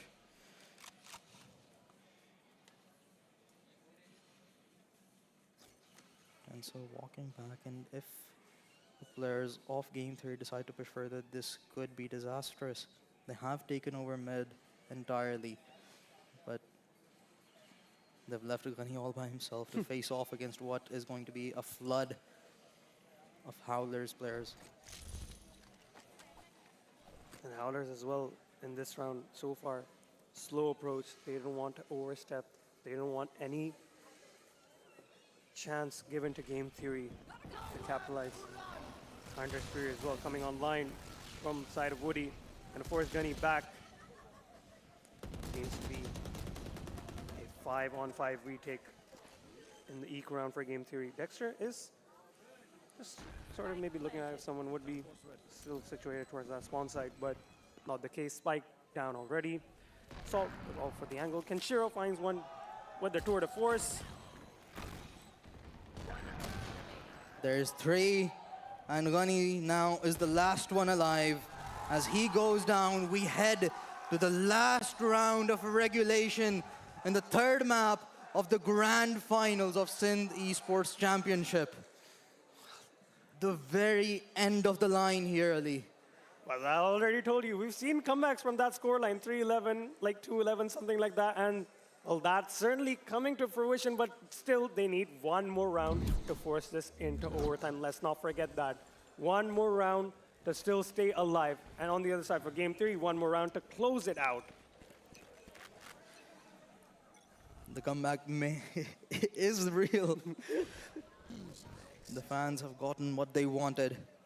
But will Howler deliver to the full extent? Imp has spotted one. Demons doesn't mind the engagement, he gets one. Tripwire's triggered and King with an easy kill. There's two! Howlers, they went for a gamble and it has failed as Game Theory. They look to cement their legacy as the best Valorant roster of Pakistan right now. Salt is all that remains between them and the trophy. He's found one, but that's all she wrote. As Game Theory are your victors of Sindh Esports Championship.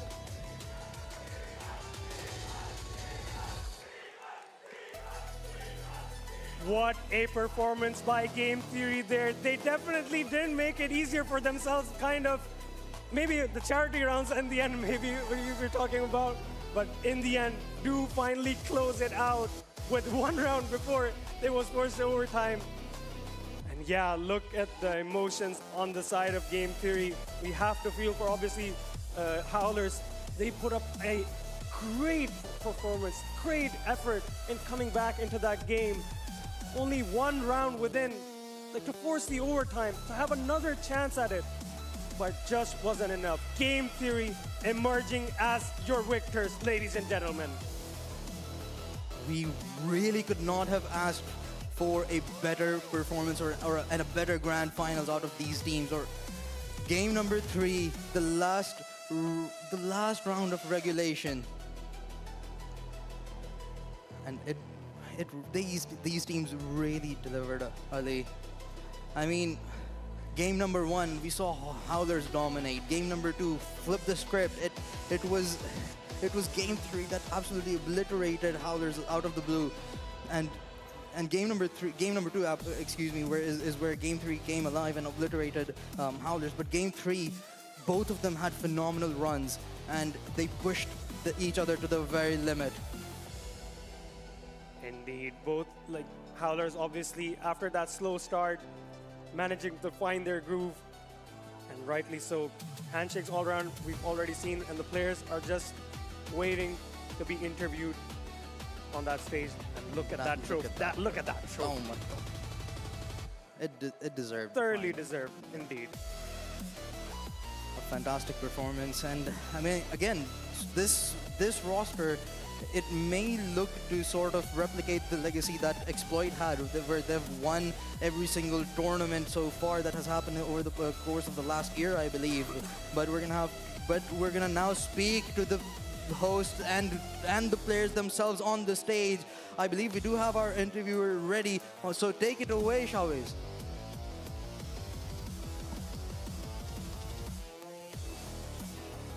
Congratulations, that's a big win, SEC champions for Valorant. How are you guys feeling? Trick? Feeling incredible, feeling insane. Can't describe this feeling. It feels good, bas. अच्छा मैंने Dexter को देखा था. Everyone said that he's the newest, लेकिन लैन को लेके लैन के लिहाज से डेक्स्टर की एनर्जी बहुत हाई थी. When the crowd were cheering in support of Howlers. Dexter, I want to know what was going through your head जब लोग आपके लिए cheer नहीं कर रहे थे. It's okay.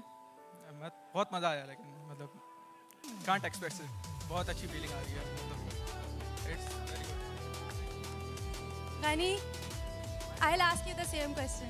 Crowd की support बहुत ज़्यादा matter करती है. I feel like पहला map जो आप लोगों ने drop कर दिया था, how much do you think it has to do with एक तो LAN के jitters, ऊपर से crowd, you guys knew कि Howlers were, you guys were statistically the favorite, but crowd की support ज़्यादा Howlers के साथ थी. How did you guys manage that pressure? We don't really care. We just focus on our own game, and if we're the villains, so be it. We just wanted to silence the crowd anyways. So it was fun. But there are some friends in my support too, and I love them for him, and this is for them. Yeah. Did you expect the series to come this close? आखिर में जो था वो सब लोग ready बैठे हुए थे कि बस खत्म, लेकिन खत्म हुआ नहीं, बहुत ज़्यादा close आ गया था. Did you expect that? Interesting बनाया था मैच को किसी तरह, तो करना पड़ा ये.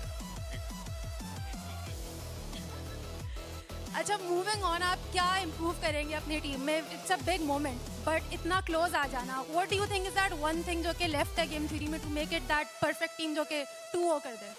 I think more track. I think these guys just started playing.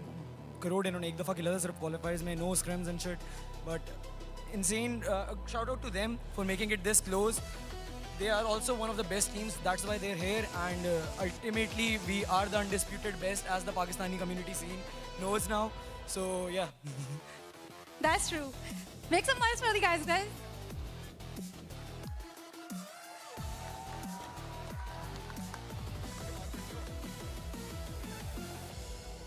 So, ladies and gentlemen, let's give a big and huge round of applause for the winners of Sindh Esports Championship 2025. The team, the game theory के लिए भरपूर तालियां होनी चाहिए जी. And with that, I would like to request Game Theory, please step forward. The stage is yours and the trophy is yours. आप सबकी भरपूर तालियों में lifting the trophy of Sindh Esports Championship 2025 and the winners, Game Theory.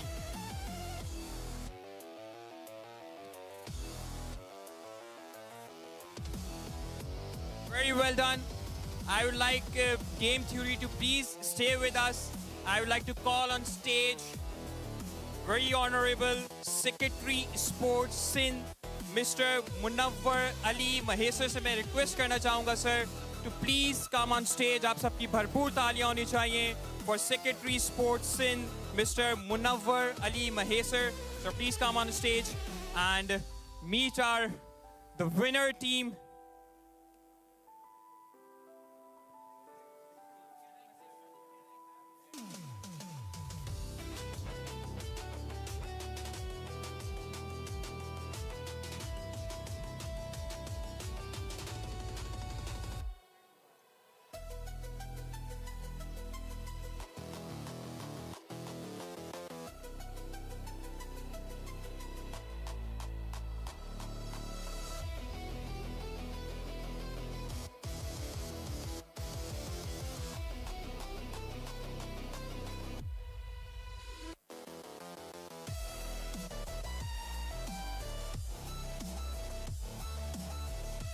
And with that, I would like to call on stage Director Sports Sindh, very respected Mr. Dr. Asad Ishaq साहब से request करूँगा sir, please come on stage and meet our winners, Mr. Dr. Asad Ishaq, and we have a picture as well.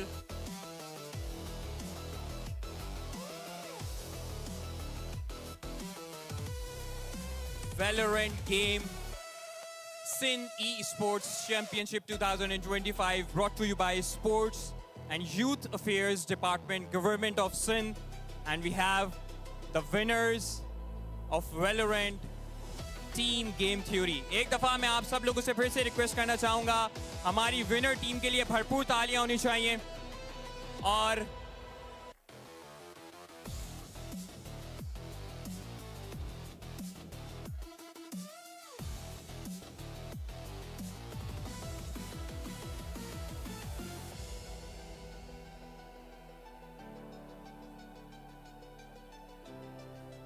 So ladies and gentlemen, with that, मैं आप सब लोगों को फिर भी बताता चलूं.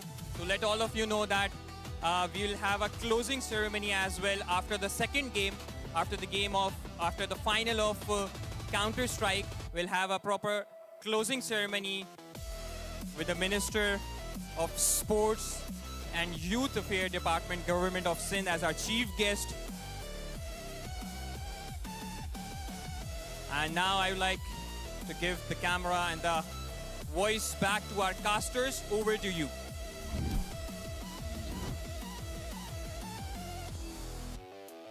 This has been a fantastic journey up until this point, but any final thoughts before we conclude this thing out?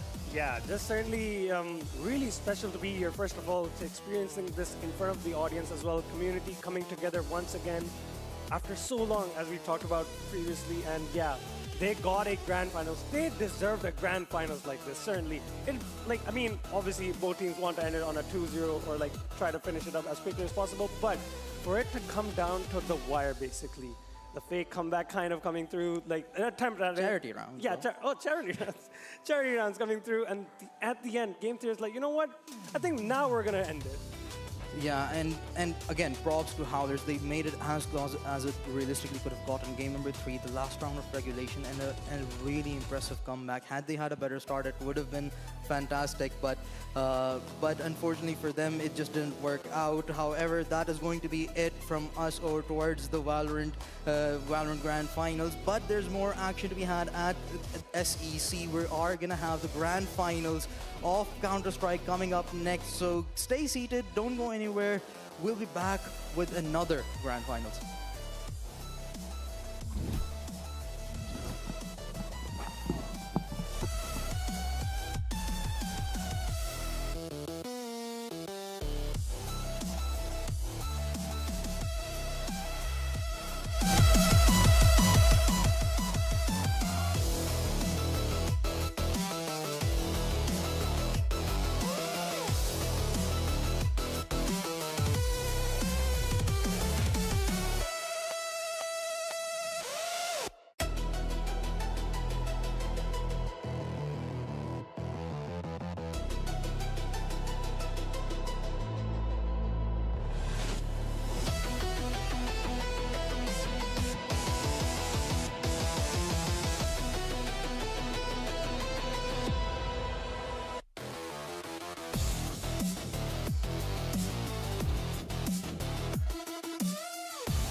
थी.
Hello, hello, hello. Ladies and gentlemen, let's give a huge and warm welcome to the visionary leader behind all this, chief guest of the night, Minister Sports and Youth Affairs Department, Government of Sindh, Mr. Sardar Muhammad Bakhsh Khan Meher के लिए भरपूर तालियां होनी चाहिए जी एक दफा. Thank you so very much for joining us here, sir. We are really honored to have you.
औज़ुबिल्लाह मिनश्शैतानिर्रजीम बिस्मिल्लाहिर्रहमानिर्रहीम. शुरू अल्लाह के नाम से जो बड़ा मेहरबान निहायत रहम वाला है. And with that, let me introduce myself once again, ladies and gentlemen. मैं हूँ आपका host, आपका दोस्त Rao Shavez. And once again, I would like to officially welcome all of you to Sindh Esports Championship 2025, brought to you by Sports and Youth Affairs Department, Government of Sindh. एक दफा भरपूर तौर पर तालियां होनी चाहिए for Sindh Esports Championship 2025. भरपूर तालियां होनी चाहिए जी, ladies and gentlemen.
2000 से प्लस जो है पार्टिसिपेंट्स ने पार्टिसिपेट किया है from all over Pakistan.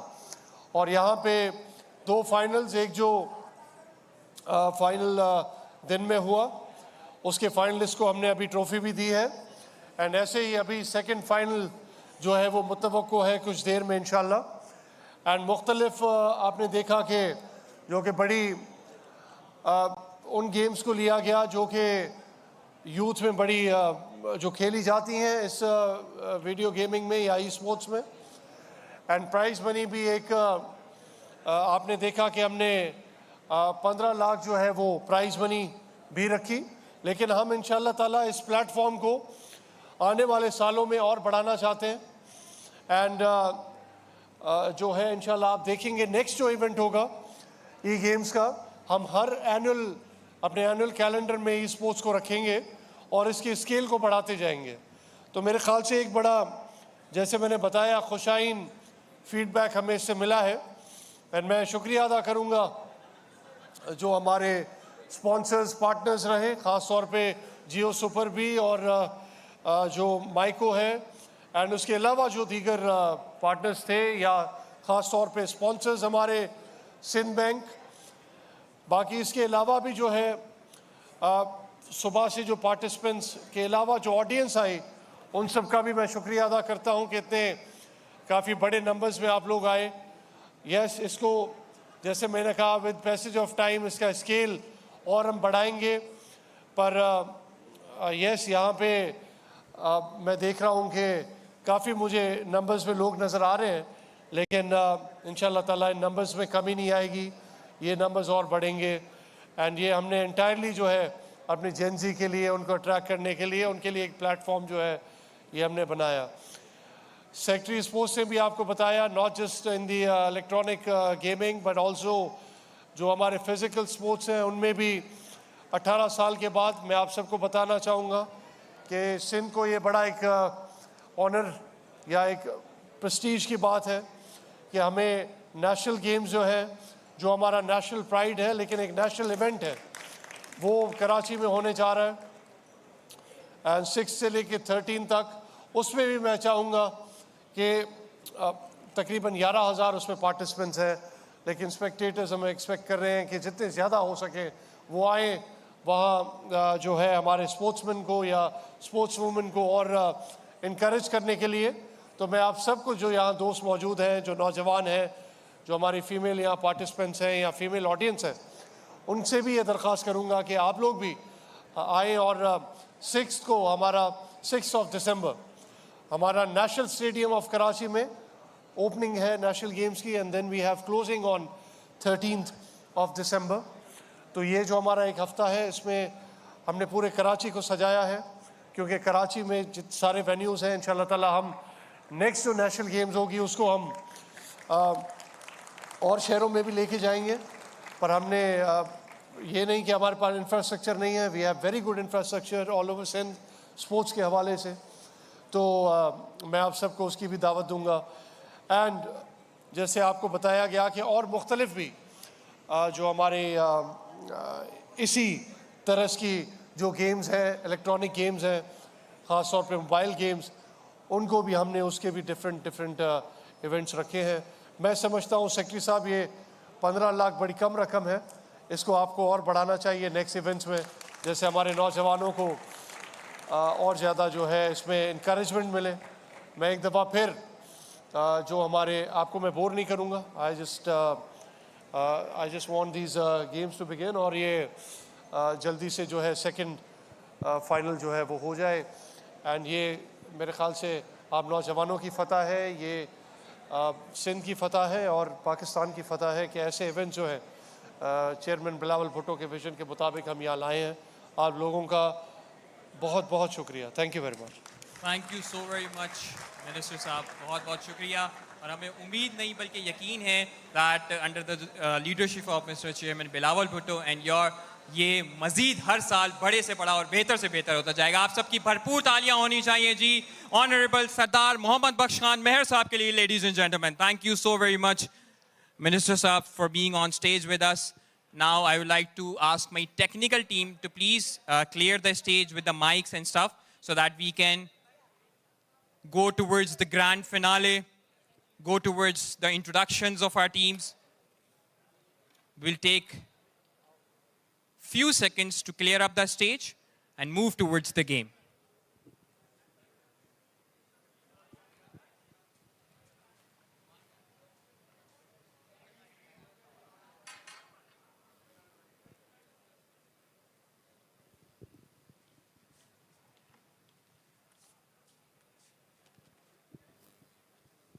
Perfect.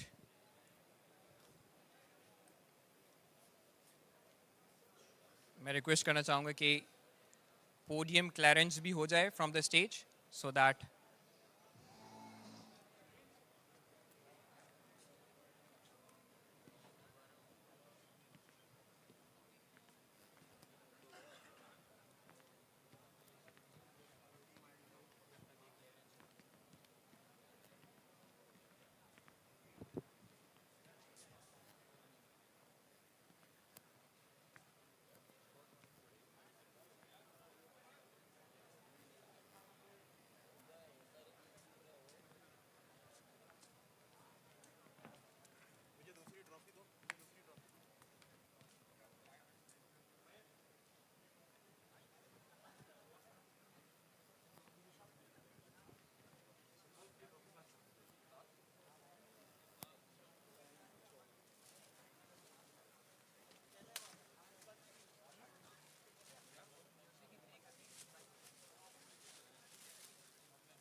Okay जी, लेडीज एंड जेंटलमैन, मैं आप सब लोगों से रिक्वेस्ट करना चाहूँगा टू प्लीज सेटल डाउन, क्योंकि अब हम अपना ग्रैंड फिनाले शुरू करने वाले हैं। ठीक है जी, हम इंतज़ार इस बात का करेंगे कि आप सब लोग अपनी नशिस्तों पर वापस आ जाएं। जितने लोग मेरी आवाज़ को सुन रहे हैं, हॉल एरिया से बाहर हैं, हमारे गेमिंग एरिया के अंदर मौजूद हैं, मैं आप सब लोगों से रिक्वेस्ट करना चाहूँगा, ladies and gentleman, please get back on your seat. मैं आप लोगों से अदबन, एहतरामन, इल्तिजा, रिक्वेस्ट सब कुछ करना चाहूँगा, उर्दू में, इंग्लिश में, जो ज़बान मुझे आती है, कि अपनी नशिस्तों पर वापस आ जाइए ताकि हम अपने इस फाइनल को, हमारे काउंटर स्ट्राइक के फाइनल को शुरू कर सकें। ओके जी, विद दैट मैं हमारे पहले फाइनलिस्ट को स्टेज पर बुलाना चाहूंगा, पूरी टीम को। आप सबकी भरपूर तालियां होनी चाहिए फॉर टीम वाह वाह के लिए, भरपूर तालियां होनी चाहिए जी।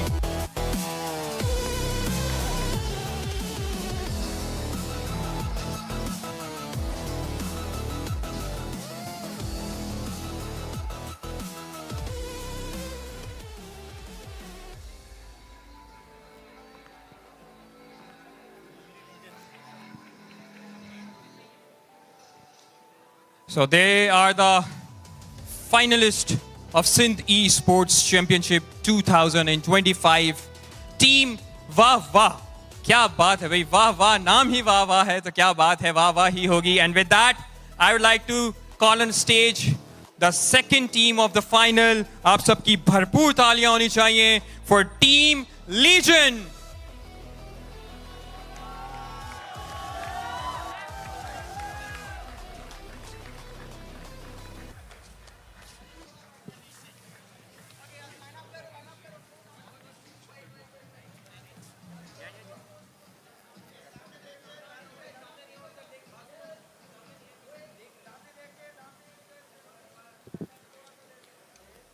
And with that, मैं रिक्वेस्ट करना चाहूँगा team Wawa and team legion के कैप्टन से to please step forward on the right and left side of the trophy. Sir, please step forward. आप दोनों आगे आ जाइए. Can I have a mic? Okay ji. Sir, please sir. अस्सलामु अलैकुम. वालेकुम अस्सलाम. सर कैसा लग रहा है बीइंग द फाइनलिस्ट, इतना जबरदस्त बड़ा मुकाबला थ्रू आउट पाकिस्तान स्टेज पर आके, how is the feeling? Obviously excited है, little bit nervous but all good. Very well done sir. हमारी बहुत सारी दुआएं, हमारी विशेस आपके साथ हैं कि, और हम यही देखना चाहते हैं कि एक ज़बरदस्त मुकाबला हो, जैसे लास्ट गेम में हमें बड़ा ज़बरदस्त मुकाबला देखने को मिला है. व्हाट आर यू एक्सपेक्टिंग कि टीम लीजन जो है ये आपको बड़ा टक्कर का मुकाबला देने वाली है और you are going to win it easily? Obviously it will be a close game, लेकिन hopefully we will win. Thank you and good luck, best wishes. अस्सलाम वालेकुम sir. On the mic. Sir कैसा लग रहा है 2400 लोग, 400 से ज़ायद टीम पाकिस्तान भर से मुकाबले, and team Legion is standing on Sindh e sports championship के ग्रैंड फिनाले में. How is the feeling? Excited और बहुत अच्छा. क्या टीम डिस्कशन थी पीछे? नर्वस हैं थोड़ा सा? आज लाइव ऑडियंस भी आपके सामने मौजूद है, कैसा लग रहा है? आपको लग रहा है नर्वस है? मुझे बिल्कुल नहीं लग रहा. और आपको क्या लगता है सर कि वाह वाह आपको एक जबरदस्त टक्कर का मुकाबला देने वाली है, या आप लोगों की स्ट्रेटजी बहुत इजीली काम करेगी and you are going to win it? नहीं, हम श्योर मुकाबला जो है टक्कर का होगा, क्योंकि हम लास्ट लाइन से हारे थे, तो इंशाल्लाह उसको चेंज करना इस बार जी. तो अब वो कहते हैं कि जख्मी शेर ज्यादा खतरनाक होता है. बिल्कुल. तो ये तो सर गेम के बाद पता चलेगा. हम सब की बेस्ट विशेस आपके लिए साथ हैं. एक दफा दोनों टीम्स के लिए भरपूर तालियां होनी चाहिए, ladies and gentleman. Thank you so very much. You guys can be seated. आप लोग तैयार हो जाएं जी. कहते हैं कि कमान संभाल ली जाए. And now I would like to request our casters, over to you. It's been 6 long years since we've had Counter-Strike back in Pakistan, and now it's happening twice in a row, and it all comes back to this one city. Karachi has dominated the Counter-Strike scene through and through, with maybe the only person in recent history coming out of it. Being from Pokemon from Lahore, it feels like every step of the way, Sindh and its esports scene has been defined by this game. Welcome to the SEC 2025. Welcome to the Sindh Esports Championships. Now it's time for the real showdown. It absolutely is. I mean, for the longest time, Karachi has absolutely dominated, right? when you think about individual players, you know that Karachi is stacked with talent. Sindh has been killing it with CS. You can look at all the other games, there might be talent elsewhere, but Sindh has Counter-Strike. Absolutely, and you look back towards the history of what they've managed to accomplish. Everyone in esports knows Arsalan Ash. Everyone at home knows the legacy that he's made for ourselves, but it was steps before that. It was people like HSB, people like Trans actually being able to go to places like the WSG 2017, going to multi-million-dollar tournament qualifiers in the past as well. This is a legacy that has been defined consistently with just fantastic performances that have given us opportunities. But अब मौका बाहर का नहीं, अब यहाँ का है. सवाल यही पैदा होता है कि after all of these years where we've had continual domination by Karachi, is it still on top, or is this going to be the chance for Lahore's one representative to fight back? That's the thing, right? Because if you think about international representation, we saw Pokemon do so well. He's been part of all these lineups that have found a fair bit of success, which, frankly, I don't think lineups from Sindh have done to that same degree, at least not being able to find their place in international lineups. But if you just look at that local competition, Wawa has them beat. Now, everyone's at home. If you don't know about Counter-Strike, if you're just tuning in to support the esports scene, first of all, welcome to the fantastic places. The veto is incredibly important in Counter-Strike. 7 maps होते हैं, 7 मुख्तलिफ मैदान जंग होते हैं जिनके ऊपर खेला जा सकता है. दोनों टीम तकरीबन 4 मैप इसमें से हटा देंगे. एंड में हमें 3 मिलेंगे मुख्तलिफ इलाके जहां हम खेल सकते हैं. Every single map has its own advantages and disadvantages, and every team has their own specialty. We have seen teams banning out certain maps, and we've seen them picking. Right now, as you can see over here, this Train has been banned out by Team Wawa. Ancient's been banned out by Team Legion. Then we've got Dust 2 picked by Wawa. Wawa को हमेशा से Dust 2 का बहुत शौक है. Mirage picked by Legion. ये दोनों maps जो हैं इनको Counter-Strike में कहते हैं कि हाथ के खेल है. It's all about the hand. It's less about the brain. But when it comes to these two teams, there's a lot of mind games going on between them anyway. आखिर में 2 और bans होंगे और उसके बाद decider होगा. अगर ये 3 games तक गया तो फिर हमें Inferno मिलेगी. मगर हो सकता है कि एक टीम 2 में ही जीत जाए. For us, what do you think about the veto? I think the reason we're seeing Wawa pick into Dust 2 is because, listen, we've had a bunch of conversations with them backstage, and, the scene is closely knit enough that we can get a bunch of info about this.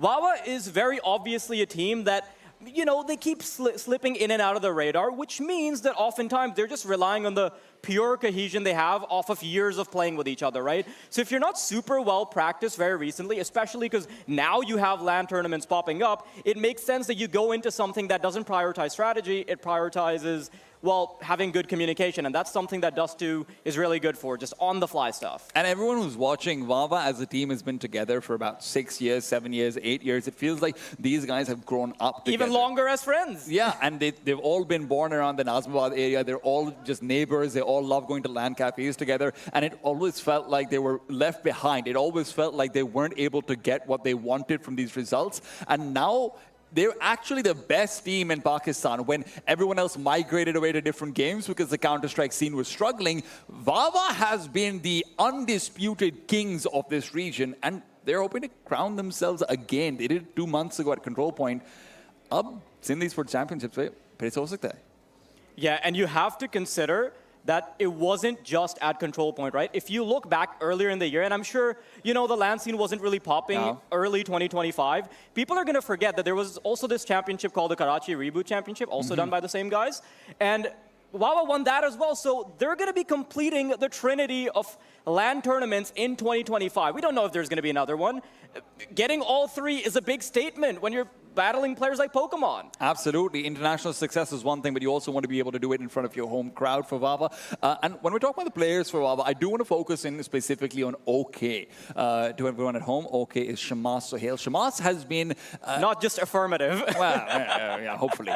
Hopefully he's better than affirmative. Shamas has been a really interesting player to keep an eye out on. I think we're going to be able to bring him up on the camera in just a second as well. But Shamas has continually been this player who's been a difference maker for Wawa because he holds an AWP. अगर आपको नहीं पता AWP क्या होती है, अगर आप घर पे देख रहे हैं, and AWP is a very expensive weapon that you can buy in Counter-Strike, which is Sniper, and it's very skillful because it's one hit that you get. If it lands, it's a kill. If it doesn't land, you're not getting anything from that, and you're probably going to die. It's highly skill-based, and Pakistan's always had very few oppers who can actually show up. Shamas or OK has been one of the few that has consistently been competing at the top. And then you consider that this specific matchup might actually be his kryptonite. Because if you look at all the other matches that they generally play, OK is able to pretty much beat out all of Pakistan's competition because there's such a lack of dedicated oppers, right? But this is different because you probably have Pakistan's best individual talent, in my opinion. I'm sure there's other opinions, but I think HF Star is probably the #1 player just mechanically. And he's going to be going up against OK. So this is like the only time locally where he's going to get real sniping competition. And when you look at HF Star, most of us call him HF. You know, yeah, we're cool like that. But Hamza HF Abrar is such an interesting find because Hamza was playing with his team, and he was very similar story to Wawa, right? He had his team of 5. They were always playing together, but it was very clear that he was better than the rest. And then out of nowhere, he was scouted out by this incredible talent scout who's a very good-looking man who's really good at Counter-Strike, really understands Counter-Strike, really commentates over it as well. And he was, you know, sort of brought over to the team to play some internationals. And that's where it did feel like he got his big break. He still struggled to leave his team behind, but eventually when he did, when Pokemon comes knocking at your door, you don't say no. Listen, if you're part of the Star Boys, and Pokemon's like, listen, you can be more than a star, okay? You can be a whole more cosmos. than a boy. Yeah, exactly.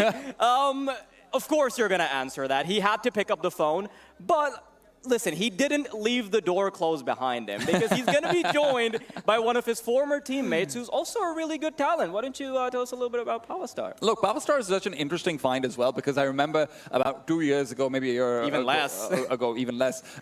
I have talked to you. I've talked to other veterans of the community like Hamad, Bravo, Barak. I've talked to so many people, even on his team, by the way, who said, yeah, this kid's not making it. But his growth has been incredible. What everyone forgets is that Pava was like 16, 17 years old when people first started talking about him. His growth was inevitable. Anyone at that age is going to be leveling up very, very quickly, and Pava's shown us exactly that. But for us, we've talked so much about all of these upcoming players. We've talked, obviously, about the band of brothers. Let's talk about the ultimate mercenary as we head into the game as well, which is Saad Pokemon Ahmed.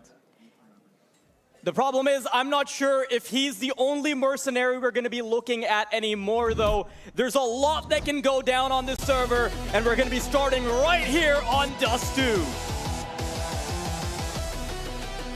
Karachi's excited, and for good reason. It is a grudge match. It's going to be Wawa going up against Legion. It's going to be a question about who can actually finish the year with the crown of Karachi, with the crown of Sindh. The Sindh Esports Championships brought to you by the Sports and Youth Affairs Department. Government of Sindh has been the pinnacle of Counter-Strike that we've had domestically. This is going to be a chance to secure yourself a legacy. Absolutely, there's a chance to build so much on top of the domination that Wawa has been able to establish. Legion pissed around underway, and they're already looking to huddle around that short position. Wawa, rather. Don't be confused. The logos are just switched around. It happens sometimes. Yeah. This is going to be very interesting, though, as we watch out for Baba. Of course, the man with the spotlight, the young talent that they have managed to find. Bullets taking the charge on the other side will get Baba down at the headshot, and then Nimsmurti can add a bit more. Still, A side is HF and Pokemon find one apiece. It's back to a 3 versus 3, and HF is running out of bullets. He's doing good damage. He's doing late tactics more than anything else, and OK simply can't get the bomb. Now he's low, and he's losing teammates. When Sanabatu dies, OK is on the ground, and it's a Legion to inaugurate. Beautiful work there, and I'm really surprised that HF doesn't lose his life there, right? He's fighting for the longest time, but I'm really glad that they can get those reinforcements coming in like 5 seconds tops.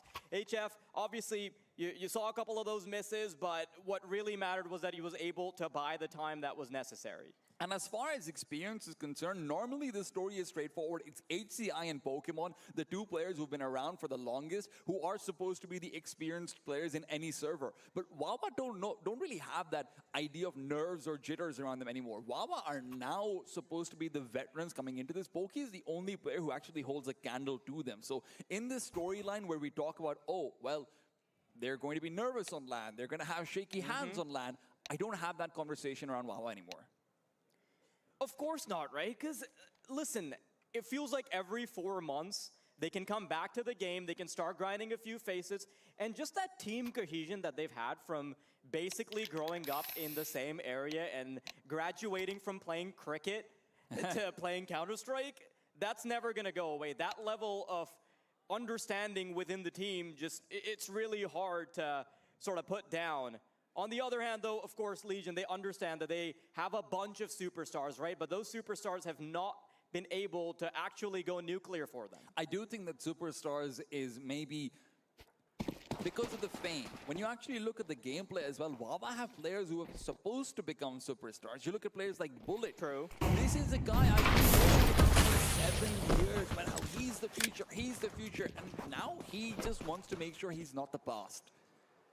And that's sort of true for Pokemon as well, right? Because when you're going into what could be the tail end of your career, if you don't take a team to the top with, I guess, a more relaxed approach to the game when you're, focusing on more of the IGL stuff. Because look at the players he surrounded himself with, right? When you've got Pavastar, when you've got HF, you're obviously letting go of some of the direct. That's big. HF finds 2 good kills, it'll be some money built up as well. Pokemon will do the same. Now remember, HF's gun, it's the same one that Pavastar has right now. You can look at it underneath his picture. It gives you extra money whenever you're getting a kill. So how this works in Counter-Strike is, for anyone who hasn't tuned in before, you have money which allows you to purchase armors, weapons, and grenades. Your guns are then divided into SMGs, which are mid-level weapons, and then you're looking at rifles, which are higher-level weapons. A mid-level weapon costs less, but it also gives you more money if you get a kill with it. Now, the problem is it's a lot harder to get a kill with it. But in rounds like this, where you've just lost a round and you don't have any money to purchase up, sometimes what you do is you don't make a purchase at all. So you have a chance to really get extra cash on the team that's buying SMGs versus the team that's just not bought anything. That was one of those opportunities. HF, who's supposed to be the AWPer, remember what we talked about before, he's a sniper for this team. He's now just picked up 2 very valuable kills. That means he's going to be able to pick up the AWP if he wants to. And again, that is brought into question, right? Because, Counter-Strike is a bit more of a nuanced game. It's not just, fatten your wallet, get the biggest weapon, as much as I'd love for that to be the gameplay, right? Make it as linear as possible for someone who's dumb as I am. Yeah, but do you want to throw in some bright pixels as well? Maybe some abilities, maybe like a bird that goes to flash people? Yeah, maybe make the graphics a little cartoony as well. I think that's a good idea. Yeah, we should look into that. Of course, on your screen right now is Shammas Sohail. OK does not want this to be a cartoon at all. OK wants this to be his time to shine. It's going to be interesting to see how he performs. He is, of course, like I said, someone with a lot of focus on him. But for Wawa, this entire team has a spotlight, and they have done very well with it. Legion will be purchasing up the AWP for HF Star, so they will have a sniper coming into this. Wawa on the other side have got full rifles as well as a sniper for OK as well. So this is going to be our first sniper versus sniper or AWP versus AWP duel that could potentially come out in this game.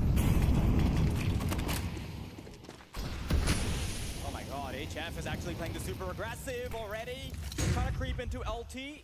Runs out, notices a flash, and knows that there's no reason to try and throw his life at the stake there, so gonna be a bit more reserved. Play this round a tad bit more conservative. Playing off of the CT spawn. Legion playing a pretty static setup over towards the side, but HF gets activated on mid. That's one down, and now he can recede into passivity. Sad but true misses out as Molotov that forces their players into more of an awkward position. So where there was supposed to be a preparation for a flashbang and maybe a double peek into middle, instead is going to be a free kill for HF. HF is now up to 4-1, 4 kills and 1 death.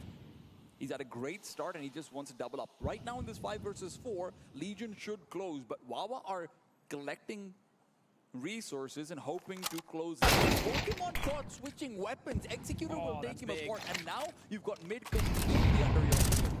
Again, I want to see where they take this from here, right? But based on the farm they have in tunnels, this should be an easy entry into the beast. Could be a problem. He's going to crumble after the first one. And it's just Star and Pava, the brothers from Star Boys, at least in spirit, locked out of the bomb site. Better to save this weaponry. I mean, you hate to say this, but this really does come down to what Poki's doing over there, right? Coming back into middle to try and reclaim territory without a single flashbang, even though there's 2 players on B that he can try and pair up with as well. The fact that he's then caught switching weapons, he's also on a Farmer, so going for even just a 50-50 peak where both players have an equal chance of winning the fight. Because the Farmer is an inferior weapon, he's more likely to lose it anyhow. That feels like a massive oversight. Legion maybe losing their wits and losing their bearings in that round.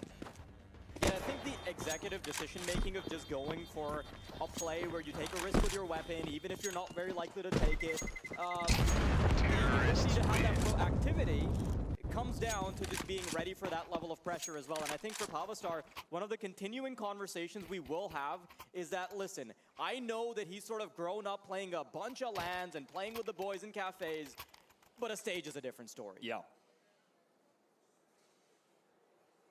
Youngest player on the server by far. Yeah. I mean, there used to be a time where players would, you hop into a server, players are capped out at like 24, 25 years old. That's rookie numbers now.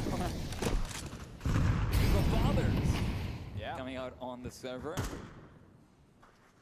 Now, Legion may be set up with Bloody being incredibly lonely. Bloody's another player who found a lot of success back in the pandemic era. He really came into his own, managing to replace him the older guard. He is fully solo, though. Poki's giving him some support in CT spawn. There's only so much he can offer. Now, the good thing is Poki does have an HE grenade, so even if he gets smoked off over here on the mid to B, he can establish a crossfire when Bloody asks for it. Wawa are taking their time, and they're not being given any due.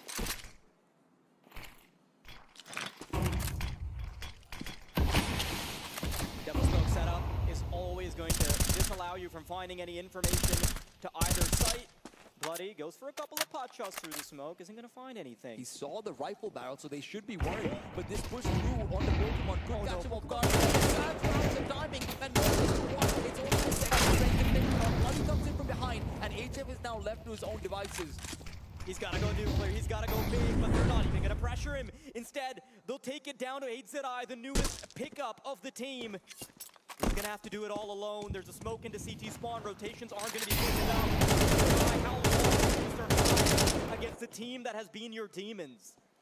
The bomb manages to make its way forward. ATI at the back of the platform is going to be in such a critical position to just put it in. He doesn't. Josefa, good for wins up, and it's Executor to do what he does best. Keep control of the round. And while Bloody watches out for the smoke, it'll bloom on him instead. He doesn't want to peek up from the gray screen. Coming in from window, he's going to be contained. Executor is the only one with HP here. You need to hit that shot, and it's crisp. But that's not what his impact can be limited to. So little HP on the side. It's a massive shot, and there is no way in hell that you're getting past that. A beautiful retake for the double. The Star Boys coming back into it, taking full advantage of OK missing that shot. That should never have been around. They even had a chance in for Wawa to come back. AGI's position was so good outside of window. The fact that he repositioned to the back of the platform, sure, he'll still be good for one kill. But it did feel a little bit sketchy towards the end of things. Executor, fantastic attempt, but it's just not good enough when he loses most of his life in that duel. OK will be scratching his head about that miss. And look, both him and Insmurje have gone off to a very poor start. It's early days. He's only 1-4. You can always turn things around, but it does feel like this round will be incredibly important. Yeah, you're right on the precedent gets set, right? It almost feels like HF says, sit down. I'm not going to let you snipe. Coming down to just the rifles now. The automatic ones at least, not the single shot sniper. Great timing on that grenade. Bullet and Switch are just not going to be feeling good about this at all. This round was already going to be difficult. Remember, they come into this with slightly inferior weapons. They have less utility than they would like to. And that what is going on? That is a massive fumble. It locks them out of short and might have given up some audio info. I'm not too sure about that. But regardless,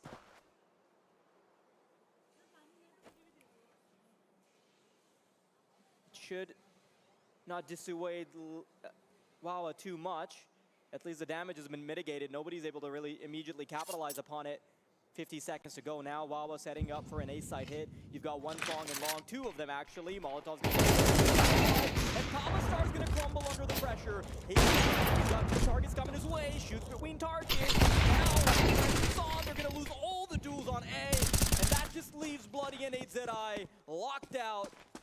to save. I mean, that's pure pressure coming out. Palva puts himself completely out of position and gives up his own spot, so they're able to overwhelm him. After just peeking wide, Palva gets confused, and HF has the exact same scenario happen. I can even tell you what the comms were over there. HF goes back to car, he says, let's look at short, I'm going to have that covered. Pokey tells him that, no, I'm playing from the boost, so I can cover that for you. You focus on long. By the time HF goes back to long, he's lost his advantage, he loses the duel. Pokey doesn't even get one, and despite having 3 players on the site that's being attacked, all in really good positions, you get nothing. Baba come out on top. Especially because it felt like Baba was playing compensation duties for the sake of HF. He tried to scale up because he wanted to make sure they had a finger on the pulse early. They didn't, and tiny timing ended up working out for them. And, you know, this is almost characteristic of what we've seen in the past for Wawa. It is a team that relies on these tiny timings, cohesion, those last-minute comms that end up working out. Yes, the vibes, but with a W, because it's Wawa. The vibes? I think so. We'll workshop that one. This is a force buy from Legion. When you're out of money, but you have enough to be able to purchase a couple of weapons, you sometimes take a risk and you go for buys with upgraded pistols, like the inferior rifles. This isn't ideal, and you're not supposed to win these rounds for Wawa.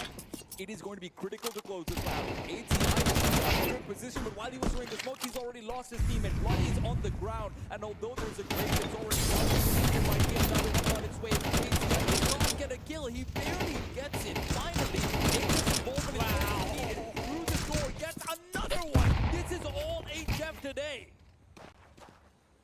ATI access the base. Switch waiting is HF. And this is in line with what we saw last time these teams went up against each other, right? Back in control point. 2. Yeah, and that's just his height.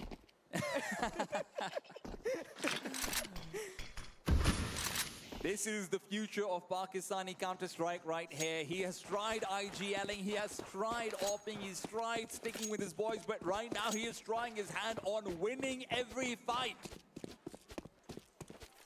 Is the only way it works. Listen, the last time they even got a close game against Wawa is because of a monumental effort from HF Star. So coming into this game, I already knew that that would be the precedent, right? He would still have to perform incredibly well, especially because if you consider the changes that Legion have made, they're a super unstable team, right? They have a revolving door in terms of their lineup. They had 2 players go out. You've got AZI coming in. You've got Pavastar coming in. You're gonna need firepower because that's what they've been trying to overwhelm everyone with. It's also what they've lost in the form of Soulmate. So many people are telling me that right now the sleeper best player in Pakistan might be Soulmate. And look, he tried his hands in an international lineup. That's why he ended up leaving this team, and he couldn't play with them over here either. But at the same time, I think he's sitting in the crowd feeling like, man, these guys might be winning without me. And that can't be a good feeling for Legion. It's fantastic. Yeah, especially because like if he's playing with Legion, right, you've got that commitment being made, and he obviously wanted to try because let me remind you, it's not like Soulmate didn't try to make it to the stage. Yeah. Wawa beat Come Mid, which was a team that consists of 2 veteran players, HSB Trans, and the Soulmate was thrown into the mix. So he obviously wanted to try and do it with the boys, right? It felt like, and they got pretty close. The scoreline was good. Trans ends up choking a little bit. That happens. Yeah, that tends to happen. A lot. It's become a recurring storyline, unfortunately. Wawa are still down 2 to 4 over here. We do have a technical timeout going on right now, so just a heads up to anyone watching who's confused why players aren't moving. We're just trying to sort out some stuff on the server. As soon as that is sorted, we'll be able to go back into things. Now, man on your screen over here, Bloody. Bloody actually, funnily enough, made a bit of a career for himself playing the other game. We don't use the word, but if you were watching earlier on, it was Cartoon Counter-Strike. Cartoon Counter-Strike, yes. And then afterwards, when he came back to the promised land of the real Counter-Strike, this is where he's had a very interesting career. I really think he's been undervalued by a lot of players. I think a lot of people have said things like, oh, he's just a baiter. He just waits for his teammate to die and comes out and gets a kill after that. Honestly, that's pretty important. Especially when you're trying to make a name for yourself playing on Face It. Like, if you're going to try and grind the thousands of elo points on Face It, you better get used to baiting. And listen, I'm not encouraging baiting, but do it sometimes. Yeah, all the time. Egregiously enough that I'm level 9. There you go. Only way you can get there these days. Are we back? Okay. All right. It is 4-2. Legion coming in over here with a full buy. Back of that win. The AWP out for HF Star, so if you've been looking forward to more sniping prowess, you will have to rely on OK to deliver. HE grenade is good on the Butcher. He's been eating those again and again in lower tunnels. The timing for that has been fantastic from Pokemon, but the follow-up from Bloody is a problem. Inzmucha is losing so much life, he's no longer going to be an effective lurk out in middle. He can't open up the site. It just guarantees a multi-kill possibility to the man with the hottest hands on the server right now. HF Star is on A. You don't want to run into the tripwire that is generally set up by HF.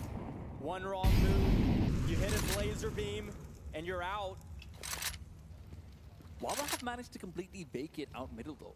I don't know if they're going to clock into that, but this HE grenade, oh my goodness, it is juice that is being squeezed out right now. Wawa are losing control, and with an incendiary in the hands of Pokemon, this is not going to get better. Yeah, they're going to feel suffocated. Incendiary gets extinguished by the smoke. Wawa are delaying, and Legion are still committed to the A site. Finally, Bloody starts consuming. Oh my God! Unbelievable shooting there. Pokemon can still step up as a mercenary when it's needed. Absolutely. And this is the problem, right? Smokes that are being thrown down, they aren't walls, they don't stop bullets, and when it's information being given up, Bloody even going back to get an eye line out onto middle to where he can say, hey, there's no one here. Loki has every leeway to spam. He can reload when he wants to. There's teammates around him. They still have extra utility, even if that incendiary is wasted. There was never any way for Wawa to scale up when they don't have any long presence, when they don't have any mid presence. That's classic Wawa, but that also isn't going to work. Especially because the specific setup that Legion are going for is letting HZI just turtle up into the B bomb. This gives them so much comfort everywhere else. You can be extra exploratory with middle. You can try to get super aggressive on long. They have so many options, but they're thanking their lucky stars that HZI just get that much fun to be able to disallow them from getting too comfortable with just the pistols on middle, and this one should be a pretty bog standard eco round. HZI gets kills! It's happening! Yes!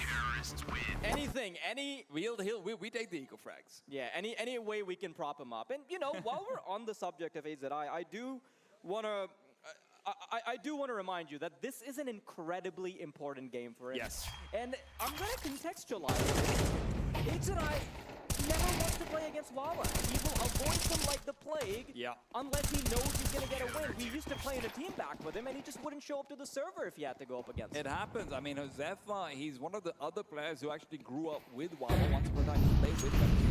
And it always feels like he's so concerned with the demons gone by that sometimes he forgets that he's a different man now.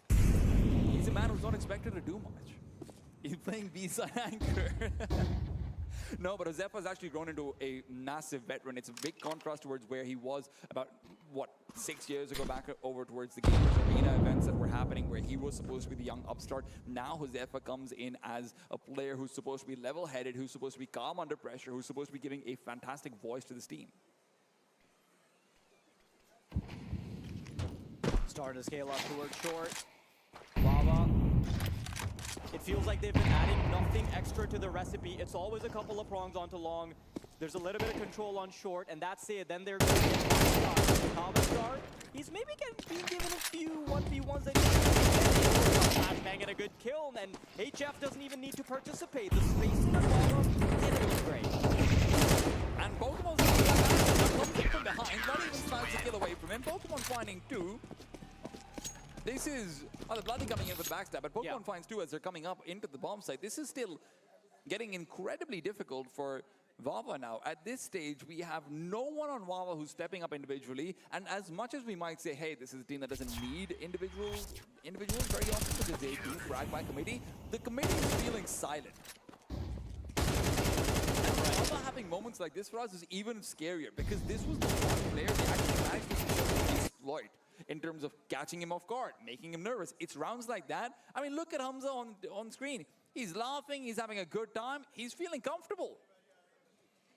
It's really hard to catch HF Star off guard anyway, but if you have a couple of pressure points that you've just been going at over and over, but then your opposition suddenly diagnoses that, fixes the issue, then what are you left with? Of course, we had that conversation about how Wawa, they have players that on their own could have developed into superstars, right?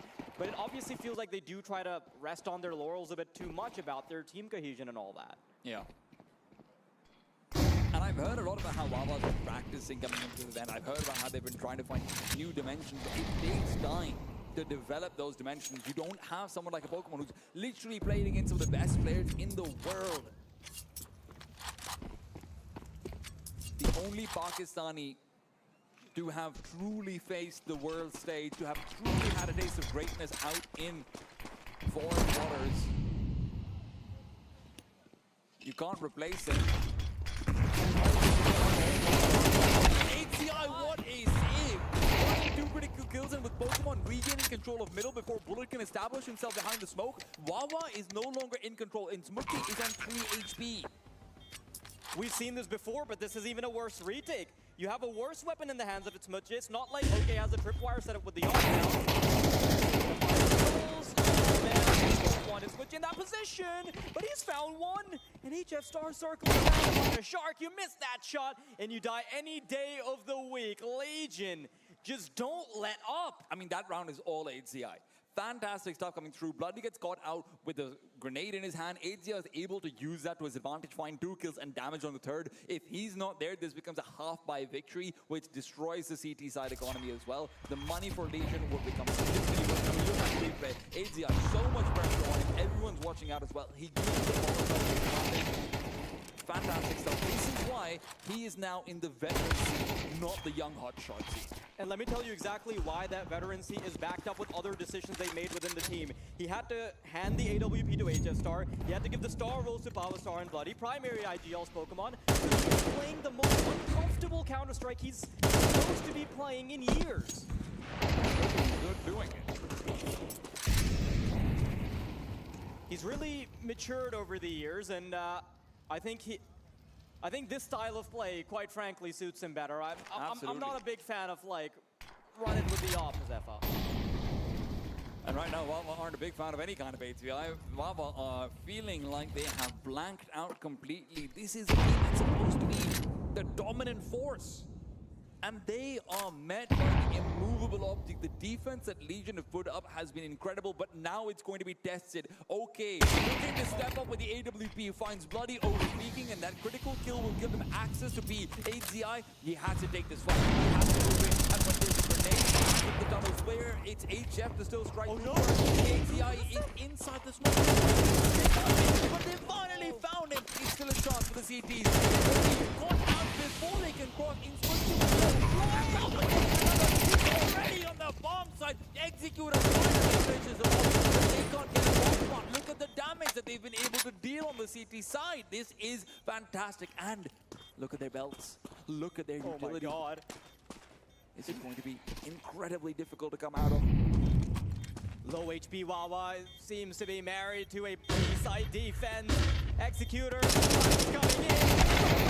Spray, 1 for 1's fine, but you need to HF Star finally gonna crumble, and Wawa are gonna get a consolation prize. Finally, we have Sad but True coming in to play. Sad, of course, another player who has come in with a recent crop of the HFs of the world. Maybe not quite the Pavas of the world, but he has been one of the hottest prospects. And for Baba, who never replace a player, they never do. Not even for OK's own brother.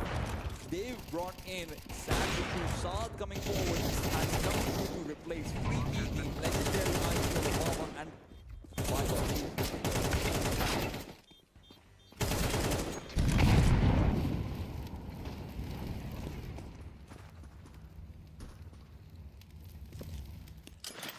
Legion, this would be a nigh impossible half to come back from for Wawa if they can add more to the tally. And I'd like to remind you, this is supposed to be the territory that Wawa's comfortable on. This is their map 2. And right now, they do at least trade. So if there's a chance to fight for 4, that would be big. Without 4 rounds in this first half, you're not winning this. There's no way at all. Yeah, you're being left to the mercy of the pistol round. Still gonna hold out a candle for Wawa. Things aren't looking good, but we've seen them in control point last time. They're able to perform well under pressure. They're able to manufacture comebacks there. But they're still going to come to that. Death Star, good for one, it's fine. Advised by the position. Bloody's going to creep out of the smoke. That's another player down. And it's Moji up against me. Creeping up, can't find Bloody. And it's Legion with 9 on the board, 1 short of double digits. This is going to be impossibly difficult for Wawa to be able to come back in. The fact that you come out and your guns aren't working, you're not hitting your shots, you're not good in your spacing, it literally feels like you're working every single capacity as the dominant player on your own map pick. Yeah, it doesn't unreal. magically get better. Unreal.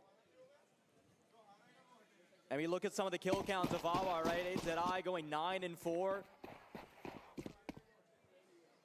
Of Legion rather, yes. AZI going 9 and 4. Ace Star 13 and 4. Pokemon 14 and 9 in a high impact position.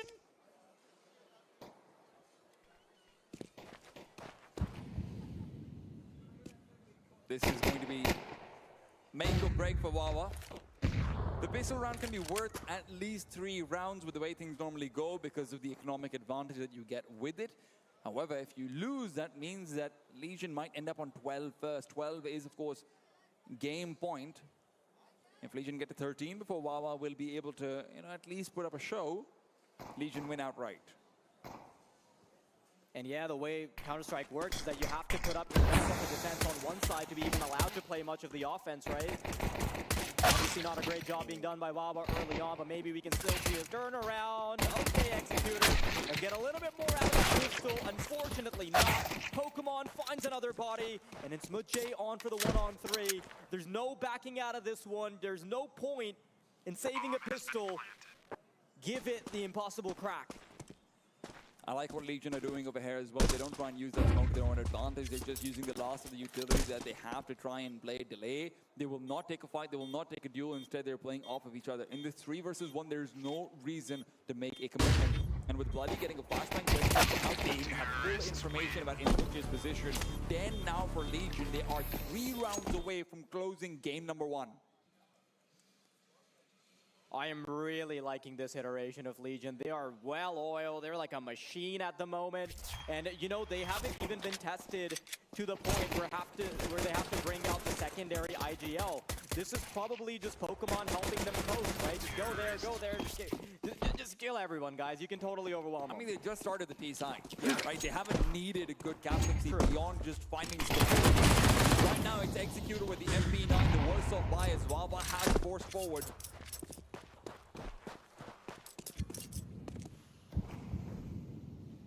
But Wawa are going to be quickly faced off with the mid-aggression that they themselves were using. OK is not in a bad position.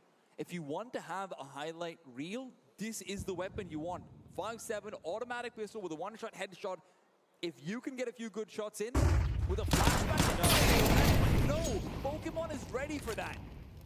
I love that. Tucks himself in, doesn't want to get found by the 5.7, protects his teammate. And he doesn't even get a single player off of that commitment. Flashbang goes down for nothing.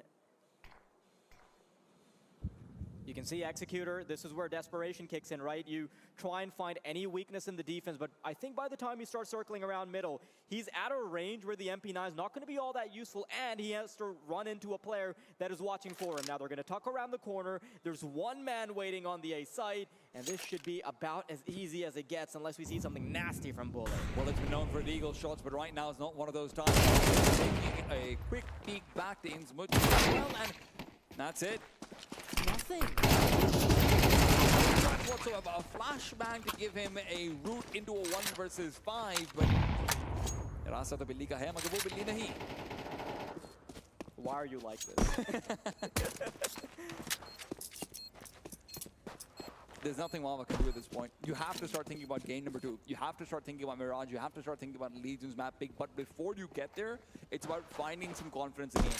If you can win 3, maybe 4 rounds, hey, at least you go out with your head held high saying, well, we just got off to a bad start, boys. It's okay. The ability to lie to yourself is incredibly important in Counter-Strike. Terrorists win. That's sad, but true. Why are you like this? Yeah. Cornball Awards 2025 after this, just for us. This is incredibly shocking. The fact that Legion have a lead like this, the fact that Wawa are going to be pushed into a corner where their only choice is to force spy again and again, come through with bad weapons again and again, never having a real shot at things, never looking like they belong on the server, if I'm being frank. OK is taken down immediately. He's had a terrible game, and Pokemon has been inflicting violence on him. And I'm not even sure where you're supposed to reach into, right? If you're the IGL, that is sad but true. Previously, you've obviously been able to come back against Legion. You've done it in a LAN finals, but this is a totally different demon that they haven't dealt with.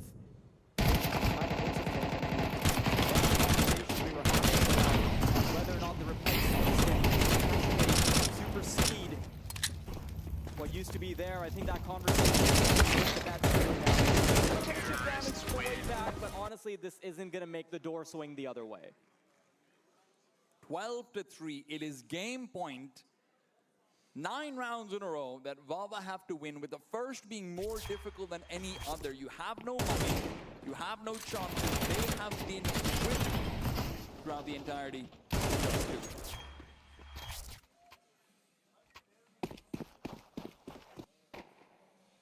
There's not a single player on Legion that is having a bad game. Yeah. There's no one carrying. I mean, sure, Bloody's a little towards the trenches, but it doesn't matter. He's probably not getting too many opportunities. Wawa is not supposed to be the player getting opening frags like that. When Wawa gets aggressive, Wawa is supposed to be the ones with shaky hands. He's supposed to be nervous. He's supposed to be wondering what to do.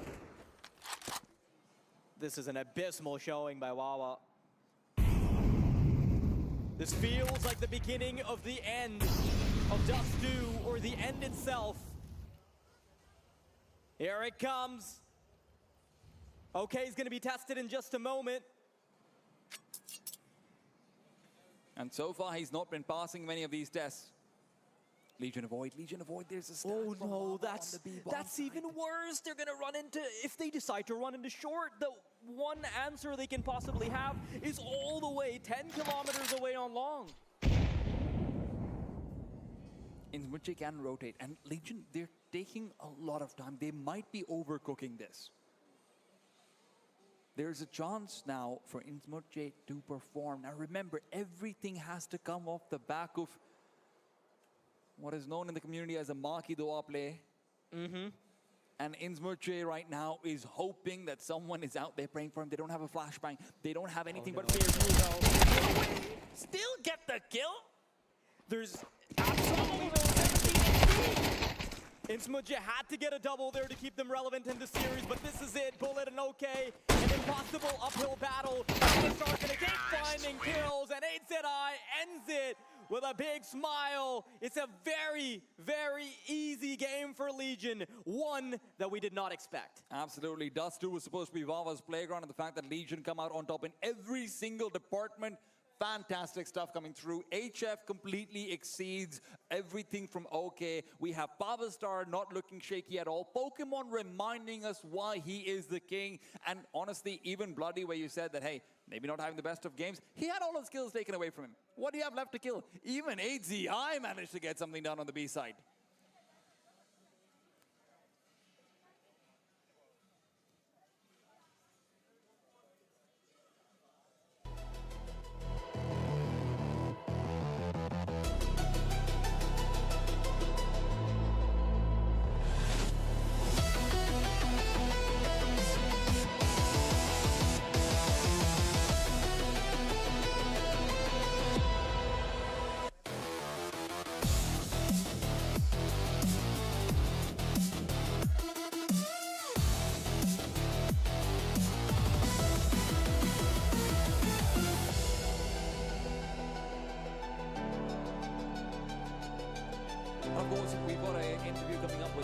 right now. They're not done just yet. They've still got more to go. Frisbee.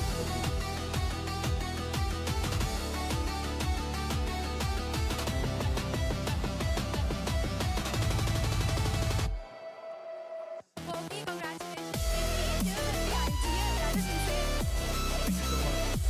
कैसा feel हो रहा है? अच्छा feel हो रहा है but we're not getting too confident or excited. अभी job खत्म नहीं हुई. There's still one more map to go. Is there a particular reason कि आप अभी ज़्यादा excited नहीं होने चाह रहे? Does it have anything to do with your recent history with Wawa? Yeah, we recently made the same mistake last time, wider में, sorry, control point में. So we're trying to not repeat the same mistake. That's it. अच्छा, last time जब आप लोगों ने इनके साथ Dust 2 खेला था तो you guys made a lot of mistakes. अभी आप लोगों ने ऐसा क्या improve किया है कि काफ़ी one-sided तरीके से आप लोगों ने निकाल लिए? I just say just more practice. That's it. That's it. Yeah. अच्छा, next round में जाने के लिए क्या plan है? अभी next map कैसे निकालना है? हम next map same तरीके से approach करेंगे. We'll play on our strat book. We'll play confident and smart. That's it. Good luck for the next map, Koki. Thank you. Over to you, casters. Playing confident and smart is always a great way to start things. Maybe Wawa are taking notes on the side. Mirage is a map that they've been incredibly good on in the past. Who's to say they can't do it again? Yeah, they could. But this is clearly a completely different version of Legion. We have upgrades all across the board, and now I can confidently call them upgrades, right? Because we were like, oh, are they upgrades? They lost Soulmate, they brought in HZI. I mean, it's really hard to not upgrade over Sultan. I don't want to be mean, but honestly, Sultan set the bar really low on land, so it was really hard to think that Pavastar wouldn't be able to exceed that expectation, but he went above and beyond. It's fantastic stuff from them. Honestly, there is no one you can point at on Wawa and say, hey, this looked better than their counterpart on Legion, and that's the problem. I think Wawa need to be putting a lot of the focus on their individuals and bringing themselves back. But Mirage is going to be coming up next after a quick break. When we're back, it'll be time to see if Wawa can fight forward as they have done before, or is Legion going to close in two?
side. Oh, I'm back. Welcome back. It is trouble for the established side. Baba are losing out on the map pick. Dust2 is already gone. Mirage up next. It is Legion on the other side, coming through to challenge after already having lost out twice in the year. Vava was supposed to be a favorite, but I don't know whose favorite they are. They might be Legion's favorite team to go up against now. Yeah, and based on what we've seen in the previous map, they don't have a single answer. And I mean, maybe Mirage is a different story, They have right? an answer. Please, bhaiya, ruk jaye na mare mujhe. Get out of here. I mean, it's obvious based off of Dust2 that they haven't been able to find a direct answer just yet. Yeah. And I'm not sure what has to change. Like, you would need to see a monumentally bad, like, step down from Legion, and then also everyone has to step up from Wawa. They need to just be a completely different team, and they also gonna have to hope that the opponents just totally mess up. And of course, if you're just tuning in and wondering what is going on, why do we say Vava and Legion and this and that, welcome back to the Sindh Esports Championship 2025. You are now in the Counter-Strike section, the section where you wanted to start off with. Anyway, of course, this has been brought to you by the Sports and Youth Affairs Department for the Government of Sindh. They've been doing a fantastic job over here, and I can't reiterate that enough. And I honestly feel like they've set the stage incredibly well, and so far, the debuting team has only been Legion. Vava has to show up now. And if you're looking at one player to maybe change the tides, who's it going to be for you?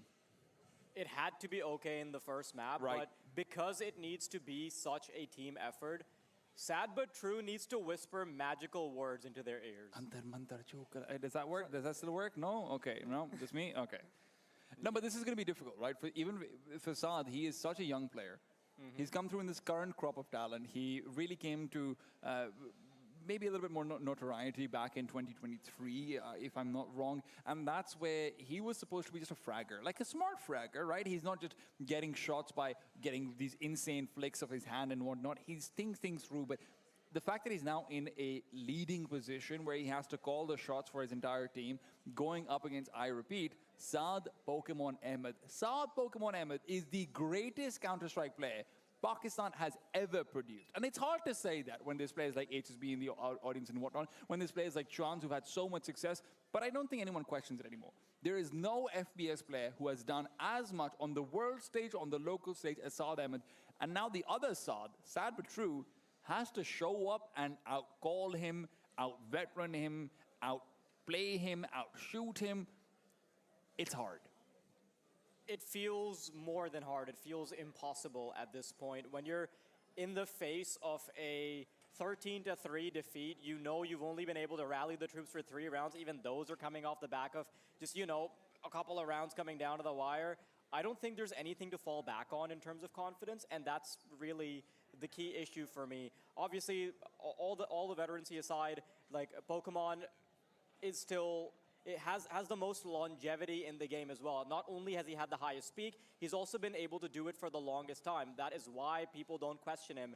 And even if he takes a bit of a tumble in a couple of lands in Karachi, like, well, he's only failed in Karachi once, right? There was obviously, it's very obvious that he can come back very quickly from that. And looking back at it, he might be able to sort of just think of that as a blip in the radar rather than something that defines him. I do think that the other thing we have to keep in mind is for Wawa, it's also about the rest of the Air 4 players coming around Saad Batru and letting him know, listen, dude, it's fine. That's game number 1. This happens. I understand that this is maybe a bit more convincing of a loss than we had back at Control Point. I understand that maybe it felt like no one was getting things right. But in some ways, that's also a good thing because it means it's not all your fault. So you have the ability to still call us. It's also a reassurances. As much as we look to these young players and say, oh, how are you going to do under pressure? It's also about the seniors around him who've been playing forever, who have been in this situation so many times, to sit him down and say, look, we still have faith in you.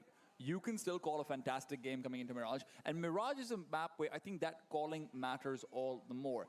If any of you aren't aware, Mirage and Dust2 are very similar in Counter-Strike. Mirage is generally also called a map where the sniping players do very well for themselves. Rifling players also do very well for themselves, and individual skill matters. But Mirage comes in with a little bit more of what we call executes. It comes in with more manipulating rotations. What an execute is that in Counter-Strike, when you're trying to attack a bomb site, you're throwing all of your utility onto the site, right? You're throwing smokes on, you're throwing flashes in, Molotovs, everything. A full team effort. A full team effort. Side. It's a lot more coordination. It's a lot more making sure things are working. And Vava's always been very good at that. That's harder to get right on Dust2. And if Saad can call around this effectively, I think he could still bring us to a third map, but there's so many if, buts, and maybes about this one. Yeah, I think it is very important to reiterate the fact that because Saad is going to be getting reassurances, he knows that it's not all going to be in his particular court. I think that they can still reset. They can still absolutely come back from this, and they're going to get a chance to do it on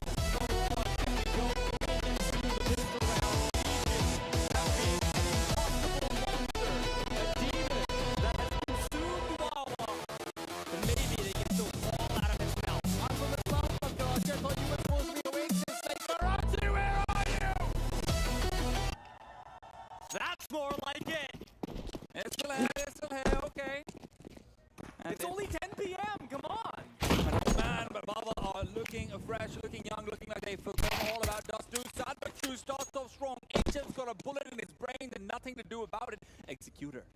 Oh, this is going to be good as long as he can wide. Oh, there's a good shot. And he's going to keep on trying to press forward. Doesn't even need to commit to the fight. He can recede back to passivity, just play that 5v4.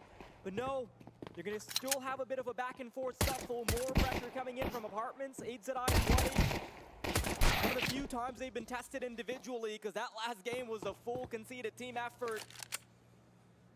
And Wawa are going to be thanking their lucky stars that they're now in a position where they can at least start off well.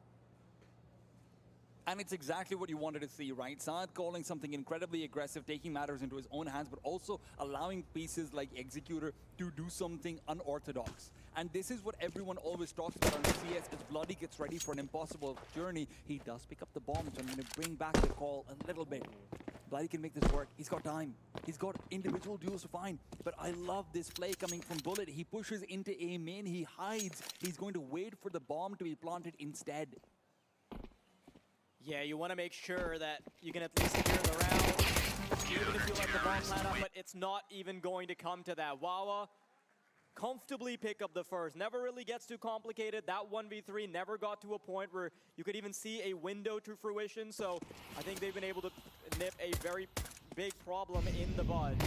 Wawa this time are starting off the counter-terrorist side, that is a defensive side, so they will be trying to prevent Legion from getting space. They'll be making Legion uncomfortable so that Legion can't set up for those team executes that we talked about, where they have to double guess everything again and again.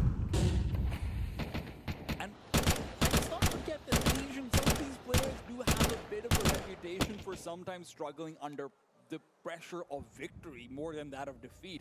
They're very good at coming back when they're supposed to be underdogs, but when you put them in a position to win, sometimes, you know what, that can be too much to deal with.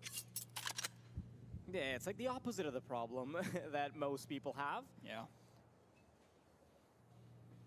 Let's see if the pistols can do something here, though. Legion. They do pull out the force spy, but they're not setting up for an execute, even though they have the utility to do so. They're looking for control out in middle and fighting individually. Now, this boost up for Pokemon. Oh, that's gonna act a bit of a fake. It's gonna feign presence. And it's going to be a connector push instead. Sound is going to be completely caught off. Now, this pressure on the Bullet getting fights back. I've got in the pistol, the decks on the other side are making it impossible. And OK can't even back off. He's getting ready for a late game play to be made to even take away these weapons. And he comes in from behind. He's missed his opportunity, but it doesn't matter. Intsmuche will be cut off from the rest of his teammates. Wawa don't even have a chance to save. Bloody will find the kill he was looking for so long. And now Wawa, they're confused. They don't know where to go. How were 5 Legion players still alive? That should have never happened. And they end up with 1 casualty to do it with pistols. Someone needs to take the pressure off of the players of Wawa immediately, because listen, I'm not going to mince any words. I've had chats with these players backstage, and I'm sure they're fine with me saying this. They're not a super well-practiced team, right? You can't just expect the IGL to be rallying the troops. You need to have everyone sort of mentally reset, and everyone needs to pick up the slack, because you know you're not coming into this as a particularly strategic unit. But for Wawa, they change things up completely, right? From the pistol round where they're getting aggressive, where they're feeling individual, Wawa turtle up. They give up full mid control over to Legion, and then after that, they just have so many difficulties. and actually fighting from that defensive angle. Oh, bloody finds that, but true again, and this is going to be brutal. Even if Valor is only on a force fight, the mental impact of this is massive. That's now 2 rounds in a row where Sad but True's putting himself in a position to succeed, but finding nothing from it. Legion, with 4 players still alive, much the same as the last round, are building up so much cash.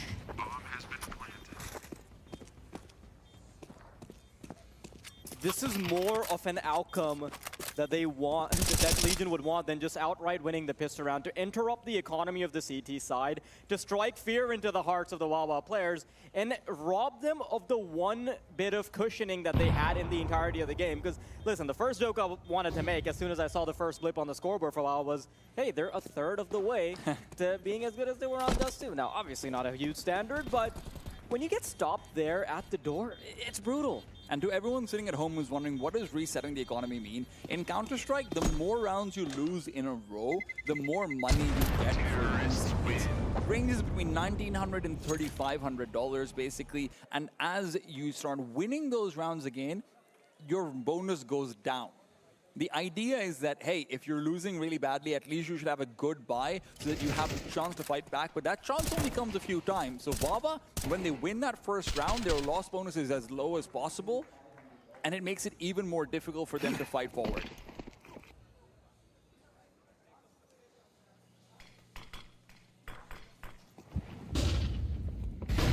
Uphill, unprepared, wrecked finances. Sounds like me. Yeah. Or any time at which I was in university. We are all Wawa. In some way or the other. Peek out from Sad but True. For Sad, it's very important to be able to get some confidence kills.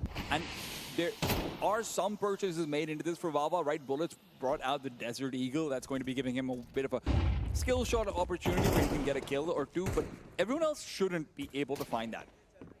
For Legion, this is a round where you keep 4, maybe 5 players alive.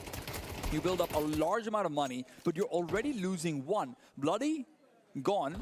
Wawa will be able to find control.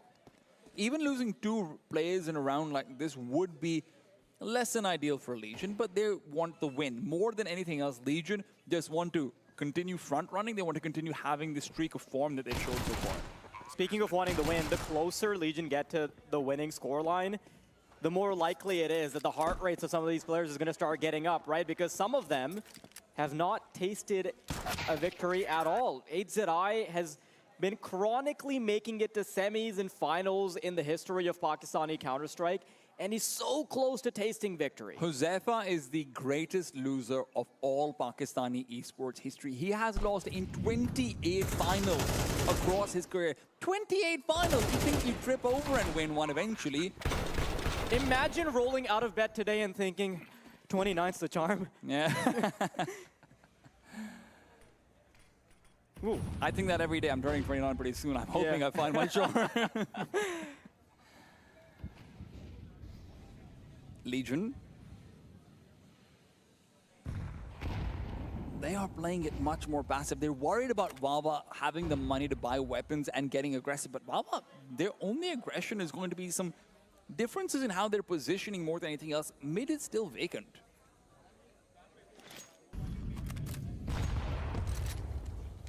We're seeing none of the aggressive recipe come out from Wawa that we saw from Legion. When Legion were able to play on the defensive, they were super happy exploring every avenue. They were going into lower tunnels, they were having a couple of prongs going to long, they were happy to switch things up, with maybe the exception of B, where Huzaifa was a little bit turtled up, but that's all right, because that was part of their game plan to enable everybody else. It's his role. Yeah, but we're not seeing any of that from Wawa. The closest thing we have to aggression is maybe having a player close to ramp, but honestly, that's not going to make a difference.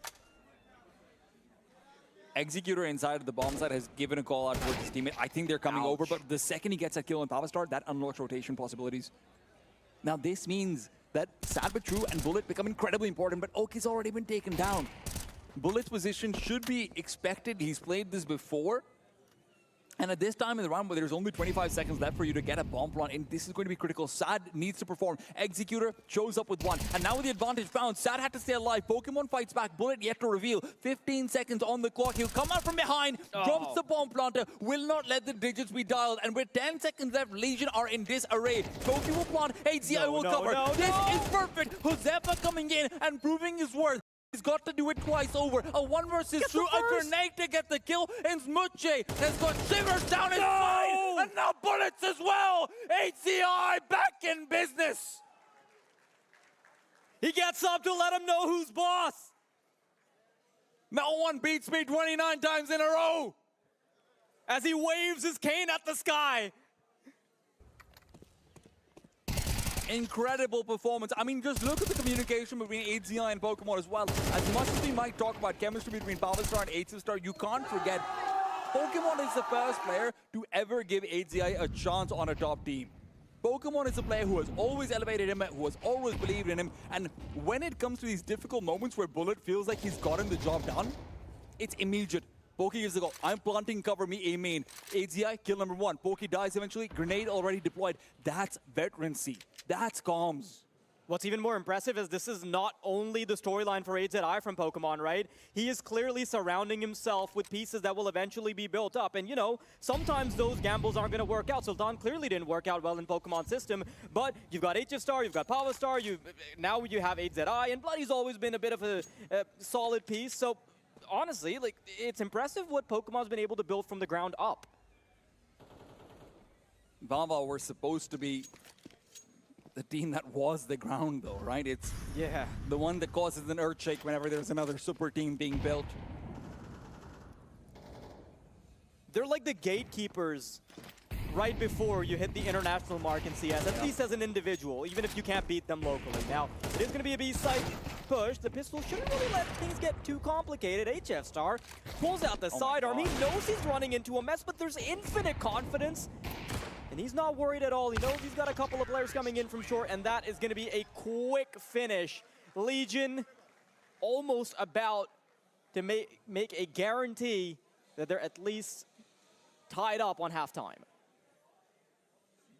This is the worst possible start. I mean, you have to remember Vava's only round win has been the pistol round. Their only round where they've gotten aggressive, they've taken initiative, has been the pistol round.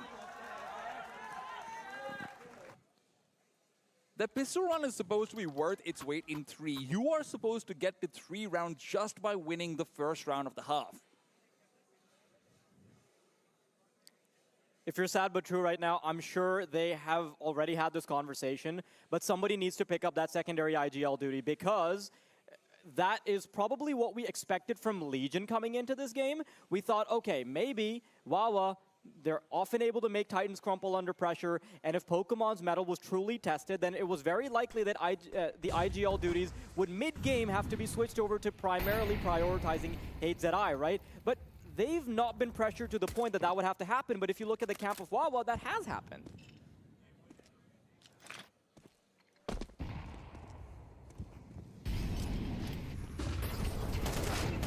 Pavlik gets taken down initially. Sad could come through with a double kill, but it's Bullet who actually comes forward and uses his live bullet with 2. Gets a USB out. He's not aware that Bloody's already fallen. It's Muche trying to get damage, and an HE will finish off the job. No, Bloody avoids it. Takes only 3 damage, and Smuche is forced back into the connector. This is an advantage for Team Legion. Remember, a 2 versus 3 with Bloody being this low, but Bloody moves past. They're going back to the B-bomb site. HF is hoping, praying that Smuche peaks, but eventually he'll have to molly it off. Bloody needs to win this fight, but it's impossible. It is genuinely impossible to get a kill for him over here. But the off shot, it misses, and that means HF can trade. OK will have a chance to rectify. Comes back in for the repeat, doesn't get scared, and he will bring it back under control.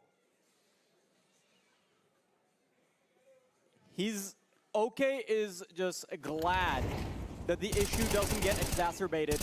Missing the first op shot was a wide open window that could have totally been capitalized upon, especially when you consider the spacing of the second player. He did end up getting a kill anyway. You lose that first duel, if you die there and you unpeak, now you've got a 2v1 in CT, and your connector player cannot do jack. So I know it's around for Wawa. Sure, maybe it's some time to pat them on the back, but I'm not too comfortable doing it yet. the problem is also for Wawa when you lose so many players. I'm going to go back to what I was talking about initially, but economy in Counter-Strike. Winning a round over here, you lose the next one, you don't have money to be able to purchase more weapons. Even if you win this one with only a player or two alive, you're still going to be in a worse situation financially than Legion could be now. They have the advantage. They've done some good damage in the last few, so Powerstar and Pokemon who are on $50 and $300 a piece, they won't be able to buy regardless.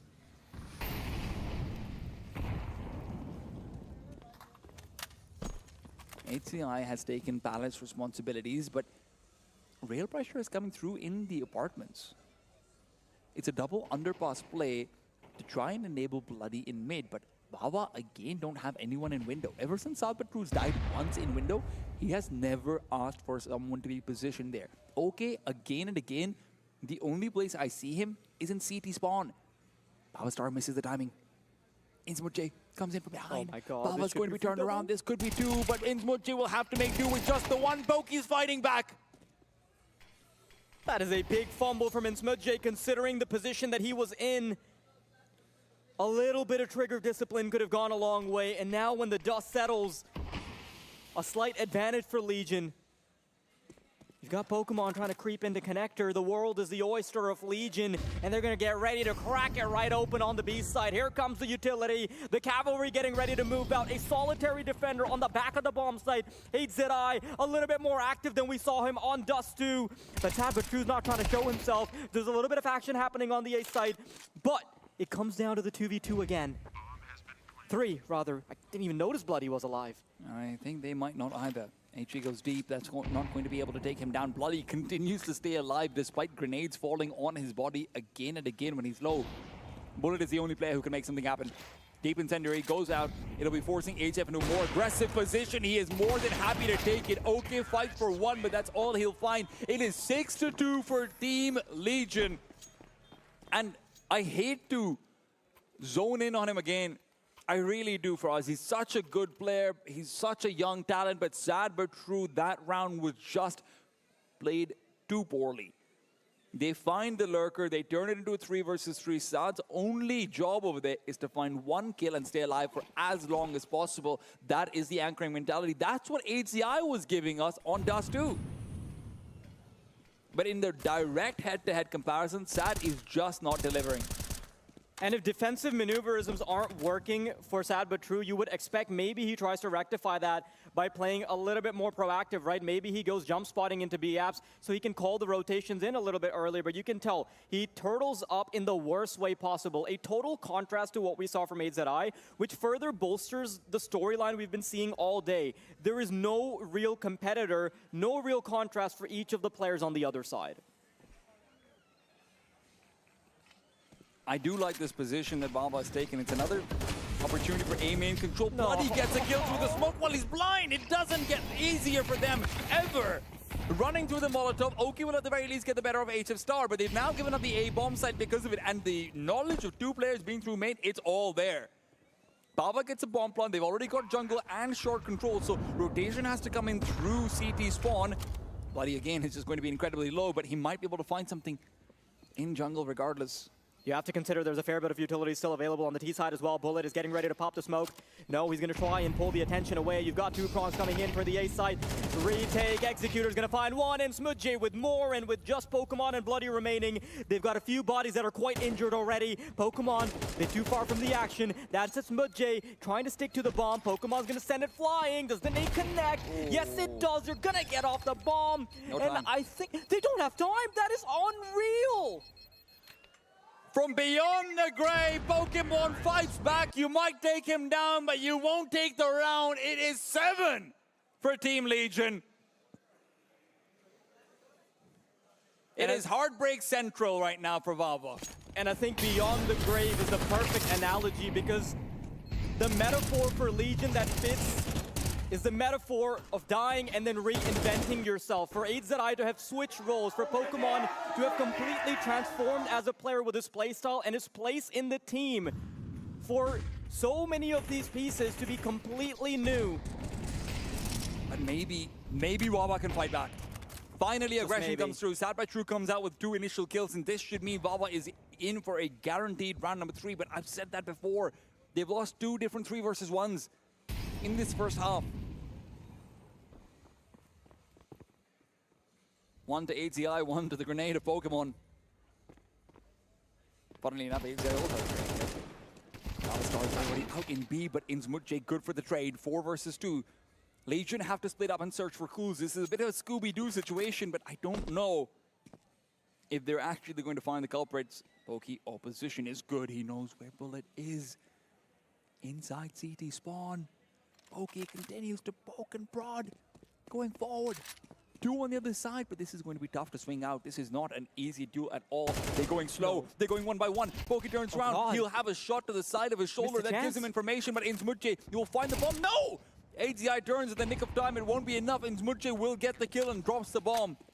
I don't even feel comfortable thinking that it is the inevitable conclusion there for Wawa. Maybe Pokemon can still make magic happen, pull a rabbit out of his hat. 68 points of health, bomb control, 30 seconds. There's a fair bit that he can still do. Wawa are thinking that he'll be fast-tracking all the way to the B-bomb site. Executor's playing up close in Palace, so if he decides to get that first kill immediately, then there's going to be a little bit of wiggle room for him to get it. But good thing for Wawa is that the jungle rotations happen, and the op will be ready to take him. There might still be some life in them. Yeah, Wawa clocking at the very end that, hey, there probably isn't enough time to be able to go all the way over towards the B bomb site and get the bomb plant. Obviously, with 18 seconds left from the clock, Pokey would have to come back to A. They zone into Palace. It's fantastic stuff. And for Wawa to be able to find another round, could this be it? Could this be their chance to fight for 5?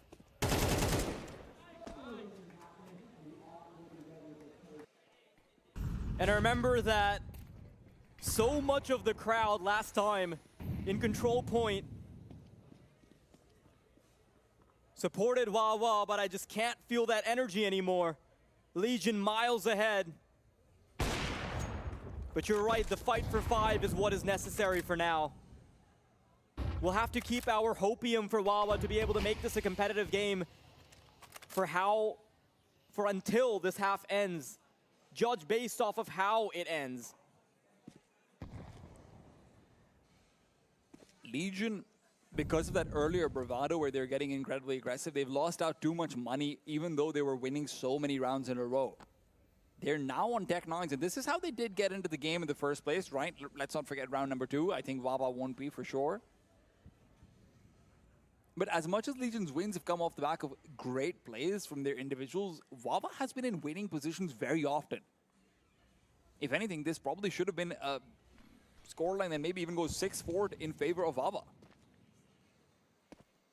And if they can realize that, if they can get past this hurdle, the next round is free. Executor, Incendiary is well timed. Oak is found, another one. Power Star is down, and Legion with 30 seconds, and Incendiary still marking down the territory they wanted to claim. Is going to be walking into the mincemeat machine. It's Executor with 3, and it's going to be Team Legion, more likely than not, bound to be stuck on only 7 at the end of that first half. Even that next round will have no money. It is so concerning that Legion have won so many of these thin line, fine margin plays. And you're right to point out that on any other day, I think Wawa would be up ahead. But those early nerves that we saw from Wawa, letting that pistol round turn around, seeing them turtle up, seeing them back off of any potential aggression that they could have had, it's coming back to bite them. And it could be their Achilles heel eventually when Legion go over to the defense.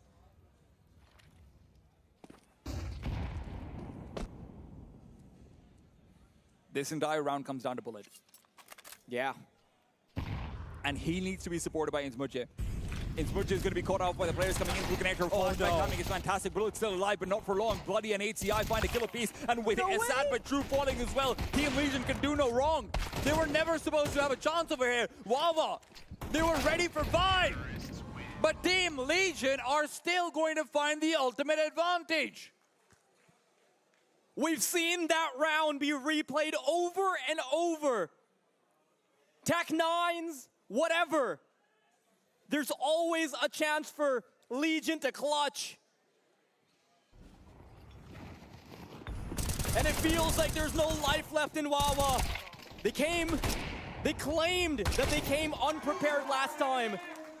That with no strats, against the booklets and notes of Legion, were able to do it just based off of pure chemistry. But not this time. Legion much more prepared, upgrades all across the server, looking like Optimus Prime now with all the attachments. But these are not robots in disguise. They are murderers on the map. Legion are destroying dreams, and they're doing so in style, but OK will be able to fight back. Inzmuche, the one to nab the kill.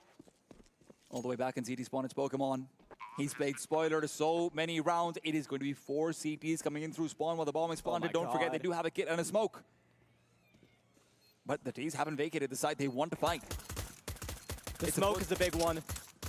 If they can deploy it on the side, they do need to hurry up, though. They're going to run out of time soon. That's the first body down. This is going to speed things up, and Pokemon's finding shots. They're going to get ready for the defuse, and it's going to be nigh impossible to defend. They find all the kills, and Legion keep that engine going. It's a quick reminder of who you're going up against. South Pokemon Ahmed, the greatest Counter-Strike player that Pakistan has ever produced, does it again and again and again. And sometimes you look at that posture when he's doing it too, right? He almost felt a bit reclined in that round, despite coming off the back of a clutch.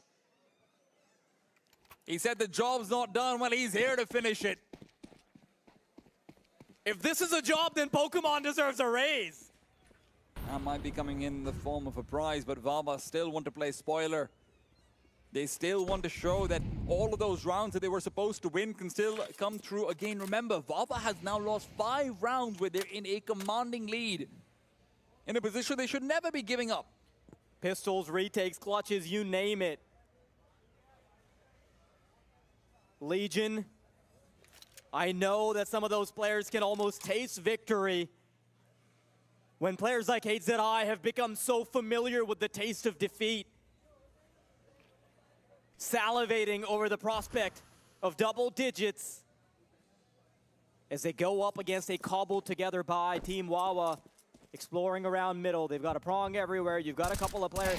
You've got a player on main and B apartments poking around. Basic default with a slightly heavier hand towards middle.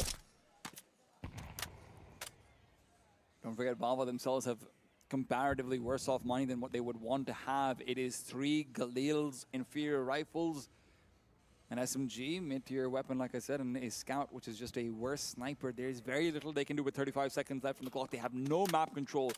Legion only need to bunker down onto the bomb sites. And with Bloody being nearby to B, Vava have to come forward with brute force. Baba starts playing distraction, going for the jump spot. We'll see the intentions and rotations have been called. Baba Star needs to find at the very least 1 kill, and Inzmuche is the one who puts him down. Bullet and Executor find the same. And despite the early information, CT rotations were late, but HF still gets 1, and that's enough. That's enough to convince them that this possibility is open. Pokemon walks into the bomb site, shoulder spotted, but there's more than just the one where that came from. And this is the first time that Wawa have, interestingly enough, defied the status quo, right? It felt like clutches had become inevitable for Pokemon and company. And it is rounds like this, rounds where a force spy goes your way, rounds where you are just destroying them despite everything kind of being stacked against you, right? 35 seconds left, going over to the B-bomb site where you've been spotted and there's 3 players on site. You're not supposed to get away with this. Vava do an incredible job of replicating what Legion gave to them. But where Legion was getting a whole lot of support, I think Vava might need it right now as well. Karachi, do you want a map 3? I think they might not. Yeah, that's a little too quiet. I mean, I'm so surprised because last time Wawa made so many fans. Yeah. Is no one from Control Point here? They're just gonna do it again. Listen, maybe there's a bunch of viewers screaming at their monitors, okay? We just can't hear them. Gotta give them the benefit of the doubt. I thought that's the voices in my head. Ah. That's what they said. Ah. Also that. You have that issue too? Yeah.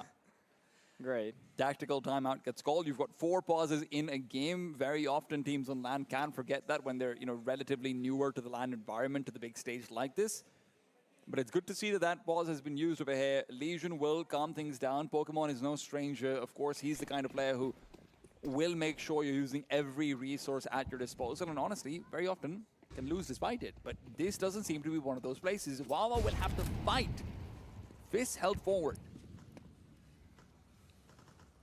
I want Wawa to be able to close the distance to 7, maybe 8 rounds, because this game won't be exciting until 8ZI gets a little bit of sweat under his palm, knowing that he's supposed to be gripping the trophy in just a moment's time if he can get it done. Gotta be careful over here. This guy doesn't want to give up his kill just for free. Pokemon comes in with a good kill, and Pava Star is definitely in position to be able to fight back, but Pava, despite opportunities, is not going to be the stable hand with the Eagle he hopes to be. HCI, they always knew he was there somewhere. And Wawa will get 2 in a row. And one flip of the narrative that I'm really enjoying from Wawa is that although they've had a few really bad rounds, okay, few is kind of underselling it, they've had many, many really bad rounds, they at least have individuals popping off now, because that's a storyline we never got to see on Dust 2. It wasn't even like a parting shot on the fadeaway where, okay, you know what, I boosted my kills to like 19. Everyone's done like 7 kills. No, we had none of that. No consolation, no buffer, nothing. And to be frank, 9-6 with Team Legion now having bad. This is not a bad position at all for Wawa.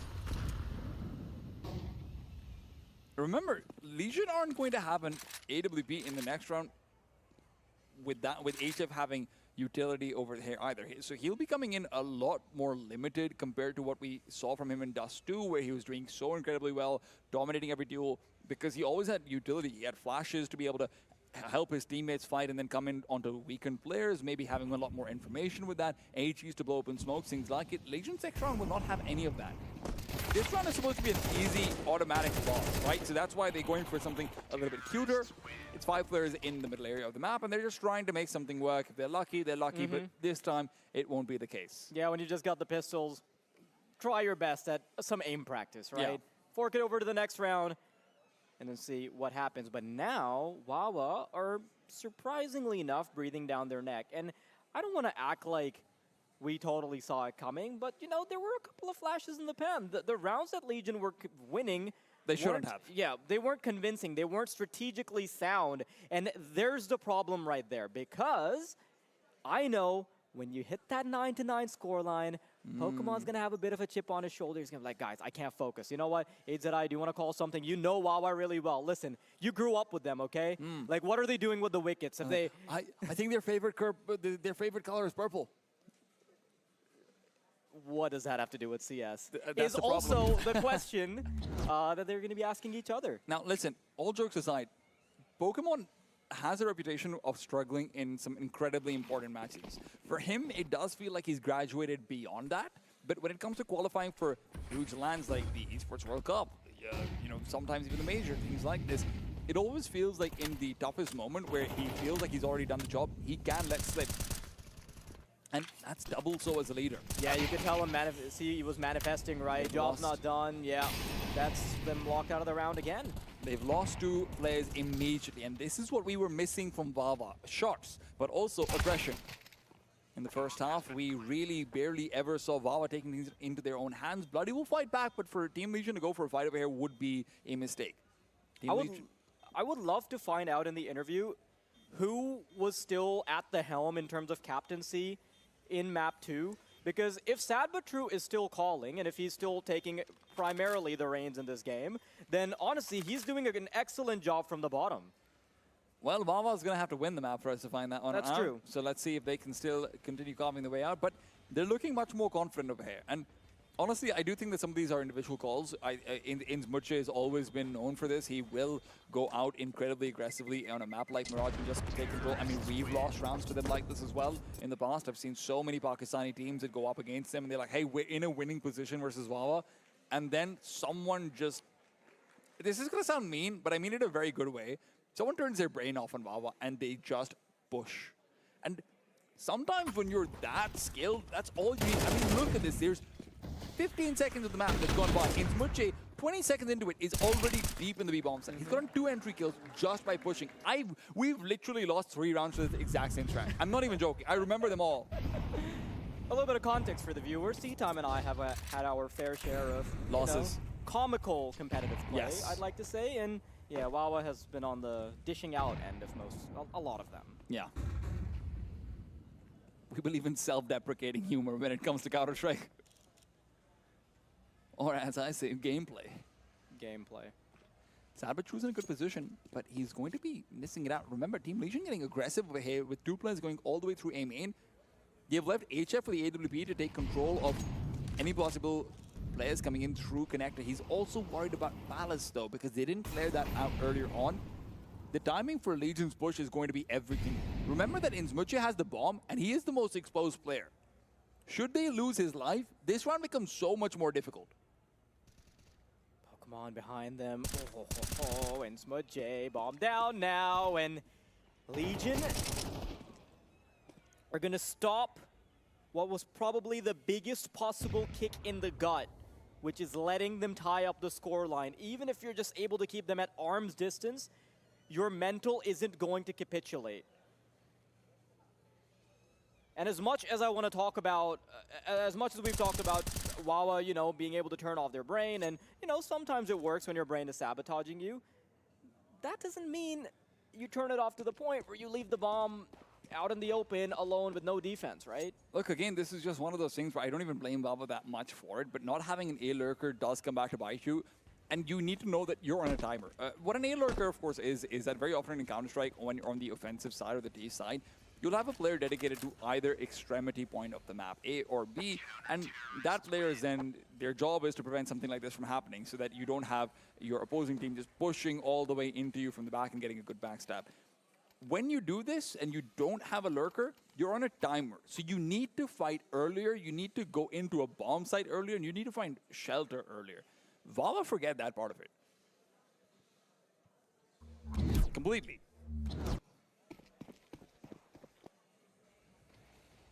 There's only so much lurking you can do until it becomes aggression.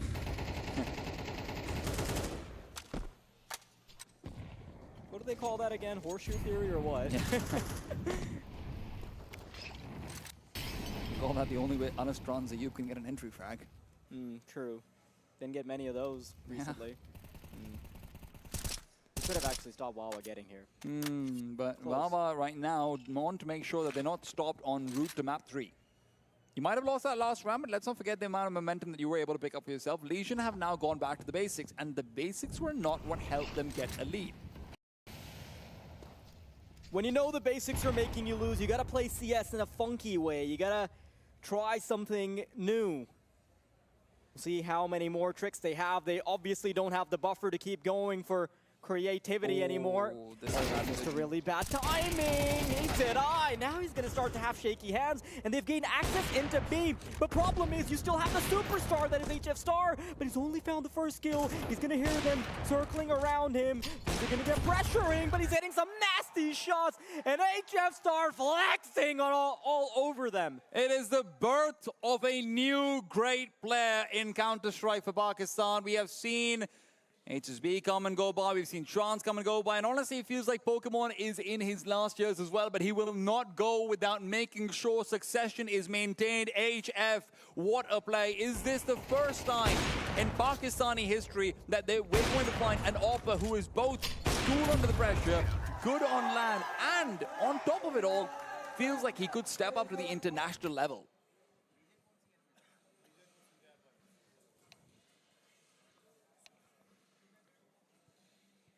This is, I mean, that's an individual play. That is an individual play by every stretch of the imagination. When you've got a player that is jumping into the site, you've got an additional player on short, someone's climbing up the car. The only thing you can do is put your op at a knife's edge and hope the bullet splits into 3 and hits all of them. What's even worse is that HZI over there was actually blocking his shot, so HF had to wait to see HZI die, and he still has to prioritize appropriately. He can't just look back towards apartments because apartments pressure isn't coming until later on.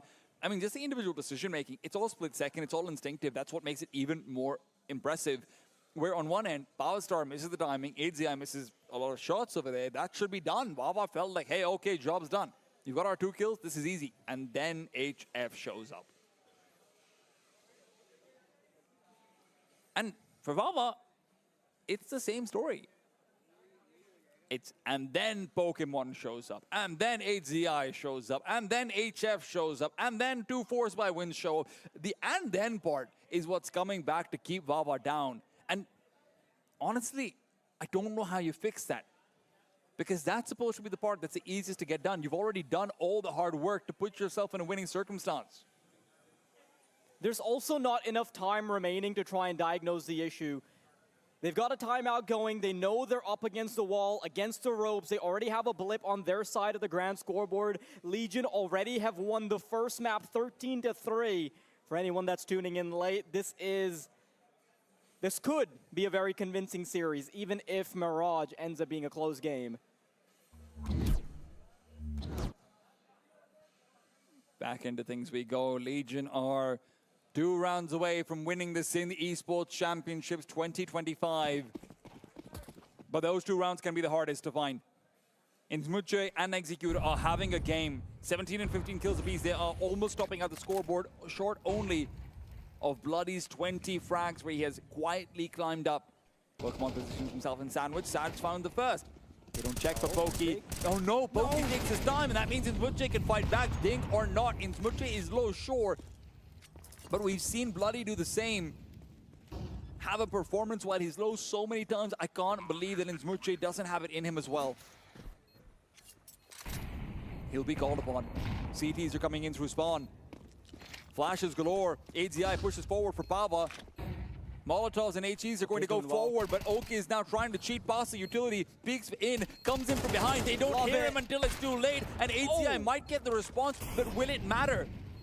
Problem is, they just can't deal with Executor. There's an infinite number of angles that they have to try and clear. HZI getting another kill. Bullet, how has it only come down to you? Trying to fight from Connector, and they're still gonna lose. How does Wawa mess that one up? They've got a kid as well. Time for the defuse. It is 12. It is tournament point for Legion. 3 versus 4 retake. OK coming in from behind.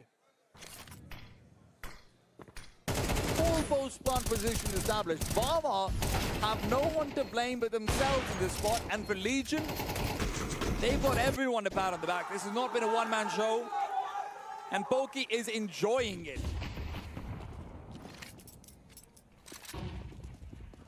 Of course he is, right? That's the first kill. The Charizard of Punjab is gonna go nuclear for what could be the ultimate round of the game. 3 players left. 3 bodies to find for Legion. And it would have to be a miracle for Wawa to try and keep this engine back on track. Another kill found. Pava Star, that's big. Bullet and OK, can they recover? It feels impossible. They're going to take their time. Bullet slowly goes forward back to Palace. He's put his hands together in prayer, but he's going to have to use his hands for more than just that. Team Legion on the other side. They realize that they are 2 kills away from sealing the deal. They are 2 kills away from being champions. A feeling known only to one Pokemon. A chance, but it's been lost. A duel that's gone the way of Bullet. And maybe it is the Needle's Eye that's opened up. Star will thread it regardless. Bullet alone, 1 versus 3, and Legion will do it. 13 found. It is convincing, it is dominant, and it is a reminder of greatness. Legion are your Sindh Esports Championship victors.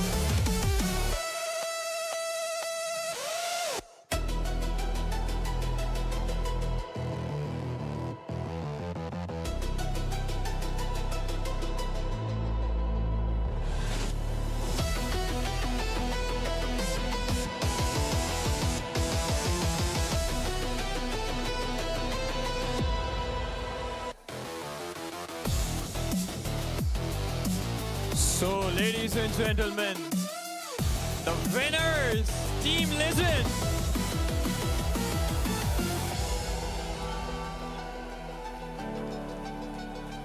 I'd like to request my audience to stay with us, Team Legion.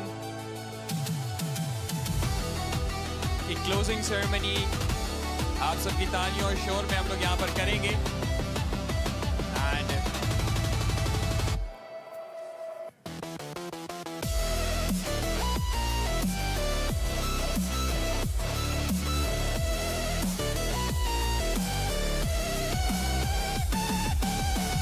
so after the interview, we'll proceed towards the closing ceremony. Over to Fariha.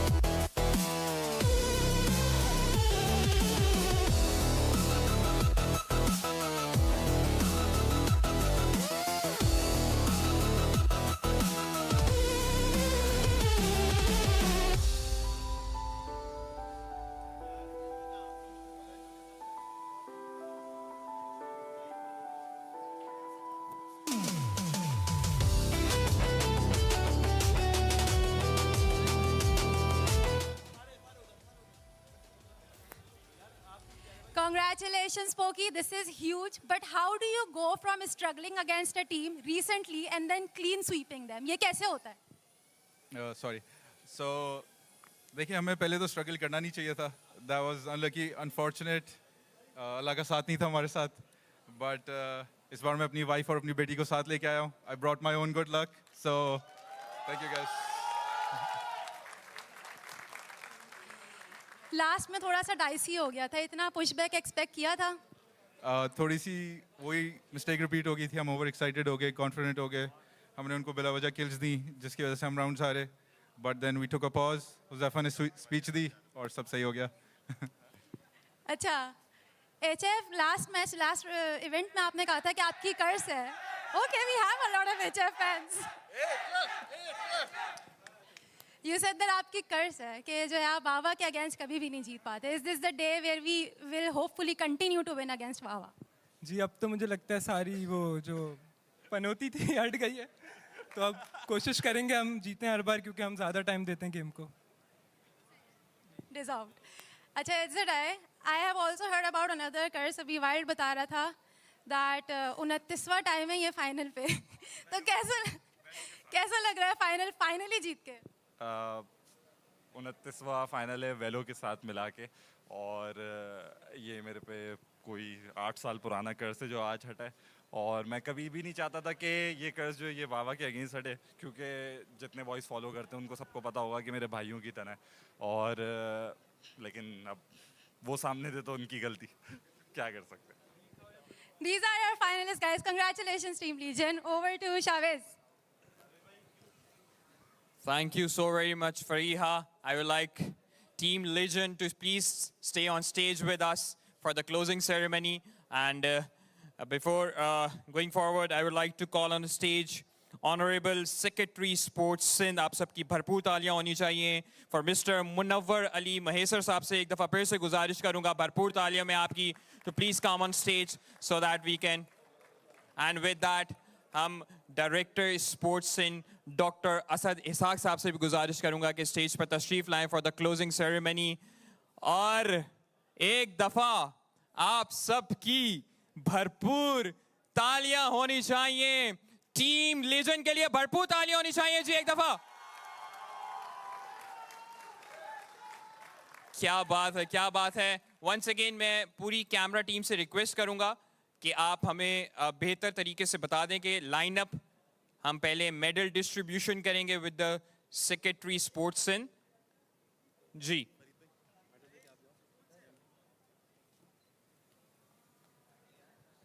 And with every player getting the medals, आपकी तालियों का साथ रहना चाहिए जी.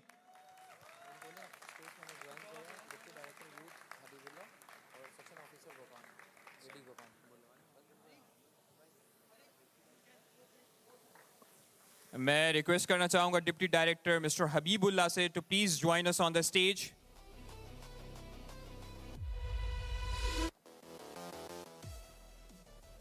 And section officer mister Adi Gopan से भी गुजारिश करना चाहूँगा सर, प्लीज़ आप भी हमें स्टेज पर क्लोजिंग सेरेमनी के लिए ज्वाइन कीजिएगा.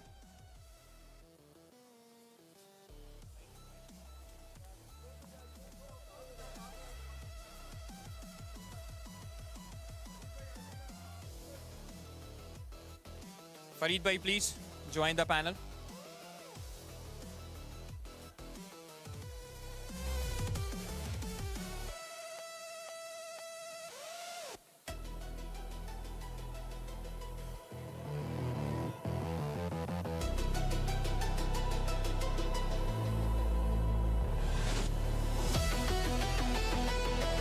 And with that, I would like to request the winning team to please step forward towards the trophy. And मैं Mr. मुनव्वर अली महेसर साहब से भी गुजारिश करूँ.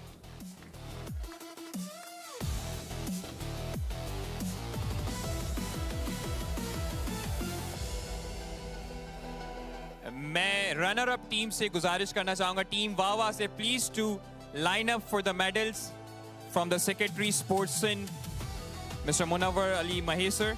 Please line up.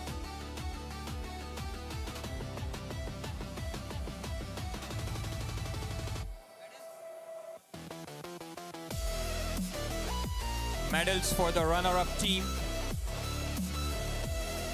Team Wawa के लिए एक दफा भरपूर तालियां होनी चाहिए. This is not an easy thing to qualify for such a big tournament from all over the Pakistan. Very well played, guys.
Thank you, the runner-up team Wawa. मैं request करना चाहूँगा टीम लीजन से, sir team legion से फिर से मैं गुजारिश करना चाहूँगा कि प्लीज आगे आ जाएं for the trophy. Team legion, मैं रिक्वेस्ट करना चाहूँगा तमाम कैमरामैन से एक दफा, will take a second.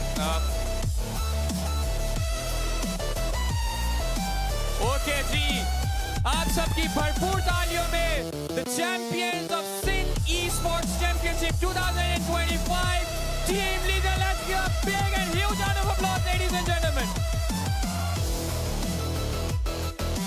Group picture के लिए I would like to request please, मैं तमाम district officers से request करना चाहूँगा please हमें group picture के लिए stage पर join कीजिए. District officers, Sports and Youth Affairs Department, Government of Sindh.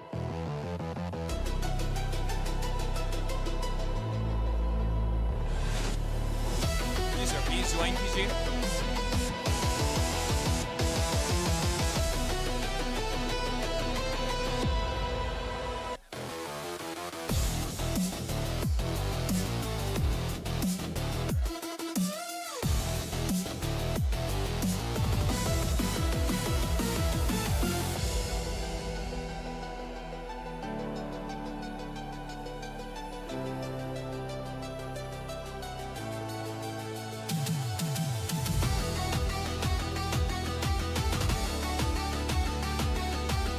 Okay, G, the supporters and lovers of Team Legend, let's make some noise for the champions!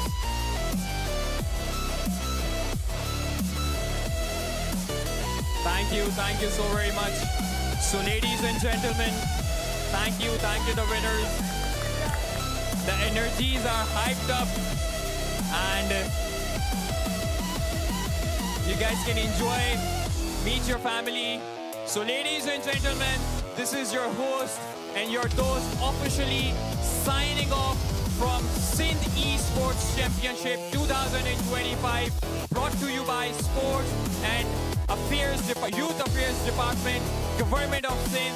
Inshallah, इसी energy के साथ अगले tournament में मुलाकात होगी. Signing off with this slogan that Pakistan Zindabad. Allah Hafiz.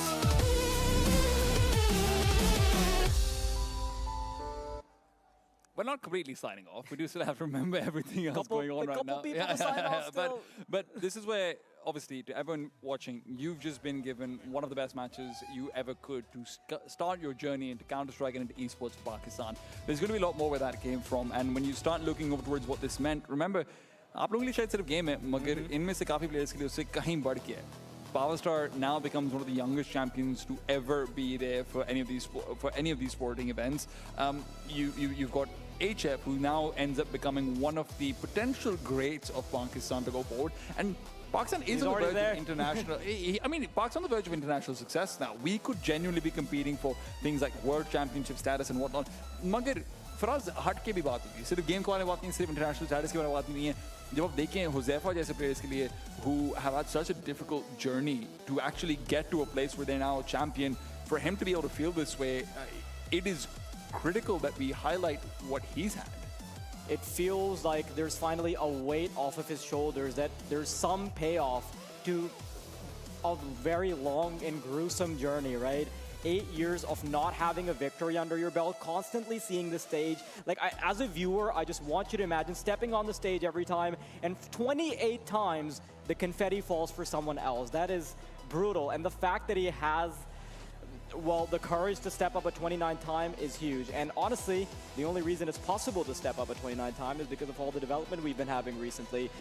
Just a couple of years ago, we wouldn't have had this caliber of tournaments. And just in this year, we've had like 3. We might even have another one on the horizon. So honestly, I'm really enjoying the current landscape of Pakistani CS. And for you and I, Mamoon, there's another land in the pocket together. Well, listen, at the end of the day, it's also just about, telling the stories of these players. And it's good that we get to do so in such a great stage. The idea that you have all of these underground stories that are always running through in every single esports scene in Pakistan, this is why it's such a good thing to be able to have governments get involved. This is why it's such a good thing to have more sponsors getting involved, more money coming involved. Obviously, so much love towards people like the Sindh back, so much love obviously towards the Sports and Youth Affairs Department from the Government of Sindh for putting us in a position where we can have this happen. And this will keep on coming through. Pakistan's entry to the world stage has to begin here. It has to begin domestic. And this is only step one. Ladies and gentlemen, now we're truly signing off. But remember, abhi to party shuru hi hai.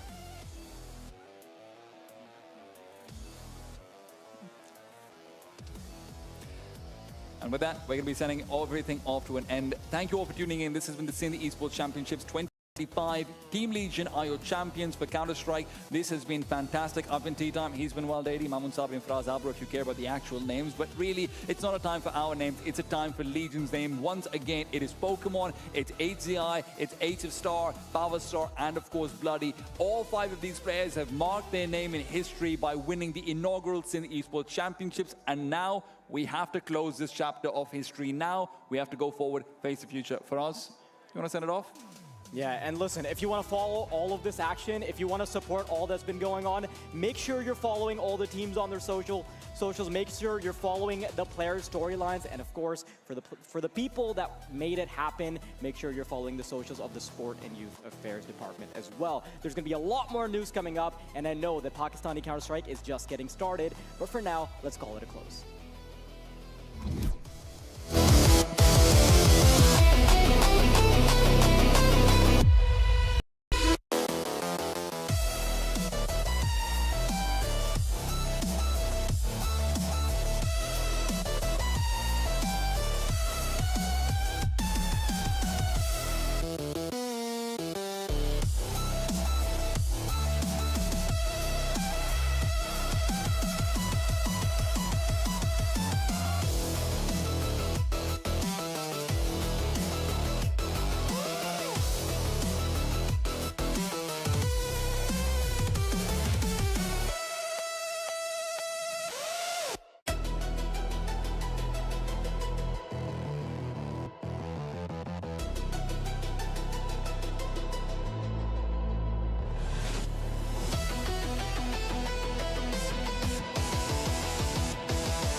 कौन?